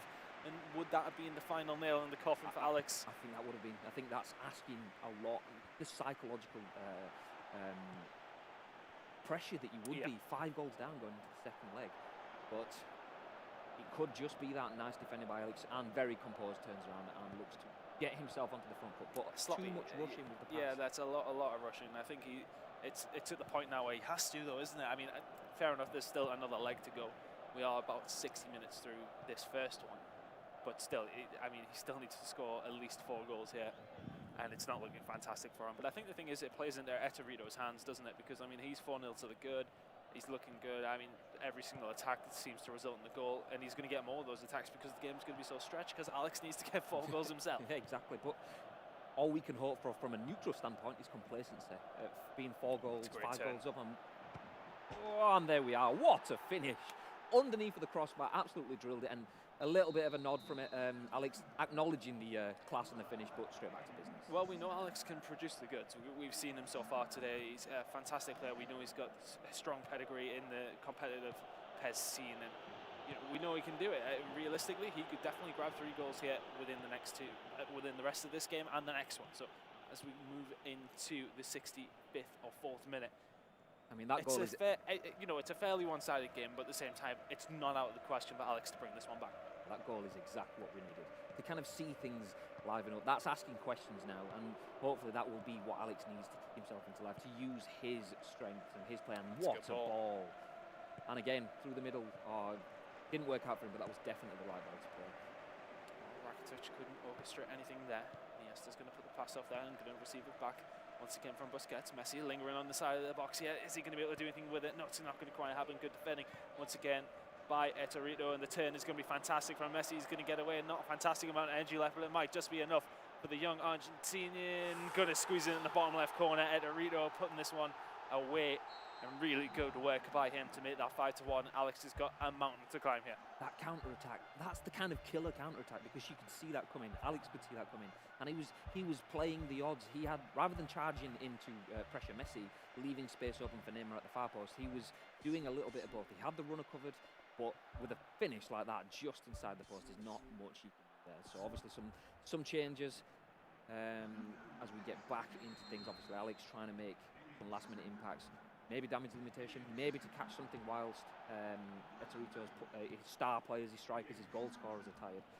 But, maybe he should be just damage limitation for now and then go all guns blazing. We'll see how it plays out.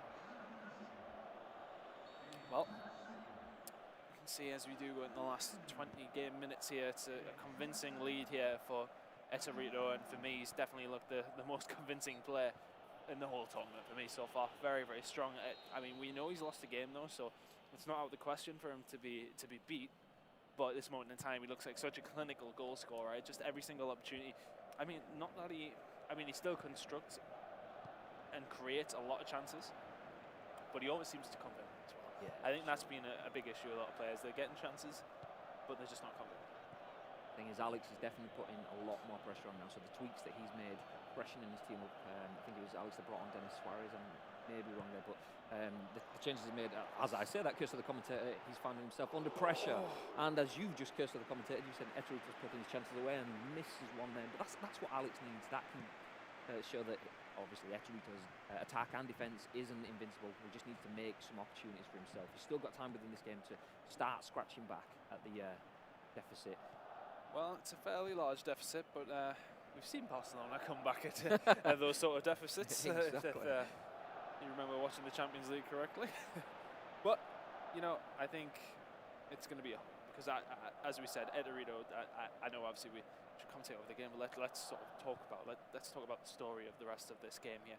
He can really control this game now. He's in a commanding lead. He doesn't need to do anything crazy. Could he sit back and just soak up the pressure, or does he just play the counter-attack game because he knows that Alex is going to score so many goals to get back into it? Well, as you were saying that, he played a long pass that didn't necessarily need to be played. Obviously, he was looking that he didn't pan out to anything for Alex then, but at this stage, I would be looking for that professionalism. See out the last few minutes of this game whilst your players are tired, go into the next leg and then look to build again.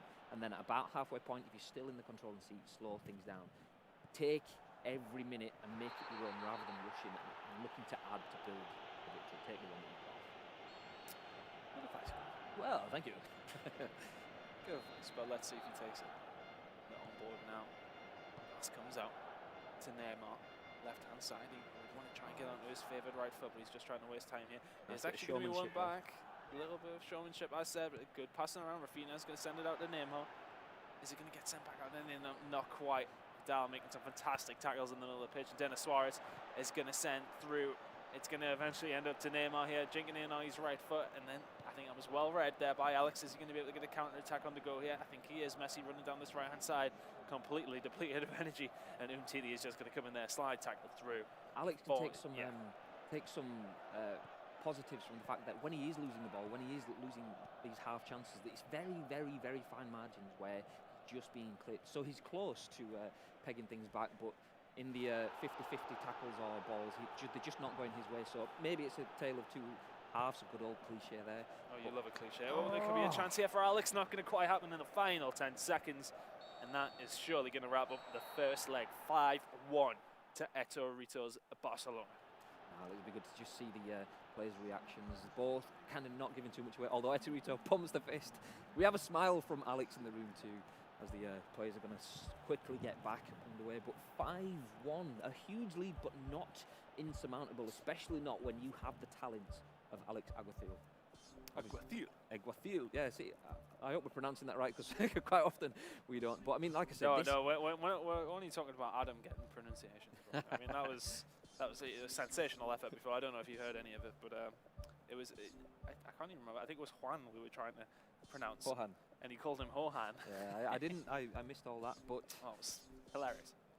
Anyway, as we do move into the you can see on the screen there, Anfield on the screen. That stand put into a football game for the first time exclusively in PES 2017. This never been done before. That stand that we're in now? Exactly. Wow, it's almost as if that's the plan. Was that what you were lining up there? Yes. Was it? No, just and steal the punch straight from the beef. No, we seen Adam stealing lines yesterday off Pricey as well. Adam really wanted to introduce Ian Rush when we did the draw here. And that's something we've hardly touched on in this, is these players not only have they just kicked off for the second leg for the chance to play. Oh, there we go. About to seal this. Fantastic goal there, just about ramming it off him in the wrong position for Alex there. And surely that seals the deal now.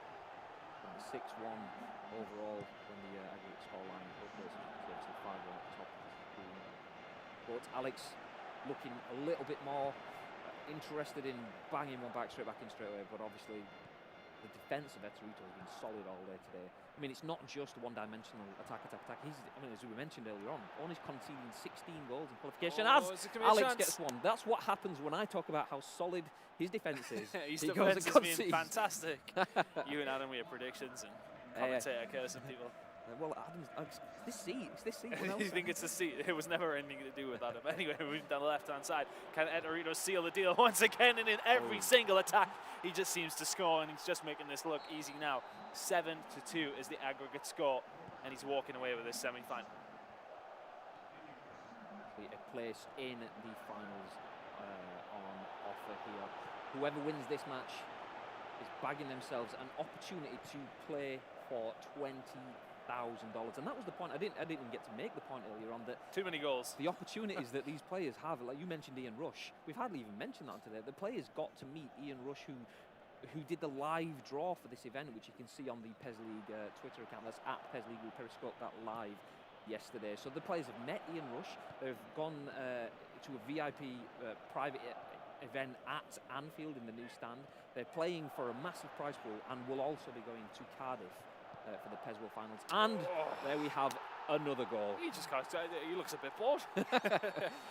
Fantastic play from Etorito once again. And it's looking like he is destined to go into the finals. And who will he go up against? I do believe the other semi-final is El Matador against Tiamat, I think it was. Was it Tiamat in the end, was it? I think it was, yeah. So, I mean, that'll be a great game as well. I think, obviously, looking at the other group, Tiamat was the only guy to beat Etorito. So that's going to be a fantastic game, El Matador against him, coming up just after this one. But it looks like the winner of that will be meeting Etorito in the grand final. Well, we were joking with El Matador yesterday about how the ideal way to run through the PES League season was to qualify for Barcelona, get yourself $2,000 but not qualify for the World Finals, and then come back and bag yourself $20,000, earning the absolute maximum prize pool of $222,000 on the way to being the world champion. Do you think that's his tactic? I doubt it, but it could be. We'll ask him after the World Finals and see how he goes then. Well, again, another attack from Alex is shut down. And the attack from Etorito was on the go there, but Alex going to shut that one down himself, actually. Pushing forward, though, TD is going to be all over that ball from Iniesta, just taking him down and trying to push on through again. And it's such a hard game to call now, because which way is it going to go? What does Alex have to do here? He's so far behind, 6 goals in it at this point. It's just no way back for him, surely. I mean, it's not unthinkable. I mean, as we mentioned, the final was over and done with as far as anyone was concerned for Alex. At 80 minutes into the game, he was a man down and a goal down, and having to use Croatia in the finals of the France Euro 2016 tournament. But at the end of extra time and penalties, Alex was the man that actually walked away with the title. So if anyone can bring it back, still time, but he needs to score a goal every 10 minutes, and with movement like that, he's building the right way. He's going to get a hold of it. It's actually going to be Messi just about to get a hold of that there. I have no idea what that noise was, but that was a good one. Well done, Alex. Just 5 more to go. Drama. This is what we need. Just 5 more to go, you say, as if it's an easy feat, Graham. Anyway, on board here with Etorito. He's going to stand on the left-hand side. Could it be 6 that he has to get a hold of? Neymar causing all sorts of problems. It's fantastic football. And Barcelona, another goal on the board for Etorito, and it's looking strong from him. That's it. Surely that is it now. I mean, getting 6 back is hard enough. 10 minutes roughly per, you can think possible, unlikely but possible. But when you've got a man, look at that. Marseille roulettes, step overs. He's enjoying his playing now. Clearly comfortable. Another flick. Might get another one as well. Might just showboat just before he gets to these finals. It's looking like he is going to get there. Messi going for the top left. Not going to quite pan out the way he wanted it to, but attack can come in here from Alex, trying the skills himself. I think he knows at this point he just has to have a little bit of fun with it. His own rainbow flick to answer the Marseille roulettes that Etorito keeps throwing out. But as every minute ticks on, you kind of think it's becoming harder for Alex, but he has an opportunity now, just needs to drill a ball in. It's going to be Iniesta on the edge of the box and well blocked away, and it's actually going to be Neymar to bring this one out of the Barcelona half. Messi just on the halfway line, looking for the run in the middle. It's a fantastic ball through. It couldn't have been any more perfect for Iniesta. Is he going to chip it over? Oh, he hits the crossbar. Is he going to get a second bite of the cherry? And it is going to go in. And Etorito laughing away to himself there. I'll be happy with this victory so far. See, this is something we don't often get to see. Players having such a big lead. That's 7 goals now with only 45 minutes of in-game actions played. we're now getting to see the real skill, the showboating, the finesse. And yeah, this is purely going to be enjoyment for the next 45 minutes. So if you're watching this, savour this, because you don't get to see this sort of action very often in a competitive game. Well, let's see if Alex can get some more goals on the board, and ter Stegen will take those shots all day long. And that's going to be the first half of the second leg over. And Eterito well and truly in control. I was kind of giving Alex almost a little bit of a G up, because I know he can hear us in the studio. I was kind of thinking, yeah, he has a chance, but your motivational voice, Graham. Well, it worked once, but then obviously you conceded four. The talent of Eterito in managing to strike. I think you actually just jinxed Alex. Possibly. Possibly. As we do move into the second half of the second leg now. I'm sorry, Graham. I threw you on the bus like that. I'm used to commentating with Adam as well. So that's fine. Yeah, it's moving into the second half, though, we can see Eterito continuing where he left off. The attack is once again sublime. It is Lionel Messi, the roulette round, back to Suarez, and that is going to be another goal on that. I mean, you're making it look a little bit easy at this one.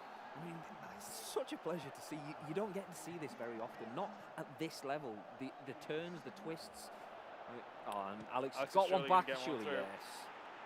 Fantastic work by Alex to get one back on the board. A little bit of consolation prize for him.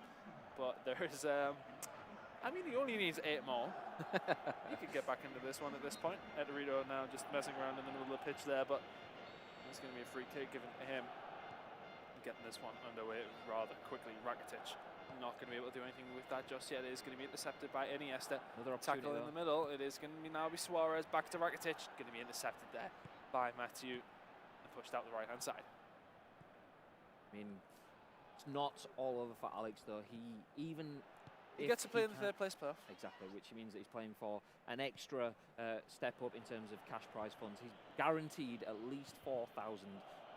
So the third place will get him the opportunity to add 50% to that tally, so $6,000 to finish in third place. And obviously, Suarez is going to get a chance. He went for the top left, not going to quite get there. Ter Stegen just going to get a hold of that ball there, but it is going to be pushed out towards Neymar, jinking in the box. And once again, Eterito showing what he can do.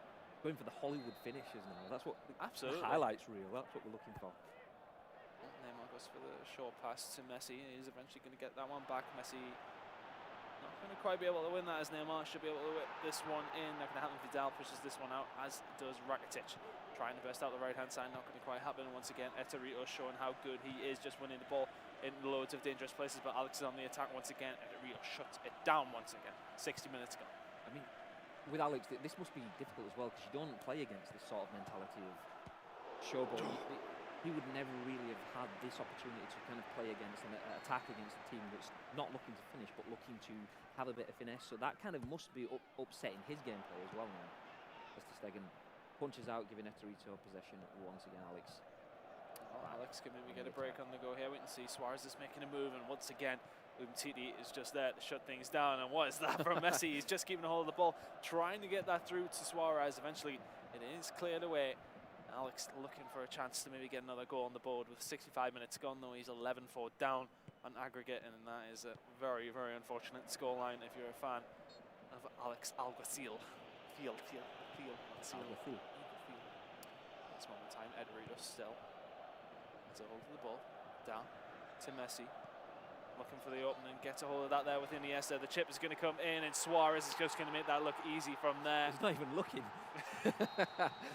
I think he's just warming up for the final here. 11-4, make that 12-4 now to Eterito with 20 minutes of game time left in the second leg. It's looking good from him, but Alex wants to go out with a bang. That's a great ball in towards Neymar. He's going to just go wide of the left post there. Unfortunate from Alex. He wants more goals, but at this moment in time, Eterito is making this look rather easy. I mean, just kind of analysing how this stacks up in the day. Eterito has played in dominated, the player's favourite, and destroyed him with 10 goals. He's played Alex Alguacil, one of the most experienced and best performing PES players in the last few years. He's winning him 11 goals to 4. I mean, if this isn't a sign for potential PES world champion, I do not know what is. I agree with everything you just said, Greg. I think, honestly, he does look the real deal, and we will see that in the final, most definitely now. I can't imagine that Alex is going to get himself 7 goals back in the next 20 minutes of game time, but he is going to have to defend this one now. is going to be to stake in the clear with that one away, and Messi was prowling. That is actually going to be throwing now to Eterito on the right-hand side. Messi's just trying to keep hold of the ball, and I mean, from here on in, I mean, Alex is going to play his third-place playoff game after the second semi-final, of course, and I think, I mean, what's he going to do differently? I know it's obviously he's not going to be going up against Eterito, so that's a positive instantly. I think he just needs to play exactly how he likes to play. I mean, the style and quality that Eterito brings to the game has just not allowed Alex to play his own game. If he can slow things down and speed things up as he sees fit, then the game is his. But Eterito's playing style today and hitting that early goal has just not allowed Alex to get into his own goal. Yeah, he just hasn't allowed him room to breathe. It seems to be very, very high pressure all the time. Neymar's now pushing in there, trying to make it another goal for his side, but currently with only around 5 minutes of game time remaining, this is looking like a very, very solid performance out of Eterito, and I think either one of those semi-finalists in the second semi-final will be looking at this one and thinking, right, okay, this guy is the real deal. We do know that actually Tiamat has already played against him and beat him. So is that the guy that can potentially do something here? We know he's obviously got chinks in the armour. Potentially could lose that grand final against Eterito. I mean, he could be going up against El Matador. We're going to find out who exactly he's going up against in the second semi-final. But a very, very convincing victory. I mean, it's good to have him back. I mean, he's done this time and time again on the PES League World stage, not for the last couple of seasons. It's good to have Eterito back, and what a way to announce your way back into PES League in this, which is arguably the biggest PES League season in history, and he's definitely finding the right form at the right time. Yeah, he could be adding another goal here as well to his substantial tally already. It's 12-4 currently. As we just about get into extra time here, it's been a very, very convincing performance. Alex has just been on the defensive line the whole time, Greg. Yes, sure. I mean, Alex, that early goal that was a tale of things to come then, instantly on the back foot. He's tried, and he's found 4 goals against arguably the best player here today, but when a player can sink 12 past you in 2 games, and that is the end, 4 goals just isn't enough. Eterito 12, Alex Alguacil 4.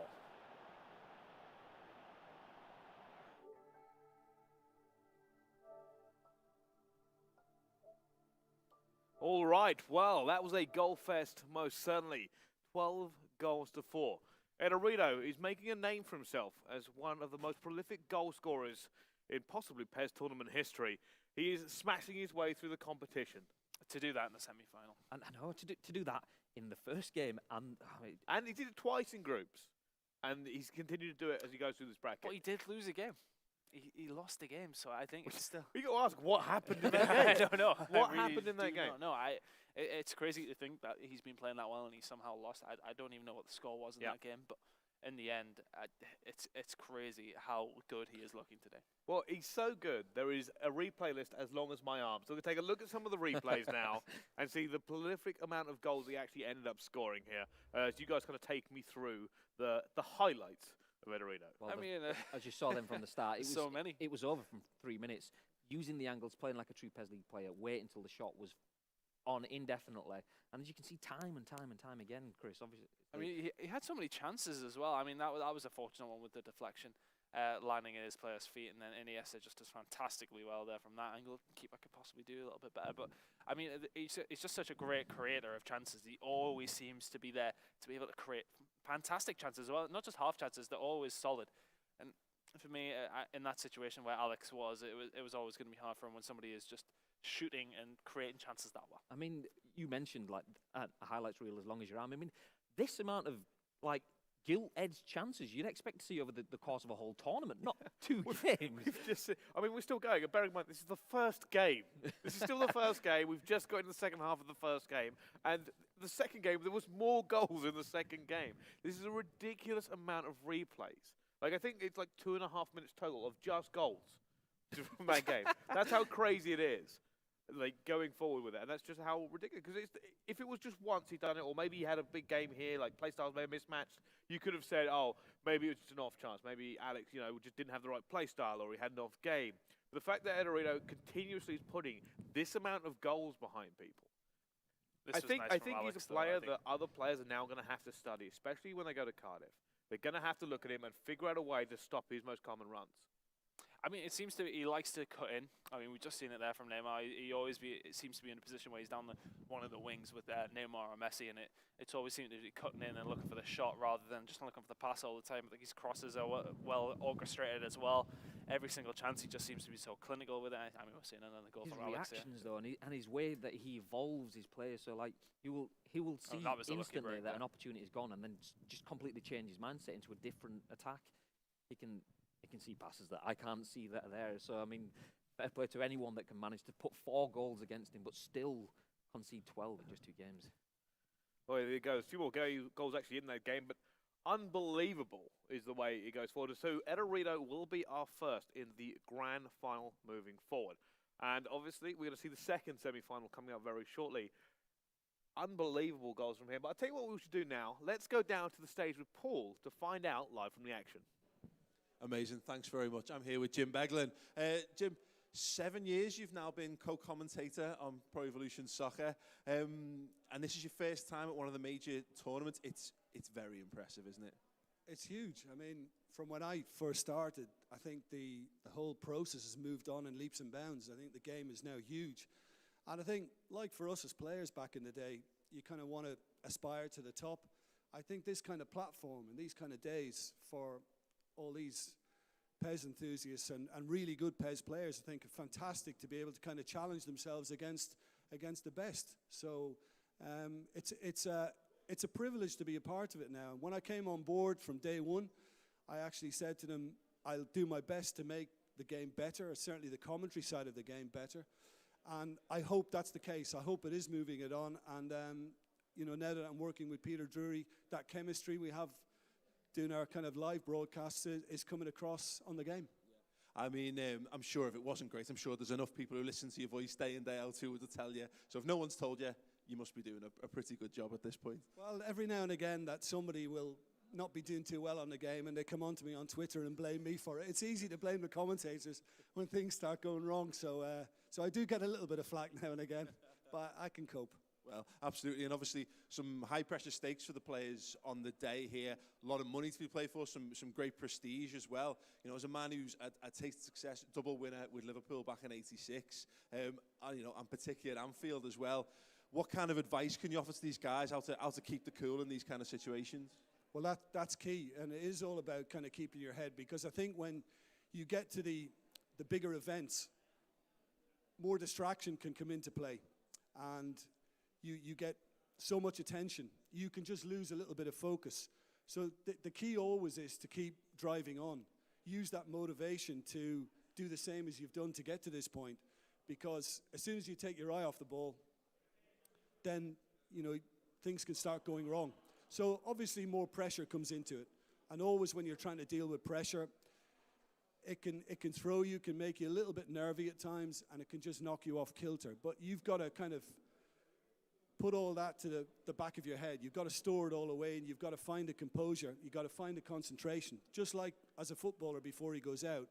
And then once you get into your game, you've got to execute your game plan, and you've got to find the focus that is right up there, because otherwise in this level of competition, you're not going to go very far unless you're properly at it. So I'm sure most of these guys to be here anyway now are pretty focused anyway. Yeah, absolutely. Some very cool heads out there. Some incredible goals that we've seen so far. You're going to be moving on to commentary duties a little bit later on. How excited are you, I guess, to be able to bring what you do normally in a studio actually to the live stream? Well, I'm looking forward to it. It's different. Obviously, the same principles are involved. The kind of same rules apply. You'll probably hear me repeating myself a little bit, you know. But hopefully, I can come up with a good line or two. But no, I'm looking forward to it, because these guys here have invested a huge amount in this, as I've already said, and so they're all winners, you know, and they're all aspiring to be successful in this. So it's quite an honor to actually get a chance to do something very different and work on a final that's really going to matter. Yeah. And of course, if you say something that winds them up when they score, you're in the room with them this time. I'll have to be very, very careful on that, you know. So yeah, I might be keeping stum at times. Fantastic. Well, Jim, Good luck with that. Obviously, good luck with the series. And yeah, thanks to everyone who's watched so far. Stay tuned. The second semi-final is coming. But now we're going to hand back over to the studio with the guys who I'm sure are absolutely toasty by this point. Guys, how are we doing? Yes, thank you so much. We are very warm out here in the studio. And by that, I mean the wind chill's a factor of so much so that we've had to get leg warmers for our good friend Full Adam thermals here. on now, so ready to rock for the second semi. Well, fortunately, we have some more PES action that should keep us warm and toasty as we continue through into the grand final. But first, the second semi-final, second leg. Now, as we go into this one, can either of these players take on Edorito? And if so, which one? El Matador and Tiamat. Well, of course, again, two players who finished second, I believe, in their groups. And, of course, I mean, Edorito, he's been smashing it through the whole tournament so far. But it's, you know, will he it... lost to Tiamat. Well, there you go. So that's why you just can't really make a prediction. Well, I can't make a prediction ever. You got this card. But of course, it just goes to show the level of talent is so amazing here that even you've got a favourite like Edorito who's been smashing it can still come into trouble against some of these players. So here's the thing that I'm looking at. Not only is Tiamat taken down Edorito already at this tournament, but I was talking about the goals that we've seen so far, the stats that have come through. I thought Edorito's stat of 16 goals against was low. Tiamat has only let in 11. That may be the reason that he was able to defeat Edorito earlier on, is that his defense looks incredibly solid. He seems to be able to maybe shut him down, and we've already spoken. Maybe Edorito plays very, very aggressive when he comes out the gate. So if that is a rematch, I look very forward to seeing it. On the other side, El Matador, second time at one of these. I saw him in Barcelona. He didn't make it this far. He has now secured his spot in Cardiff. But how far can he go? Is Tiamat a step too far for him? Well, like you mentioned, in terms of Tiamat, in terms of his defensive abilities to shut down Edorito, we are basically, we can't write off El Matador because, like you said, he's been to Barcelona, he's got the experience, he's a finalist in many different years, and he did brilliantly in the German Championship. So, what do you think, Chris? I mean, I think when you look at Tiamat and who he's beat to get to this point, I think he was very unfortunate in the end not to finish top of his group. I think this has got to be Tiamat's to lose. I mean, but it's hard to say because, I mean, these two players obviously haven't went up against each other. We haven't seen very much from El Matador today so far. We know he's been sort of cruising through those games. I mean, in the group, where did he finish in the end? What was it? I mean, he finished El Matador was first. Oh, no, he finished first. Yeah, he finished first. In the group of three, yeah. So, and that's in the group of three. Tiamat was first as well, but then you had that draw. He didn't lose the game. Yeah. He won two and he drew one. So, again, one of those was against Edorito. Right, okay. Oh, right, okay. So he drew against Edorito. No, so where's the loss come from? He drew against Indonesia. Oh, right, yes, which doesn't make an awful lot of sense considering how the rest of the games went. I mean, that's the thing, though, isn't it? I suppose it's like being backwards and forwards, and it's not really any sort of trend we can go off to say, all right, he's definitely going to beat him. Which is why it's so hard to predict. Yes, okay. Speaking of which, Adam, I think it's time to move on to the prediction. Yes. And I'll start with Ton because I'd like to hear a right prediction first. I'm going to go with Tiamat. I'm going to say a relatively... 2 legs, remember? Yeah, a comfortable win. Not necessarily too close. I'm going to say there's about 4 or 5 goals in there. Comfortable. 4 or 5 goals. Not going to give me a score. Have you seen how many goals we've seen today? 4 or 5 goals is comfortable. No, because for me, if you go up in the first leg, then it stretches the game completely, and then you can go away. Even if you suck all the pressure up, you're going to be able to counter attack. I'll let you off. Okay, that makes sense. Don't you try to talk football to me. Adam? 5-2, Tiamat. Okay, well, legs. All Tiamat all the time. Let's find out if that's how this game is going to go down. I'm going to hand it over to you two, our wonderful commentators for this one, Adam and Ton. Yeah, so of course, kicking from left to right, we have El Matador from Germany, right to left, Tiamat from France. Strong favourites, both of these going into the competition to make it through to these stages now. They've both made it this far. Can one of these two players now snatch a place in the final to play against Edorito? Chris, we know your money's on Tiamat. Do you think it's going to be a cagey start to this first leg? Well, it seems as if both two teams, they can't really figure each other out so far. It's backwards and forwards in the middle of the park. We can see balls being sprayed all over the place. That's a fantastic ball from El Matador there, actually, towards Messi. We're not going to get away with it there, but Tiamat, we know he's got a good result under his belt, beating the guy that we sort of have been looking towards, scoring so many goals. So, for me, it's hard to predict, but I think Tiamat will take it comfortably. Okay, so the ball is played up towards the halfway line, finds Neymar, and then popped off towards Iniesta. Now finds Rakitic. Good early possession here from El Matador from Germany. Out towards Vidal on this right-hand side. Movement in front of him from Lionel Messi. Always dangerous inside these areas. The Argentinian talisman plays it through towards Luis Suarez, and that was almost the first chance, Chris. Yeah, Suarez just not able to get the boot onto the ball there, basically. Stegen is there to clean things up. So now towards Messi, though. MTD was there to meet him and met him well, but he is going to burst away here. Messi down this right-hand side. He's going to cause so many problems here as well. And let's see if Tiamat can get the ball into the box, playing it methodical, slowly, just trying to get a right angle to play the pass. He is going to put it in towards Rakitic, who's offside. So 13 minutes gone here at the Nou Camp, still 0-0, deadlocked here in this first leg. We were not sure whether it was going to be a cagey affair, but we haven't seen any chances of note so far, so that is exactly what it is as Neymar breaks down this left-hand side and forces the first corner of the match for the German. It's like just playing the mind games. You can see they're all stacking up against each other. Piqué is the guy you want to be aiming for, and we haven't really seen too many goals from corners this Fine weekend. margins from set pieces, isn't it, today? Not a lot. As Rakitic pops it off towards Iniesta, can't get the shot away, blocked, and now Lionel Messi wins the ball back for the home team here as Vidal now tries to break in towards the edge of the area. Good challenge though, good hassling there from the defenders, and they just managed to pop possession off and play it down the left-hand side, but that's a sloppy pass straight into the danger area, almost finds its way through to Luis Suarez, and again, that final pass is lacking so far, Chris. It has indeed been, and I think for me it's been great defending, what we've seen so far, both these teams just covering their man where they need to, and really good work, and Matthew is just about going to clean things up here. Vidal down this right-hand side as well. And both players seem to be playing.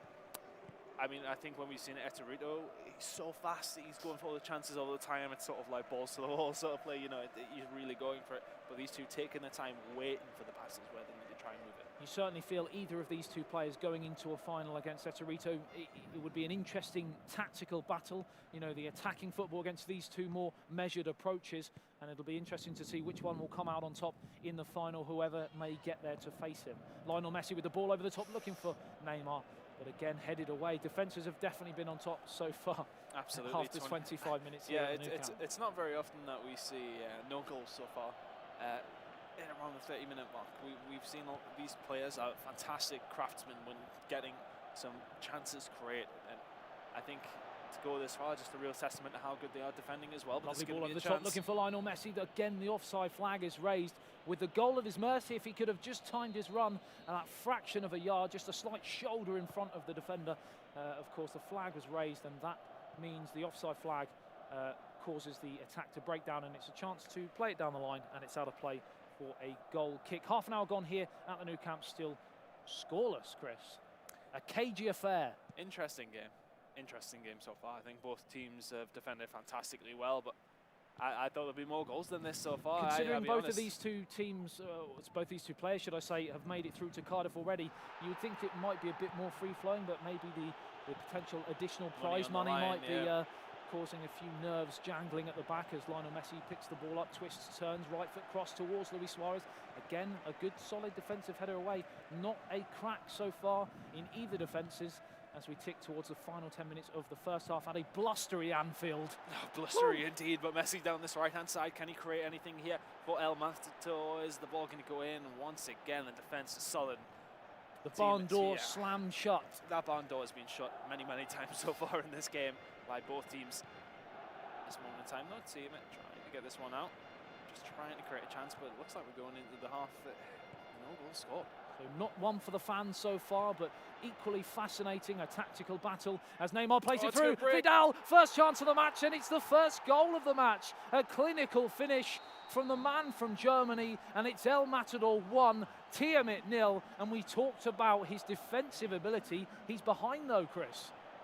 He is indeed, and for me though, he's going to lose it there. Rakitic is going to push down this right-hand side. He's got Messi and Suarez with him, as well as Neymar. It's not going to break for anybody there, but for me though, the goal from El Matador there was well worked to a point, but then the deflection came in, and that was where we've seen Vidal able to clean that one up. Again, excuse the cliche, in these big matches, a moment of brilliance or a mistake can often sway the game, and that's exactly like you mentioned as what's happened there. The deflection giving El Matador the advantage, but it's a chance here to equalise. Lionel Messi doing what he does best, but just the wrong side of the post. How are we going to see the second half Chris, after a 1-0 first half scoreline? I would expect it to be a bit more stretched now, but at the same time, I think, you know, even if we went the second leg here and Team It was only 1 down, I think he'd be quite happy with that.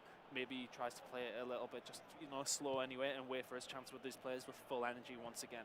But this moment in time, we can see he is attacking Messi on the edge of the box is where he's dangerous. Once again, I spoke too soon, Chris. The last attack of the first half, it's an equalising goal, and then it's put this game finally back in the balance, and it's El Matador 1, Team It 1. Fantastic half. I know we haven't seen a lot of goals, but we've seen a lot of chances created. But at the same time, they've just been shut down. It's been a good defensive performance from both teams. In the end, a slightly lucky goal by El Matador in the end. He did create a good chance to get to that moment, but a fantastic goal there by Team It with Lionel Messi on the edge of the box. Does not miss those. See now, Team It building fantastically here. Great passes in and around the box. Messi is going to dink that in to Rakitic there. Is it going to be there though? And the final ball is just not good enough.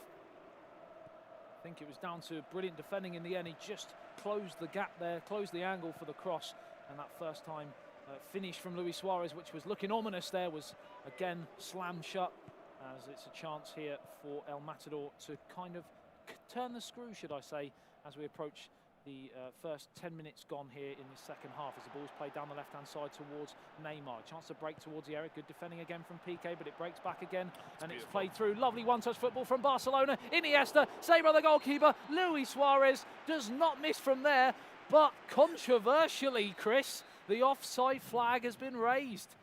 Fantastic work to get that point, though. Team It done fantastically. Passes were just amazing. I mean, he seemed to see the passes before anybody else did. Just good tick-attack of football. In the end, not quite getting away with it, though. The offside flag saves El Matador. Well, if Team It doesn't go through to the final, many will look back at that interesting, controversial decision there from the third umpire. The third umpire, it's not cricket. The fourth official, as the ball's played down this right-hand side. Rakitic down towards Lionel Messi. Lovely first touch from the Argentinian. Plays it infield. It's a poor pass, though, from the usually brilliant Lionel Messi. And now Neymar down the other end. Chance to break through. Good strength shown from the Brazilian into the area. Hacking at his ankles there from PK. But the referee was unmoved to the Brazilian's appeals. And with half an hour remaining, we're still finely balanced, Chris. Messi was pushing down this right-hand side now, and he's going to break away. On this right-hand side, he does have Piqué in chase as well, but Messi can cause so many problems, and he does have Vidal with him as well. Already scored so far. Vidal is going to square this one off, and it is actually going to be Rakitic who feeds in Iniesta, and that's sensational football once again. Absolutely from El Matador. clinical, wasn't it? 2-1 is now the score. A very close game. Wonderful, wonderful football down the right-hand side. One-touch tick-attacker in towards the centre forward, who skipped round the last defender and just placed it clinically into the bottom corner. But a chance for an instant response, and that is fantastic from Iniesta. Chris, this game has ebbed and flowed, and it's now 66 minutes on the clock, and we're still level again. Absolutely phenomenal play from both players. Every single time, I mean, we've seen a slow start. Maybe they were just sort of figuring each other out, because all the passes have been fantastic since then. They're just creating chances left, right and centre. And Rakitic is going to score another one for El Matador. Really good work by him. Every single goal has been sensational. The tenacity there shown from El Matador to break away from the double defensive block on the edge of the area, span inside and place the ball into the far corner, and he leads by 3-2 as we approach the final 20 minutes here.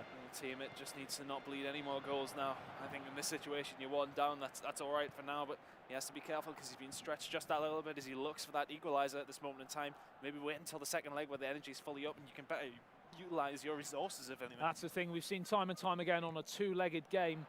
The importance of just staying in the match after the first leg. If you try and go hell for leather, then of course you could be in all sorts of problems, as Rakitic has the chance to make it 4-2. Shot goalwards, tipped away by the goalkeeper. A strong two-handed palm away, and now a chance for Team It to counter here through Lionel Messi. He's going to get that ball off towards Suarez. He's going to make the run through here. Piqué is not going to be able to pick him up. It's 2-on-2. Oh, it's just going to be nicked away by Alex Vidal. A goal scorer in this game already. Defensive hero too. Iniesta, now it breaks the other way. This game is really ebbing and flowing like the Sea of Moses as the ball gets played through towards Iniesta. Chance to get the shot away and blocked towards the goalkeeper. Just fascinating to watch some of the metaphors that are coming out as well. Yeah, I think that's the most entertaining thing. Ebbing and flowing like the Sea of Moses. Oh dear. Oh God. As you can tell, it's been a long day, and with the birth of a child a week old, as you can see, the lack of sleep is really starting to come into effect as Rakitic plays the ball up towards the right-hand side. One back on this left-hand side through Neymar. Neymar plays it through towards Jordi Alba. We've not seen a lot of width from the away side so far in this match. Perhaps that is the killer in terms of still being behind. Maybe does he need to use more width? Is he too narrow? For me, no subs have been made at this point either. That's interesting, yeah. I don't really understand why. The 60, 70-minute mark is usually crucial in these matches. I mean, the 60 or 70-minute mark was well and truly passed. We're in the 85th minute now, and the time for subs is gone. Yep, they're going to see the game out without really using any subs, and of course they do have the second leg, and perhaps they're happy with how.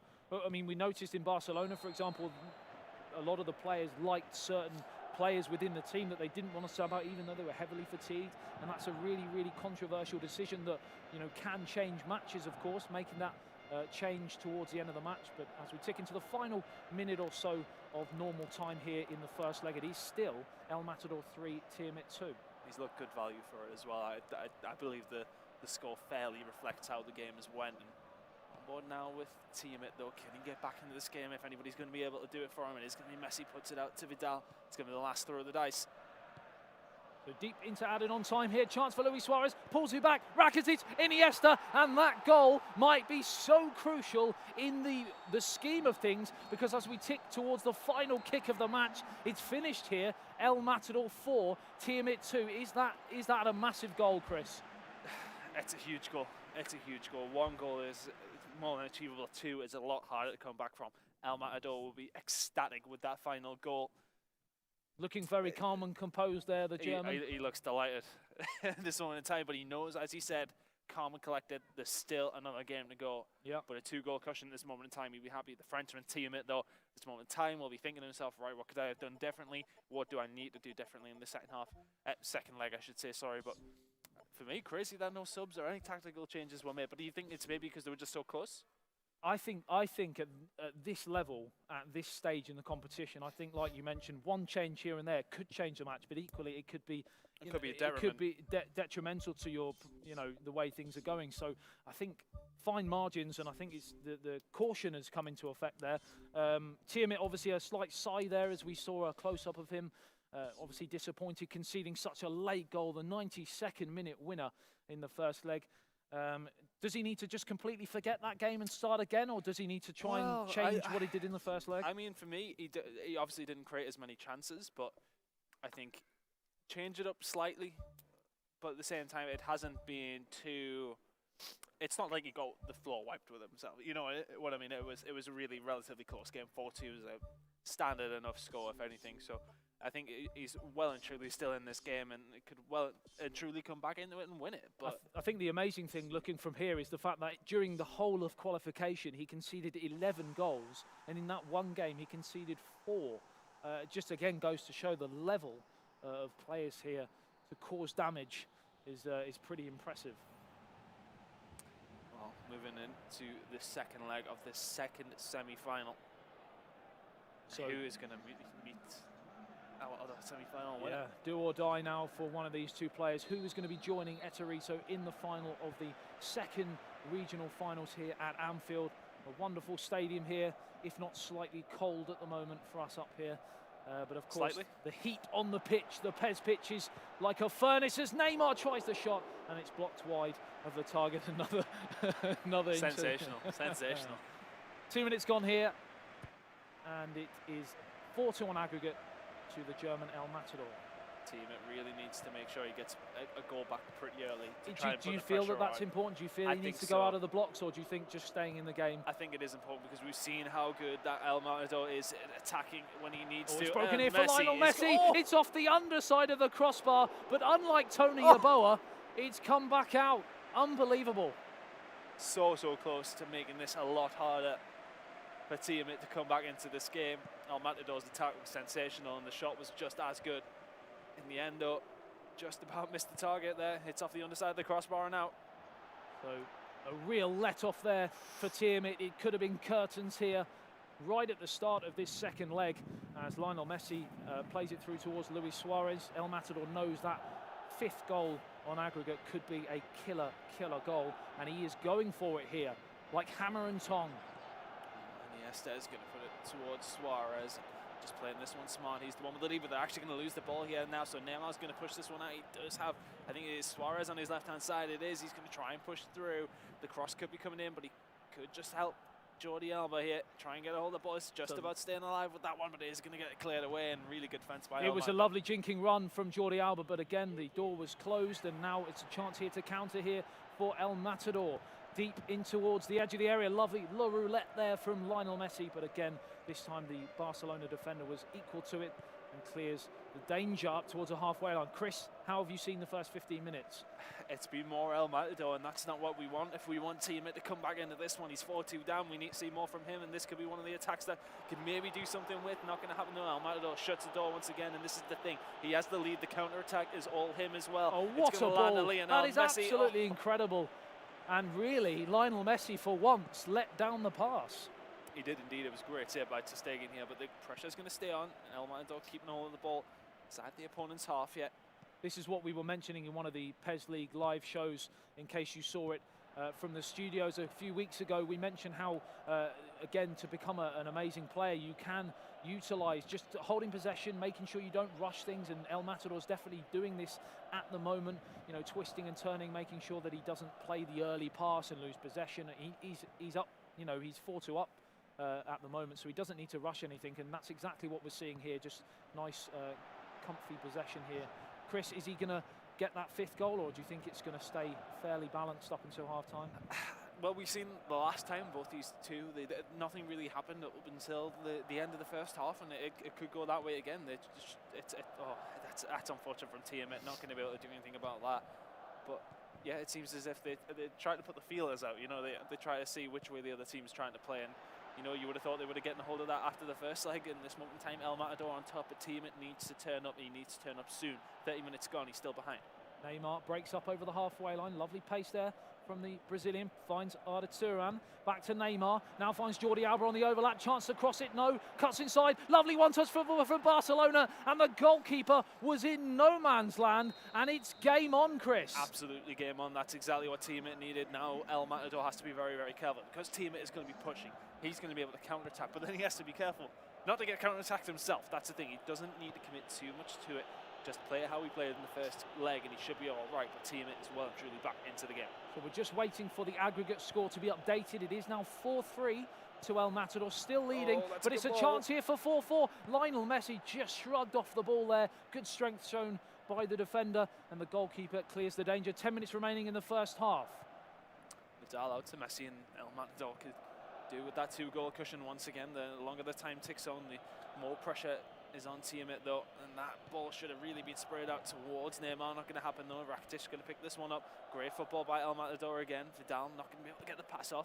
Really good pressure here by Tiamat, but El Matador continuing the press. Rakitic, sorry, to Iniesta. Messi on the edge of the box, left foot shot. Going to go wide though. In that situation though, needs to keep a hold of the ball for me. I think that was a bit over ambitious. Yeah, again, it's just as tense as it is for El Matador as it is for Tiamat, and that was a chance there to again get that 2-goal cushion that at this stage in the game, as we tick towards half-time, a 2-goal cushion is really, really what El Matador needs if he's going to try and get through to the final, because as we tick into the latter stages, it is known as squeaky bum time, of course, Chris. Indeed, squeaky bum time is starting to arrive very, very soon, as we do see the ball sprayed out towards Vidal on this left-hand side. It's going to be Neymar cutting inside. Not going to happen for him there in that case, though. And this is going to be a potential counter-attack from El Matador with Messi. Deciding to slow it down. Just trying to keep a hold of the ball, but he's going to lose in the middle of the park here, Adam. Yeah, he has lost it, but he's won it back as we tick into the...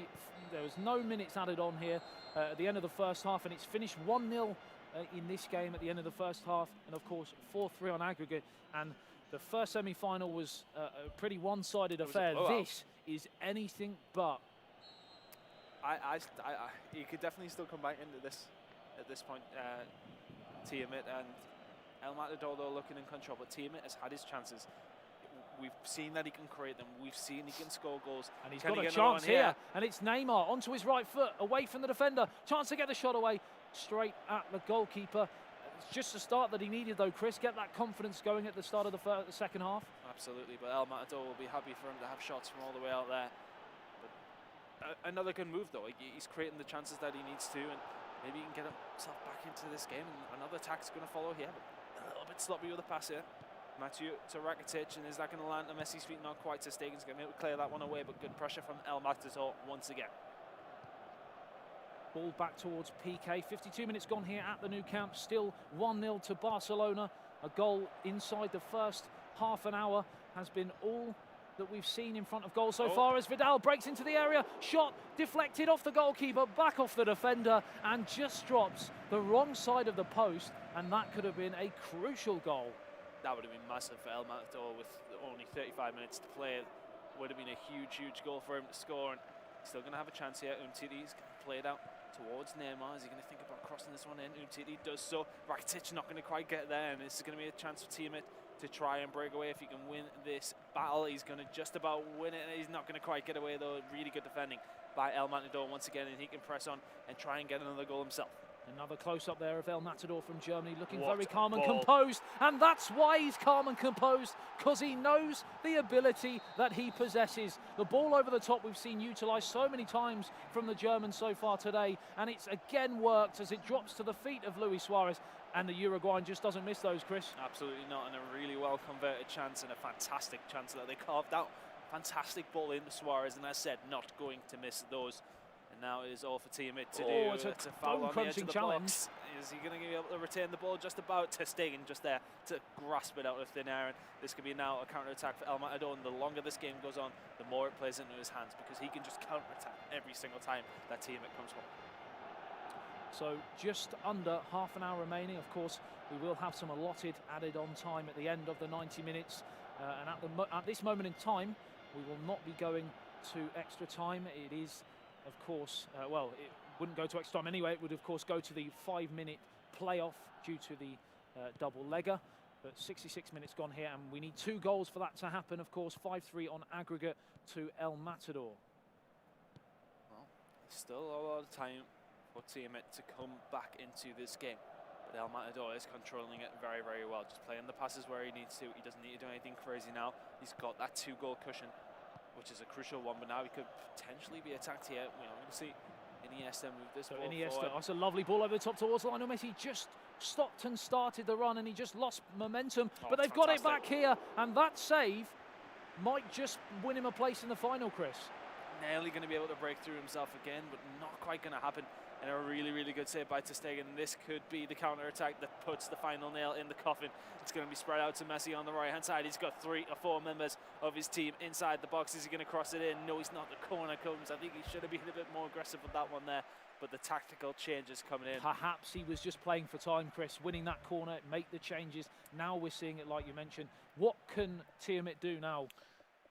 Well, he has to go attacking. He's 2 down. We can see he's moving his players up. Just that little touch there. That's all he needs to do to try and get him in a bit of a higher position. But does he make any changes? It doesn't look like he has. Again, we're noticing that no one really wants to change personnel. It's more formation and positional tweaks as opposed to actually personnel changes. Do you think that's a mistake? Would you like to see fresh legs? I think you look at how depleted his attacking side is. I mean, Messi, Suarez and Neymar all basically down to the end of their energy bar, and I mean, surely he's going to have to make a change. It does seem as if he's going to do so. So perhaps listening to us up here, the worldly wise guys that we are. I'm not sure what that means. No. As we are just waiting for a few last-minute changes here from Tiamat. El Matador still got the front 3 very high, utilising the counter-attack that's worked so well in this second half for him. Extensive, lengthy changes going on here. Well, it's of course 50 minutes remaining. It's still or die, isn't it, for both of these 2 players to get through to the final? And of course, the chance at $20,000 US just for today, and they will of course go through to Cardiff, where life-changing money is up for grabs. Chris, 200,000 euros. What would you do with that sort of money? I would be very sensible. Yep. Buy myself a nice little house. Nice little house. Nice little house. In the country. Yeah, you would get a mansion for that up in Newcastle. Would you stay in Newcastle? Absolutely. Yeah. Newcastle through and through, born and bred. 100%. Yeah. Stay there forever. Cool, back to the action. Anyway. 15 minutes remaining here. The ball's crossed in and headed away, only as far as Luis Suarez. Now a chance to counter here. The numbers over. Still a chance here as Neymar breaks down the middle. But one back, oh, it's almost a mistake. There it is. Now one back by PK as the wind is howling around us here at Anfield. I'm not sure if you can hear it in there through the microphones. But the TV actually moved. I didn't know if you noticed. Yes, it did. But it's going to be a long way back now. El Matador playing the time as well. Got PK and Busquets just playing with the ball in the middle of the park and just trying to spread it around where they need to. They've got runners down this right-hand side as well. Going to lose in the middle of the pitch, though. It's actually going to be Mascherano who's going to push this one up, and he needs support from the rest of his team. He's going to send this one out towards Suarez. Knocked him out to do anything with that, though, and Umtiti is going to clear this one away. So 9 minutes remaining plus stoppage time here. As Tiamat needs a lifeline, he needs a goal to grab any form of chance to go through, and here is the chance. It's Neymar, saved by the goalkeeper, and that was the moment with just over 5 minutes remaining. Surely he has to take this attack. It's Luis Suarez. They still can't clear the lines, and finally they just about do that. No, they're still playing around with it at the back. The pressure almost got to them. Chris, that was a chance, wasn't it? That has to be it, surely now. El Matador 2 goals to the good with 4 minutes remaining. He's breaking with Neymar down the left-hand side, causing all sorts of problems, and it's been a cool, calm and collected sort of game. I think, you know, it's been methodical. He's held it down. It's been managed very well, hasn't it? Very, very well. I don't think it's nothing too crazy from him. He scored his goals, and I think he's played like somebody who has been around in the scene for a long time, because he is one of those players. Yep, he's definitely using that previous experience. Of course, joined us in Barcelona for the first regional finals, wasn't able to qualify for Cardiff, but he's managed to qualify again for Anfield, and this time has qualified for Cardiff, and this is why it's Arda Turan broke down just on the edge of the box. Lovely one-touch football, but crucially, the man from Germany, El Matador, passes the test of Tiamat from France, and he's into the final where he will meet Eterito. It's finished here 1-1 in this game and 5-2 on aggregate.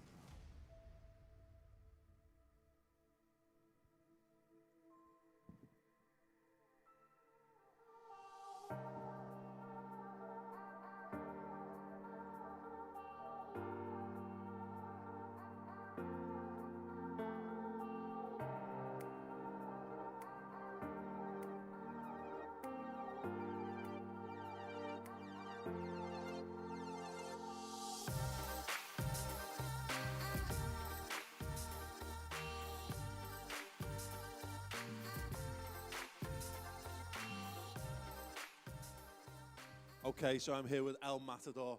Congratulations, a place booked in the final. Excited? Yeah, sure, man. Yeah, it was a close game. Had a few manual saves. Yeah. I mean, this is what you set out to achieve. You want to make the final. Was it easy than you thought? Was it difficult? Have you had any real tests along the way? No, it was very difficult because Tiamat is a great player. In the second game, I had a good position because there was a lot of possession from mine, so I could hold the result over the time. Yeah. And what is it about the Barcelona team that made them the obvious team? Is it just because they're so good? Yeah, the dribbling is amazing, and you have a great defense, so there's no other team to choose. Defense could be a very important thing in the final. Eterito scoring a lot of goals on the way. Confident though? Yeah, it's a game. Pass is pass, so let's see what happens. Fantastic. Well, listen, fantastic. Good luck in the final and good luck in Cardiff as well. Thank you. Brilliant. Thanks very much. Well, there you go. Matador making his way into the final today. Stay tuned for that. It promises to be one of the greatest games of Pro Evolution Soccer 2017 you will ever see in your life. Anyway, back over to the guys in the studio. Keep them warm and still smiling. Thank you very much. Yes. What another goal. I have to say, El Matador, he came into Barcelona. He didn't get into the top 4. Now he's in the top 2 and potentially winning here. obviously, this begs the question: how well is he going to do when he gets to Cardiff? Well, he's got all the attributes to make it to go really, really far. He's got all the experience. He went to Barcelona, obviously qualified for that, did really, really well, but again, didn't qualify for Cardiff. Now he's got there. I see him going, doing pretty well. Was he in that crazy group with Jose and co, who went on I think to he win? was, yeah. Yeah, so the group of death with the 4 points. Yeah, so I think it was a hard situation for him not to get out of groups. Now that he's got through, he's really shown how good of a player he is, and we know he's been around for a while. Somebody who can cause a lot of problems for anyone on his day, and performed very well. It was good, methodical play all the way through. I think he just, as I said, managed the game very, very well. It'd be interesting to see how he copes with the goal threat of Eterito, because of course he's scoring goals for fun, and then we've got the more methodic, perhaps not defensive, but measured approach from El Matador. Well, let's have a look at some of the highlights from that game and kind of go through them piece by piece to see, some of the crucial goals that actually went through, because there were a few times where it could have gone either way, and there were some very close moments. Yeah, so 9 minutes on the clock with the first real chance. It just sort of got in front of Luis Suarez. He wasn't able to take the ball under possession. But then the first real chance, wasn't it? Just before the end of the first half. And it was taken clinically by Arda Turan. But, of course, that was the first goal. Then into the second half, of course, the equalising goal, I think, from Lionel Messi from the edge of the area. Stunning finish in the end. Yeah, from the really, really nice. Like a dart into the top left corner. And in the end, I mean, again, another semi-decent goal. Well, he took the lead, didn't he? And there was that controversial offside flag that went up, and from there, that then spurred El Matador on instead of the other way. This was a great goal. Yeah, it's a stunning finish, that from Iniesta. Does what he does best year in, year out for Barcelona. And then Rakitic again, another clinical finish, taking the ball off the chest and rolling it in the far corner past the despairing dive of the goalkeeper. And of course, this was into the second leg here now. I mean, it was back and forth though, wasn't it? I think it was a very, very close game. I mean, I said a comfortable El Matador win, which I don't think. No, I said a comfortable team at win. Sorry, and it was a comfortable El Matador win in the end. Wasn't it was the last-minute goal, wasn't it, that made it 4-2, and that was the. I asked you whether that would be crucial in the second leg, and it proved. It did prove to be so, off the underside of the crossbar. Because I think obviously we've seen Teammate score their first goal in the second leg as well. So I mean, that would have made it 4-4 or 3-3 or whatever. So I mean, that would have been obviously a lot closer between these two. There was the first goal, and then that would have drew it up, and then that completely changes the game. We also saw the defences splitting like the Sea of Moses as well, didn't we? Yes, I remember that one specifically, Adam. And then of course Lionel Messi had the chance to equalise, and it dropped just wide of the target, and of course it was finely balanced. Finish 1-1. Well, what a great bunch of highlights that really was. It was kind of. There were points in that game where I think he could have gone the either way for Tiamat, but he's going to have a chance to play for third place at the very least in the upcoming game. El Matador, of course, is going to go through to the final to play Eterito, a player we've all kind of had pegged from his very first outing. It was actually the very first game on stream where he hammered past, I think, 7 goals in the first game, and since then he's now in the grand final. So I said earlier on, we're on with them from the very first step of their journey on the road to Cardiff. And Eterito's journey has been full of just broken PES players. Just get out of the way, just broken nets. Just like watching Lego. Yeah. Yeah, of course, we were part of the live stream that he won 10-2. He really made a name for himself straight from that point. Of course, he's the only player who I've predicted to win a PES match so far today, and Barcelona. So he's a personal favourite of mine. And on another great note, you predicted Tiamat to win that last one. So we're going to go to a quick break as while Adam continues on his losing streak of predicting these. Okay. And we'll be right back after this with the third place playoff.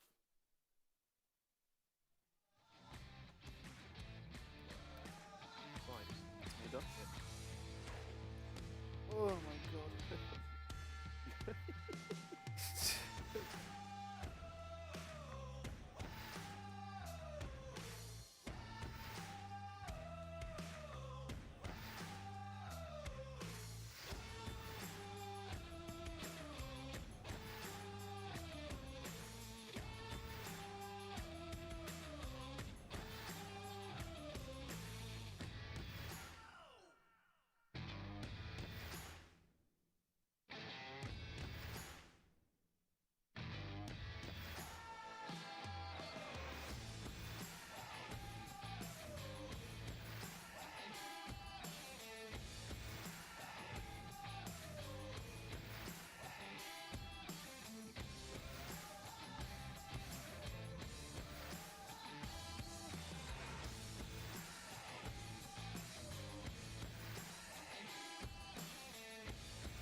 That's the duo. That's the trip.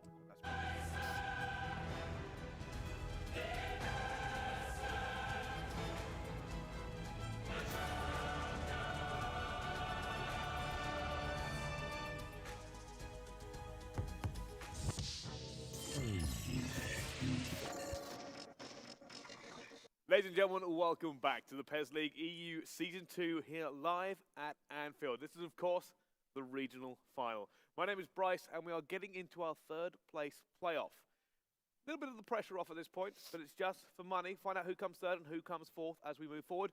But I am not alone to bring you the action from this one.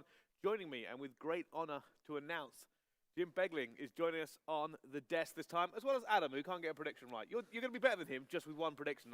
That's how I'm feeling. Literally 100% for. I'm sure I'll get this wrong again. So just go the opposite to what I say, and you'll be fine. Well, there's every chance I'll be even worse. I mean, Jim will jinx it. That's what they call me. That's good. I like that. If it helps, Adam's ratio right now, he's got 1 out of 21 predictions right. 20. Don't know. No, his last one you got wrong as well. 21. I'm feeling just a little more confident than that. Then. That is atrocious. What have you been doing? It's 50-50, and I've got literally 20 You've wrong. just been telling me you're the expert in all of this as well. All right, well, let's have a little look how we got here to begin with. Here is the bracket for this tournament so far. Of course, we started off with 8, and Editori opened up the bracket in great fashion. He took down Neo Lofty. Then we saw Alex taking down Techless 5-2. El Matador finally qualified this time around after failing in Barcelona 4-2 against Johan FCB. Then we had Tiamat versus his Wideness. And of course, that led into our semi-finals.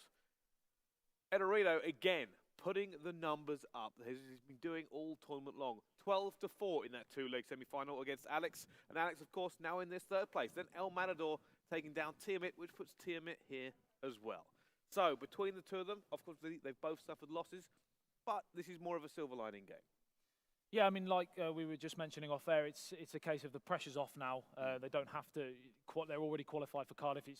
I mean, there's obviously different prize money, but it'd be interesting to see how they now play when the pressure's off. Yeah, I mean, you'd imagine that they're still likely to come up against each other down the line, so there'll still be a real competitive edge to it. Put a marker down. Yeah, exactly, and they won't completely kind of ease off just yet, even though, as you say, the kind of pressure has subsided a lot. Yeah, I think so. I think one of the key things for me here is I don't know if we saw the best of Alex in his last game against Edorito, simply because the pace that Edorito comes straight out with, it seemed to put him on the back foot, and he never really recovered. So I'm wondering here if Tiamat, who plays a little bit more defensive and a little bit slower coming out of the gate, will be a better matchup for him. Yeah, I think Edorito suffocated him, I think, like you mentioned, a lot in that game. And Tiamat, known for his defensive abilities, I would predict, but I'm going to leave. I'm going to let Jim go first. We'll get there eventually. We'll get there eventually. But we're talking about the road to Cardiff now because they have qualified for Cardiff, right? Sure. Out of these two, now they've already suffered defeats here. How hopeful are you for them to get maybe a little bit further when they get down to Cardiff? I think they're one of the top 4 here at Anfield. The talent here has been incredible. They're both really, really good players. I'm not sure how much Jim managed to see of the actual footage earlier, but they were all absolutely incredible. So it's just a case of whether they can, match up to that expectation when they get to that final stage. But they've been there and done it before. So, all right. Well, it looks like this game is just about ready to get underway. Now, this is a single leg this time around. It is only one game. There'll be no aggregate going for the second leg. So, predictions as we go forward. Jim, I'm going to do you first because I kind of want to write prediction because I'm not going to ask him because it's going to be terrible. I'm going to go for Alex. Okay, I think that's a good call. I think he's got the edge in this one. Adam? See, I was tempted to do that, but just for on-air banter, I'd like to go with Tiamat, I think, just to see. Cursing Tiamat, I see how it works. Obviously, so sorry, Tiamat. Yeah, he's now incredibly upset that you picked him. But I tell you what, this game is about to get underway. So I'm going to hand it over to our commentators for this one, Jim and Adam. Yeah, so we are underway here, kicking from left to right. Alex Alguacil from Spain, and of course Tiamat from right to left. France, how do you see this one starting, Jim? Do you think it's going to be a cagey affair, or do you think it's going to be, well there's your answer. Not judging by that. I mean, I'm really impressed with that because you think it might be just a case of kind of just running the clock down a little bit because it's not too important, but that just goes to show you that it still matters. And I was saying before kickoff that because these guys are likely to face each other down the line again, that there'll still be a bit of spice. Somebody just trying to kind of get a psychological edge on this. Yeah, sure. And of course the prize money is different. There's a chance here for Neymar, and it's an equalising goal. And what were we saying about caginess? Blown out of the window within the opening 5 minutes. Clinical. That's absolutely superb work as well down the flanks, just that little bit of space out wide and the time to get a shot across in. I mean, you can't even breathe at the moment. There's chance after chance. Still another chance there, almost there for Alex Alguacil. How do you see? Do you think it's going to play out like this for the whole 90 minutes, or do you think it's going to calm down a little bit? Well, why he's off now? I think the tone has been set, and certainly I always remember back in the day when I played that we were always told to start with a quick tone and not ease off. And I think that's the case for both of these, and I certainly hope it carries on in this fashion. It was certainly something I was going to ask you, because obviously you do sometimes see cagey starts in games and you wonder why, when you can do things like that. Absolutely incredible from Luis Suarez, and again we have a goal for Tiamat, and my prediction is right so far, Jim. Well, I mean, Tiamat had every reason to be kind of shell-shocked at the start, conceding so early, and yet no problem, he's just held his composure and fought back brilliantly. Felt sorry for the keeper after 2 great saves. But what a turnaround. I know, but again it goes to show the professionalism of these two players, the fact that, like you said, they can suffer a setback and still turn this game on its head. 15 minutes gone, 3 goals, and we are not anywhere near finished as Lionel Messi breaks down the right-hand side. Chance to cross possibly. What have you seen so far in terms of, is it tiki-taka, is it long balls? What are you impressed with so far? Well, there's been some good distribution from the goalkeeper, from Tiamat.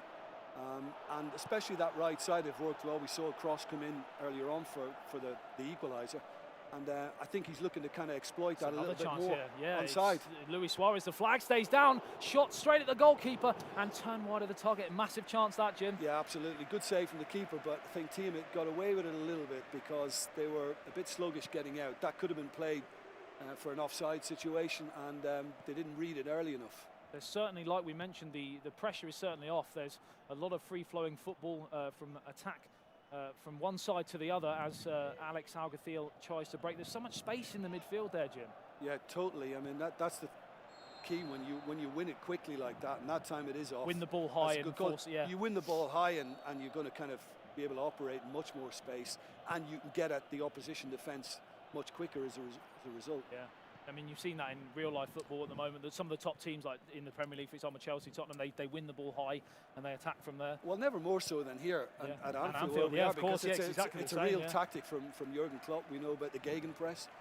And you've got players like Coutinho and players like that can attack in such quick succession after winning the ball. Players that if you've got that kind of invention and guile. And also, if you've got that kind of little bit of pace, which Liverpool do have, Mane, I'm not going to get too bogged down in that, because it's another goal. I mean, the clinical finishing here from both these two players. It's a 3rd goal for Tiamat, and is that going to be a killer goal, do you think? It could well be, but you know what I really like about Tiamat, considering the start, it's been really adventurous and ambitious, and he's just not held back. And the amount of bodies he's getting into the box, I think, is tremendous. This is wonderful. He's going for the jugular, isn't he? Yeah. As the ball breaks towards Neymar, chance to get the shot away, blocked on the edge of the area and cleared away down this right-hand side. Chance to counter. Are we seeing flanks being used quite a lot? Or I know you mentioned the playing out from the goalkeeper. Is there a specific tactic that you're seeing from one of these two players in terms of width, or is it quite narrow at the moment? No, I think we saw a little bit of width earlier in the half, but I think it has become a little narrower. I think the important thing from Tiamat is just flooding the box. Getting so many in the box, your percentages rise. Then anything that comes in, you've got a good chance of being on the end of it. And I think that was proven with the 3rd goal we saw. It's an absolutely incredible crossfield raking pass towards Lionel Messi. Good challenge though from Jordi Alba. So we tick into the final 10 minutes. Impressed with what you've seen so far, Jim? Yeah, I am, because I think even though they conceded so early, Tiamat's men have come back strongly, and I think defensively they're looking better, and I think midfield too, they're less open. I think for Alex, for me in midfield it's not been tight enough, and it's been too easy for Tiamat to play through. That was one of the things I was going to ask you. What do you want to see more from in this second half from Alex Alguacil? Got to be stronger, and I think the tackles and getting to the ball quicker, like what we've just seen, without it being released out wide, is a must. Yep. He's providing Tiamat with a lot of space, especially on this left flank with Neymar and Jordi Alba coming from fullback. Again, the space was there. Just a good challenge in the end to stifle the ball away. Well, that's more like it, and I think if we see that kind of thing more in the second half in midfield, snappy challenges in the heart of the midfield. I think there's every chance that Alex could be responding. Well, as we've seen so far today in this second regional finals here at Anfield, anything is possible, and the game can change in an instant as we tick into the final minute of added on time, and it is still 3-1 to Tiamat from France. Neymar, could this be a potential nail in the coffin at the end of the first half? Played across, Lionel Messi plays it back to Rakitic. The first time volley was cleared away. Another chance that, Jim. Good defending. It is, because I think they're alive to what's been thrown at them now, and they're reacting a little bit quicker. Anticipation is better too.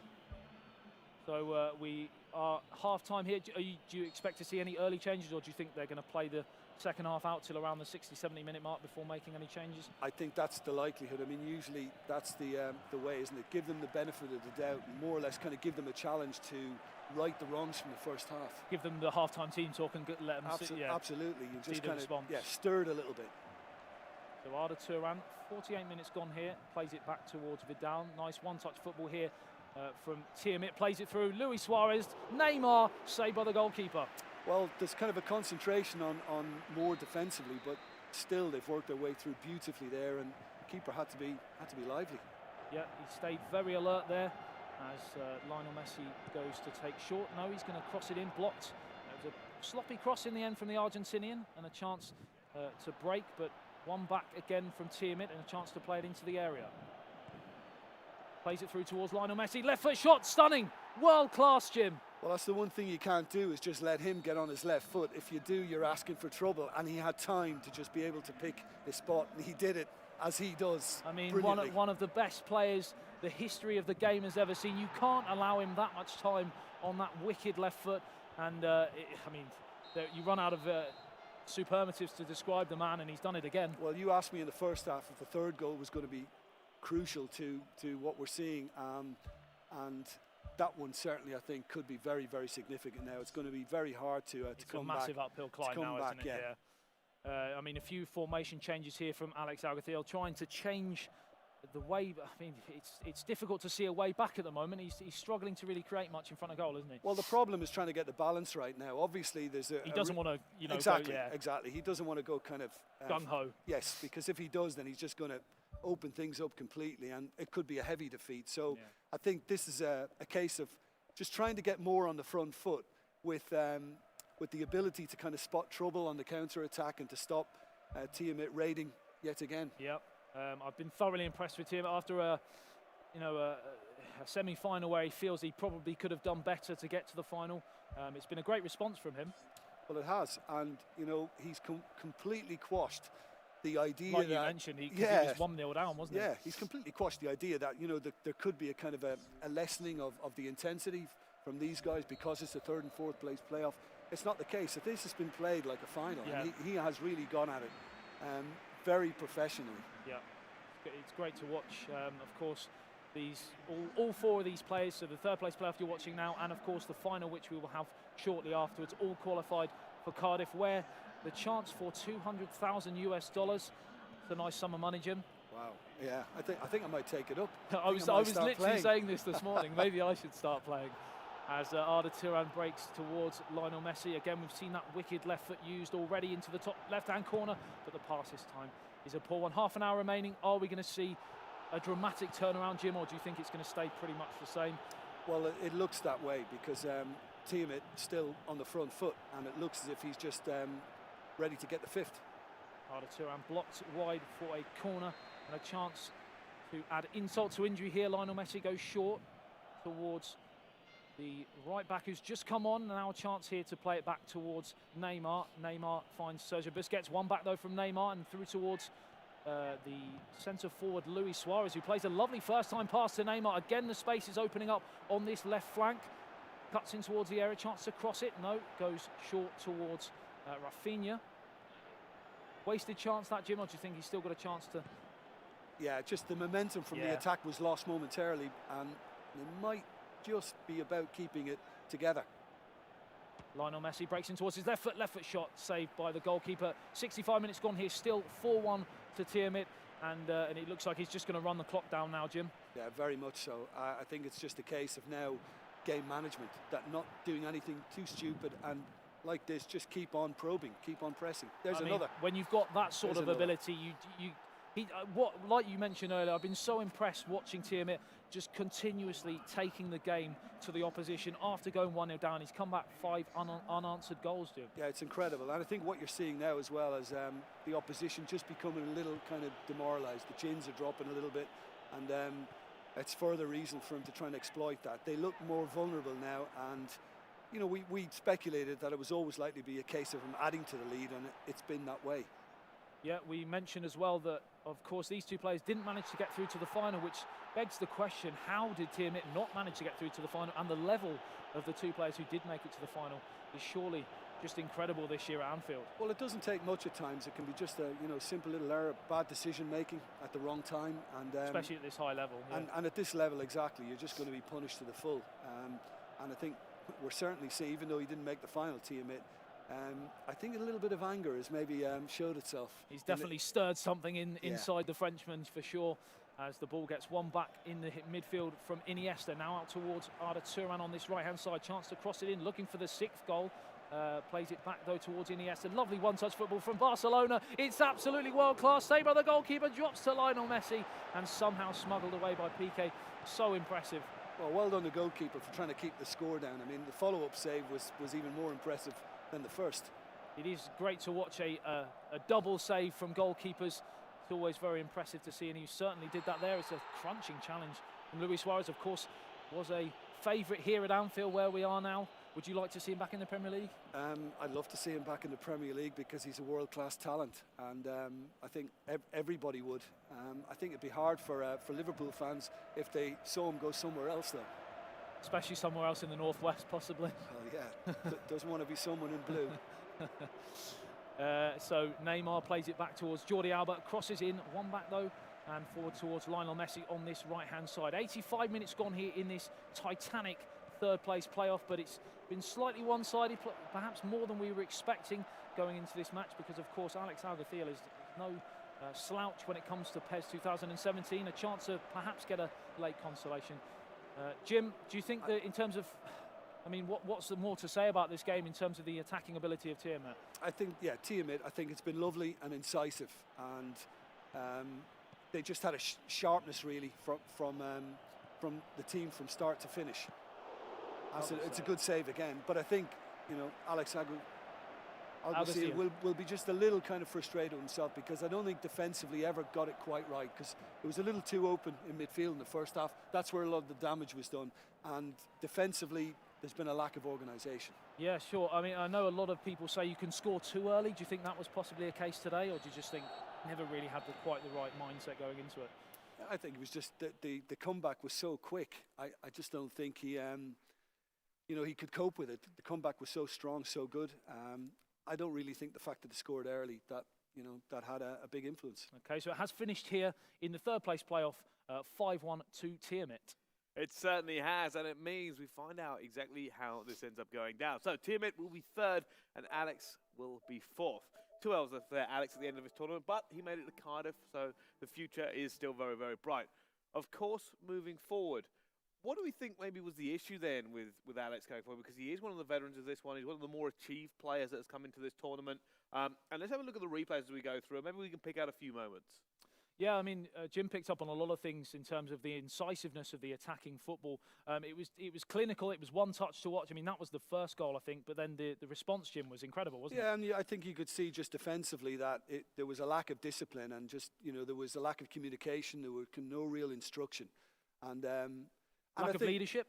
Yeah, possibly a little bit of that as well. And I think the fact that Tiamat just committed so many forward and just basically went a bit cavalier at it, I think it just kind of threw them out. I think that, coupled with the lack of defensive shape, just kind of allowed him in the door. And really, once he got in front and certainly got to 3, it got away from Alex very early, didn't it? Yeah. And I think this was kind of symptomatic when we saw Messi curl that one in of the way it was likely to go. You didn't really kind of feel that it was going to be clawed back. The game never really had that feel to it, and Tiamat went on to dominate with what was really a good, steady defensive unit. I think that supported everything that was going forward, and the balance was spot on.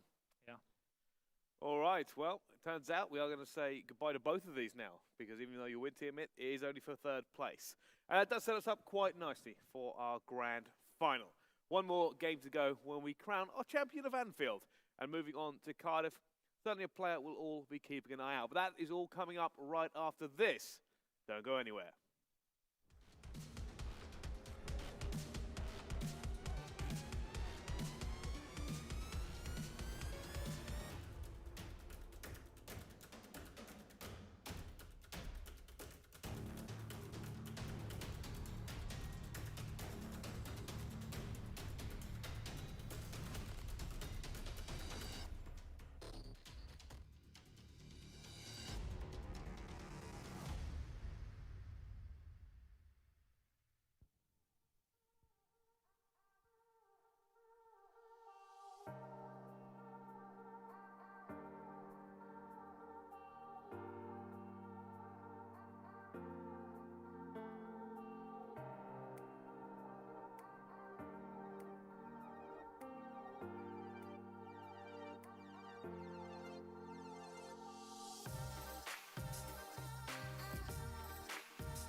Hello everybody and welcome to Anfield. It is the PES League Season 2 EU Regionals. 15 of Europe's finest Pro Evolution Soccer 2017 competitors entered the arena this morning, but now it's time for the grand final. First, introducing to take part, Eterito.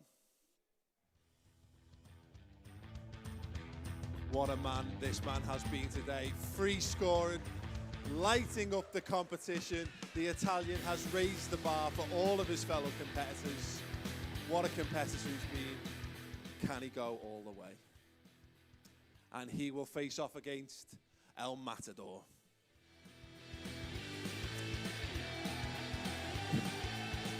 The German failed to qualify from Barcelona. He's taken his second chance here in Liverpool. What a man for the big occasion. Will he be able to go all the way? Okay. Brilliant. First, Eterito, happy to have come this far? Yes, I'm very happy, relaxed, and it's an honor to play in this stadium. Fantastic. The man has scored so many goals today, so many goals. And El Matador, fantastic to get you back here, mate. Didn't take your chance in Barcelona, but here you are in the grand final. You must be excited. Yeah, sure. Completely excited. Excellent. So, I mean, nothing more to be said, really. These guys are going to go and do their talking on the field. Guys, please do go and take your seats. Fantastic sportsmanship. Brilliant. Right, we're going to hand over to the guys in the studio to build up the excitement one final time before the final. Gents. Thank you very much. Yes, for the final time, we are going for the last game before Cardiff. It is the grand finals here at Anfield, Season 2 Regional Finals. So, joining us again in the studio, of course, Jim Beglin and Adam Butcher to bring you all the action for this one. Two Titans so far battling the way through. Eterito, his story so far is that he's been putting the goals in. Massive difference for him. El Matador, his story, he was a little bit away last time, but he's made it. Can he go all the way this time? Both players have obviously, you know, again, we talk about it time and time again so far today. They've been there, they've done that. You know, we spoke off air the fact that El Matador 2012, I think, winner. You've also got Eterito, who's just blown everyone else away today. I mean, some of the guys, I mean, you watched the game, the 10-2 game that he beat in Dominator, who was the player's favourite. You know, everyone expected him to do so well today, and he blew him out the water, didn't he? I think it's a tough call because I've been watching them kind of on and off the pitch, and they're two very cool customers, very composed, unflustered. And yeah, I did see that game this morning when I was home prepping for Everton-Chelsea tomorrow, and he really exploited the kind of the left side. I mean, Neymar was just in time and time again, and he had a field day then there. And I just wonder whether we might see something akin to that. All right, well, before we get too much deeper into breaking these two down for the grand final, let's have a little look at their journey to get here. Here is the bracket so far. Eterito, of course, started off in the bracket fantastic fashion, 8-3 over Neo Lofty. Then we moved on, and it was 12-4 in the two legs of that game against Alex. And that was a big surprise to a lot of us here. And now, of course, he is in the grand final. El Matador, though, his games have been a little bit closer. 4-2 as he comes straight out of the groups into his bracket against Johan FCB. Then took down Tiamat as well in a game a lot of people didn't think he would win, but 5-3 for him. And, of course, that leads us all the way into this now to find out who comes first and second. Guys, I want your initial thoughts on where you think these two play relative to each other. I think, of course, like we mentioned, Eterito is not shy in front of goal. You know, I don't think he's that bothered about his defensive side of the game. He's simply one of those players that I'll go out and outscore you. You know, like Brazil from years ago when you think of Cafu and Carlos and players like that. It's that sort of mentality, isn't it?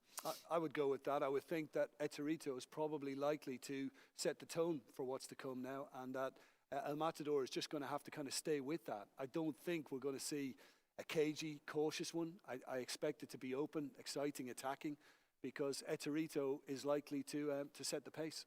I think the main thing here for El Matador is probably to just meet that aggression with aggression. He has to be aware of what Eterito has done so far in this tournament with the aggressive starts, very powerful first halves, and he has to be ready for it. It's not, he's definitely not a player you can play slow against or play cagey or give him too much possession, so he has to go full throttle out of the gate or he could be in trouble. Yeah, I mean, I don't think, you know, if you're El Matador, for example, I don't think you want to show too much.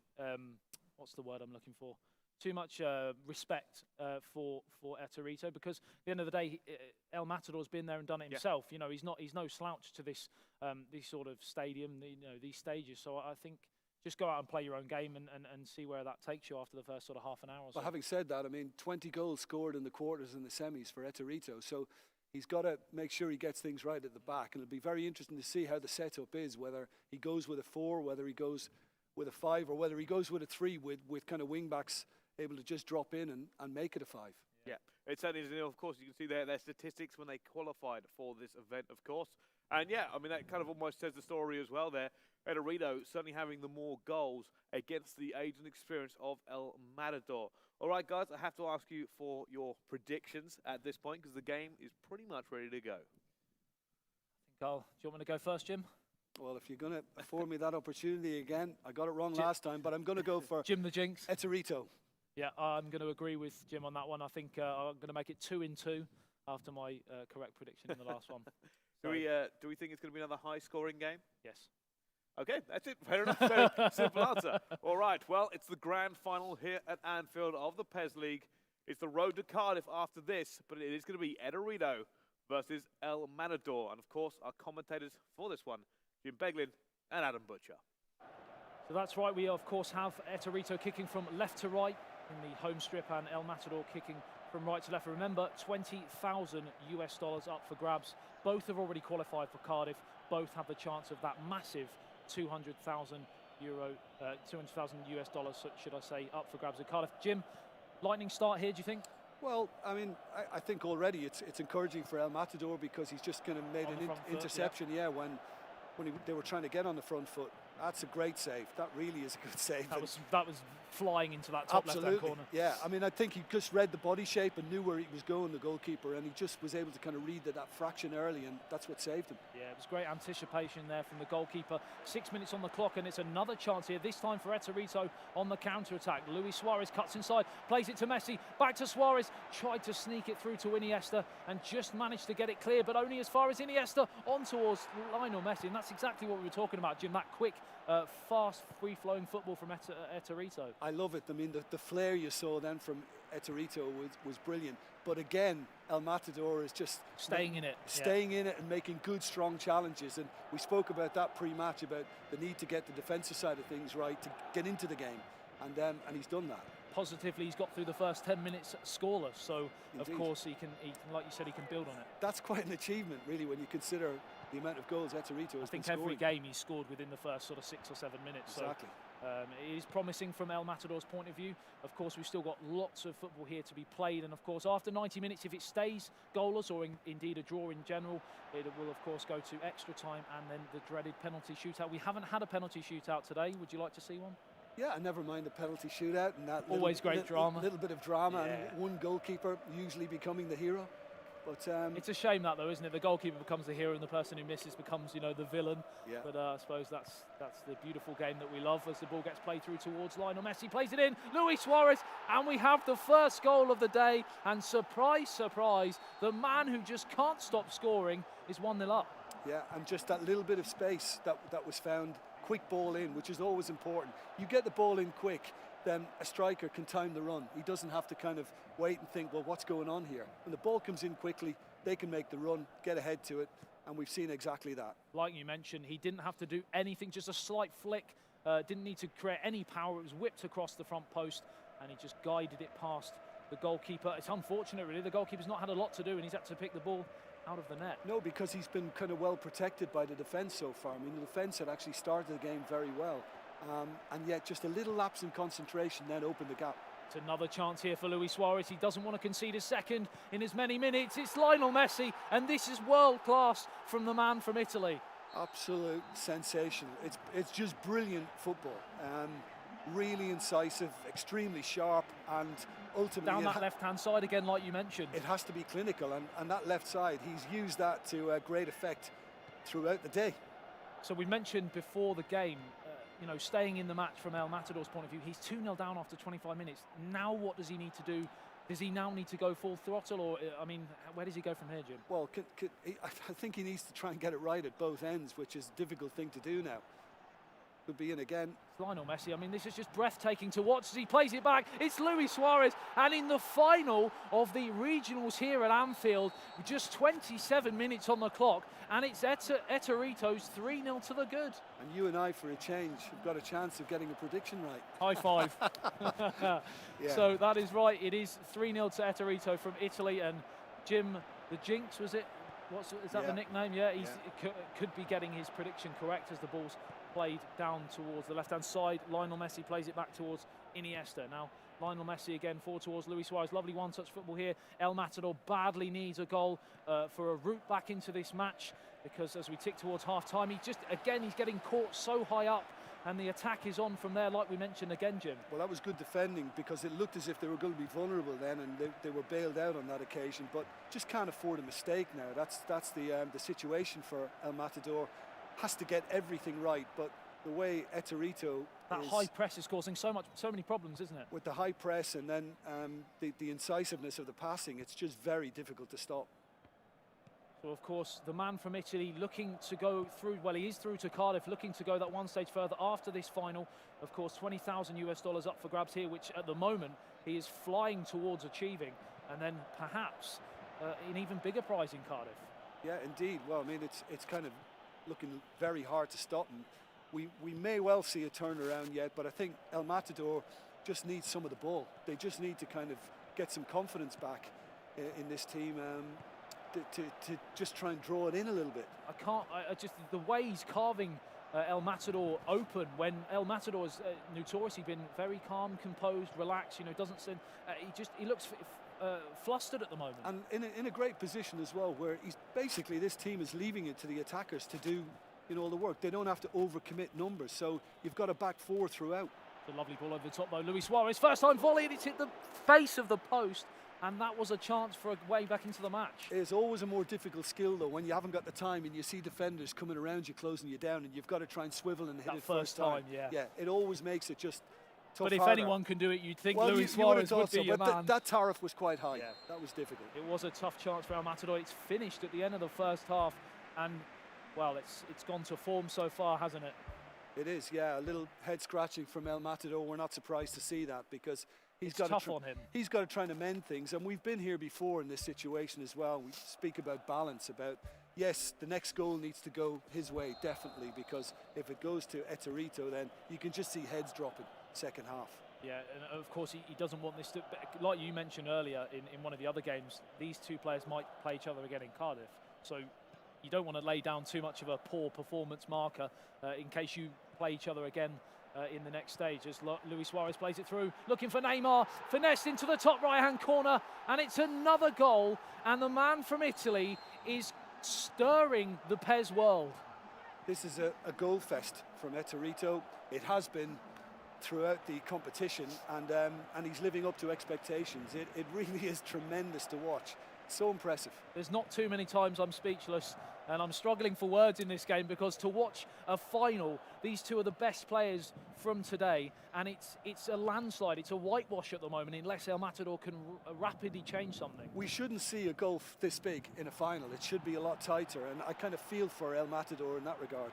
Lovely turn there from Neymar, chance for that goal, back into the match, he's got it. Is that a turning point, Jim? Well, he would have liked to have made it 3-1. The fact that he's made it 4-1 just gives a little glimmer of hope, a little bit of light at the end of that quite long tunnel. Yeah, it is a long tunnel, but as we know, another goal in the next sort of 5 to 10 minutes. He needs to stop Eterito getting on the ball in these positions, though, as it's played through towards Lionel Messi.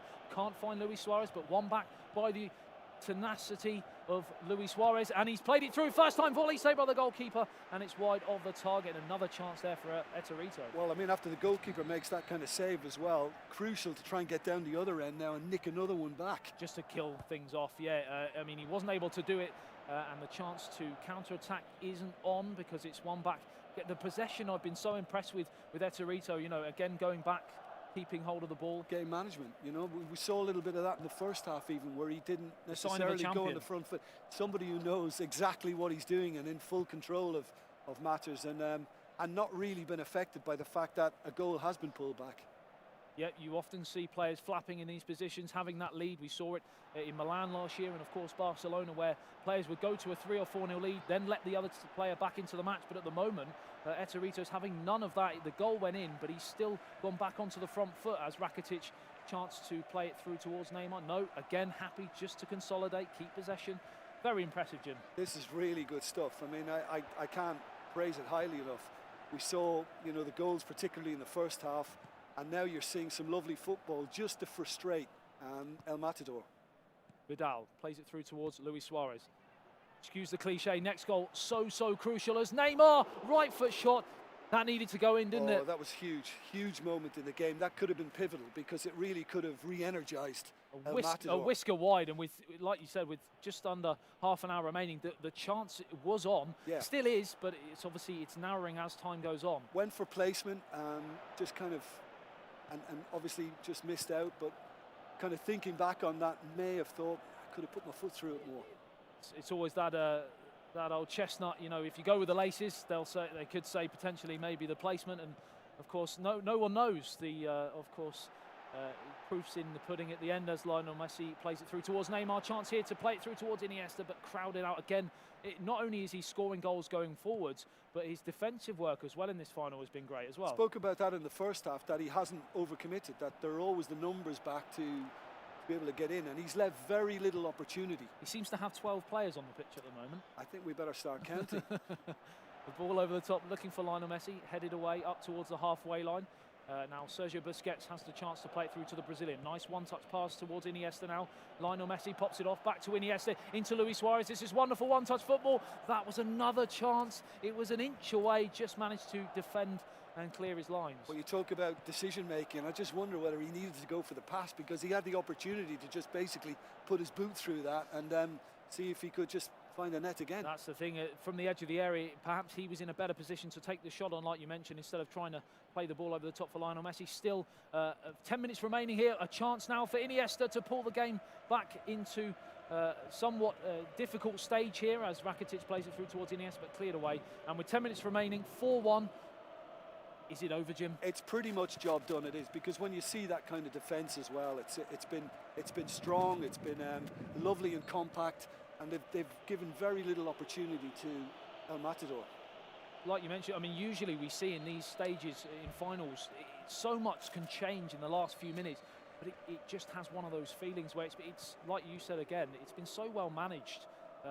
Every time there's a sniff for El Matador, the doors just slam shut again from Eterito. It's just a kind of a game of frustration now. You've got the lead, got a 3-goal advantage, so you're just making your opposition chase it. You know, draw them onto you, that they've got to do all the work now to try and recycle it. And like watching Liverpool with Hansen and Lawrenson, of course. Once upon a time, yeah. I made them look good though. Of course, the main pillar in all of that was you, so. Not. As the ball gets played up towards the left-hand side, Neymar brings it down, and the offside flag is raised. Another stunning performance here from the Italian, and certainly going to be a firm favourite in Cardiff. Will you be joining us in Cardiff, do you think, Jim? I have 1 or 2 commitments. I'll have to wait and see. I've got to do Ireland-Uruguay the following day, so I don't know whether I can. The Globetrotter, Jim Beglin there as the ball gets played in towards the area. A chance again for 5, deflected, and it's just another world-class bit of football. The final finish wasn't quite as world-class, of course, the deflection, but I mean, 5-1 in a final, no mean feat, is it? No, it's emphatic. This has been very, very convincing. This has been superb to watch. It's been controlled football, dynamic, and well managed. So a thoroughly impressive performance from the man from Italy, a deserved winner on the day here at Anfield for the second season regional finals, through to Cardiff for a chance to win €200,000, but he has just won €20,000, and it's finished here 5-1. It certainly was. Eterito is your champion here at Anfield, and we'll be going through to Cardiff and probably putting a little shiver down the spine of all the other people who have qualified so far for that tournament. I think coming out of this one, everybody else at Cardiff has got to be a little bit nervous now, because this didn't look even difficult for Eterito. I mean, it was a walk in the park, wasn't it? In the end, I mean, as harsh as that sounds to say for El Matador, who has been fantastic today, it was chalk and cheese in that final. I mean, it was clinical. Well, the ease in which it was done, it should never really be that that open. The gap shouldn't be that wide in a final like this. And yet, all the way through the competition, with the amount of goals he scored, it's been that way, and he's lived up to it again. And I think he goes in now as a firm favourite with what's to come. I mean, because it wasn't just the final. He's done it in, like Jim said, every round. He's emphatically gone out and outscored the opposition. The 10-2 again that we mentioned earlier was a perfect example of that. Yeah, again, like I said, I think the biggest takeaway from this tournament is now that there were people who have qualified a little bit more nervous than they were. They're probably like, oh, we qualified first. Clearly, we're probably the better four as we got through first time around. And then Ederido's gone, no. That's not what's happened at all. Yeah, Give me 1 second. Well, there's obviously the four that qualified from Barcelona. Jose, O'Neill, Ruben and Lutti, of course, will be watching on. And like I said, you probably don't want to draw him in the group stages for that one. No, and I mean, if you do, you want to get through the first 20 minutes with your goal intact. But that's easier said than done. Yeah. Interesting, though, I believe Tiamat held him earlier in the group stages. That was the kind of crazy thing. We never got to see that rematch. Tiamat in the group stages was the only one who actually troubled Ederido. So I'm very curious if that actually happens. Is that, if we get to Cardiff, maybe they get a rematch, maybe it goes a different way. But let's have a look at the replays for this one and pick out our highlights. Yeah, so this was, of course, the lightning start that we mentioned, and a chance here actually for. It was actually El Matador with the first chance, but then the first chance for Eterito, and it was, like you mentioned, the cross made that, didn't it? Yeah, and the central defender a little static, and he just allowed the movement in front of him, and the header was a doddle after that. And then they became a little rattled at the back, and the space started opening up much more, and we had a little spell of quick goals, and then all of a sudden El Matador was in a lot of trouble. And possibly that was a big chance. Obviously, it was a tough chance to take, but like you mentioned, after going behind so early and it then got away from him a little bit, and that's possibly due to the fact that he knew that this guy scores goals, and maybe that got to him a little bit as well. Yeah, and Neymar as well coming in off that left side. We've seen him work that kind of position so often throughout the tournament, and he did it again. Yeah. All right, well, that's how this all went down. Ederido, a great champion here at Anfield. And to be honest with you, I'm very much looking forward to seeing him at Cardiff because there are other high-quality players ready to take him on and take him down. We are going to have a winner's presentation with the checks and the prize money on stage. But before we do that, we're going to go to a quick commercial break. We'll be right back. Don't go anywhere. Sergio Busquets, Messi, and he's got away. Oh, chance here! No mistake! Can he find a finish? Yes, he can! It's this end of the Champions League. It is cutthroat now. A single error could spell the end of the road. It's Luis Suarez! Goal! Barcelona!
All right. Well, we've come right to the end of our broadcast, and the wind is still going strong, so that will never dissipate at any point during the night. But before we go and hand this over to the winners' circle, I'm guessing, circle, we have a giveaway for all of you at home.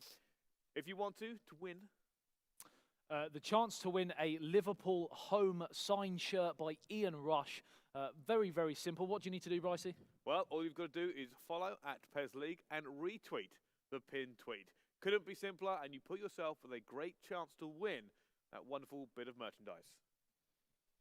Would you like it? I got the pleasure to meet the legend yesterday. It was great. We've had Ian Rush yesterday, Jim Beglin today. I mean, another reason why the Pez League is growing year on year. The things that are open for us and obviously the players, it is great. It certainly has been. Of course, we've had the stadium with us all well. Great atmosphere here at Anfield. But it's thank you all so much for watching us. It is time to throw down to the stage for the winner's final interview.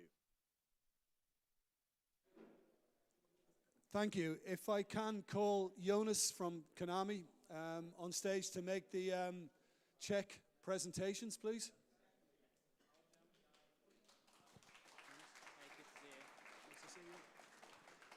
Okay. In fourth from Spain, Alex Aguacil, who's won $4,000.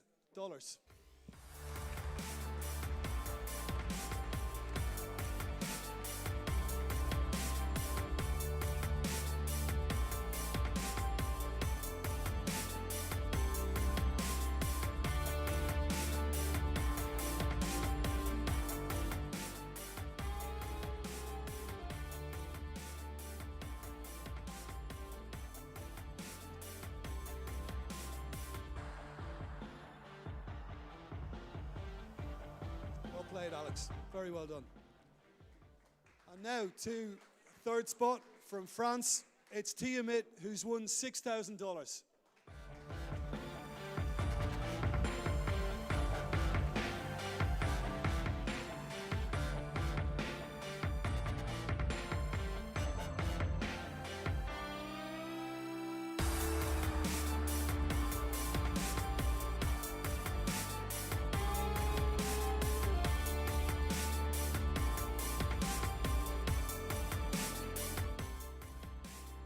Now, the man who finished second from Germany, El Matador, who's won $10,000.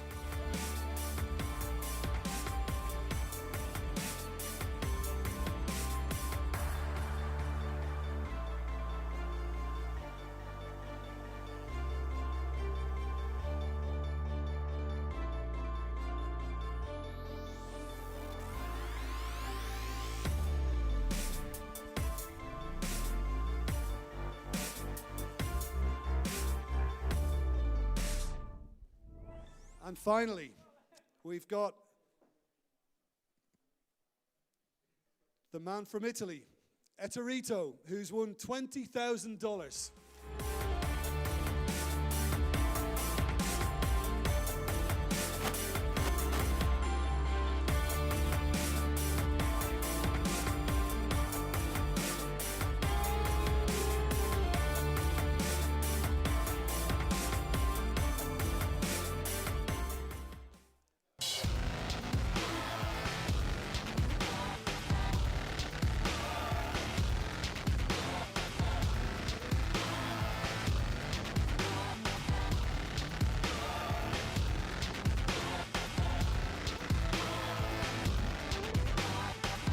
Eterito, before you go, I've just got to ask you a question. You must be very confident now about Cardiff. Yes, I'm really confident. I think I can do the best. And scoring many more goals. I hope. Well, the best of luck down there too. Congratulations again. Fantastic. Thank you very much, everybody. That's it. And congratulations once more to Eterito. Thank you.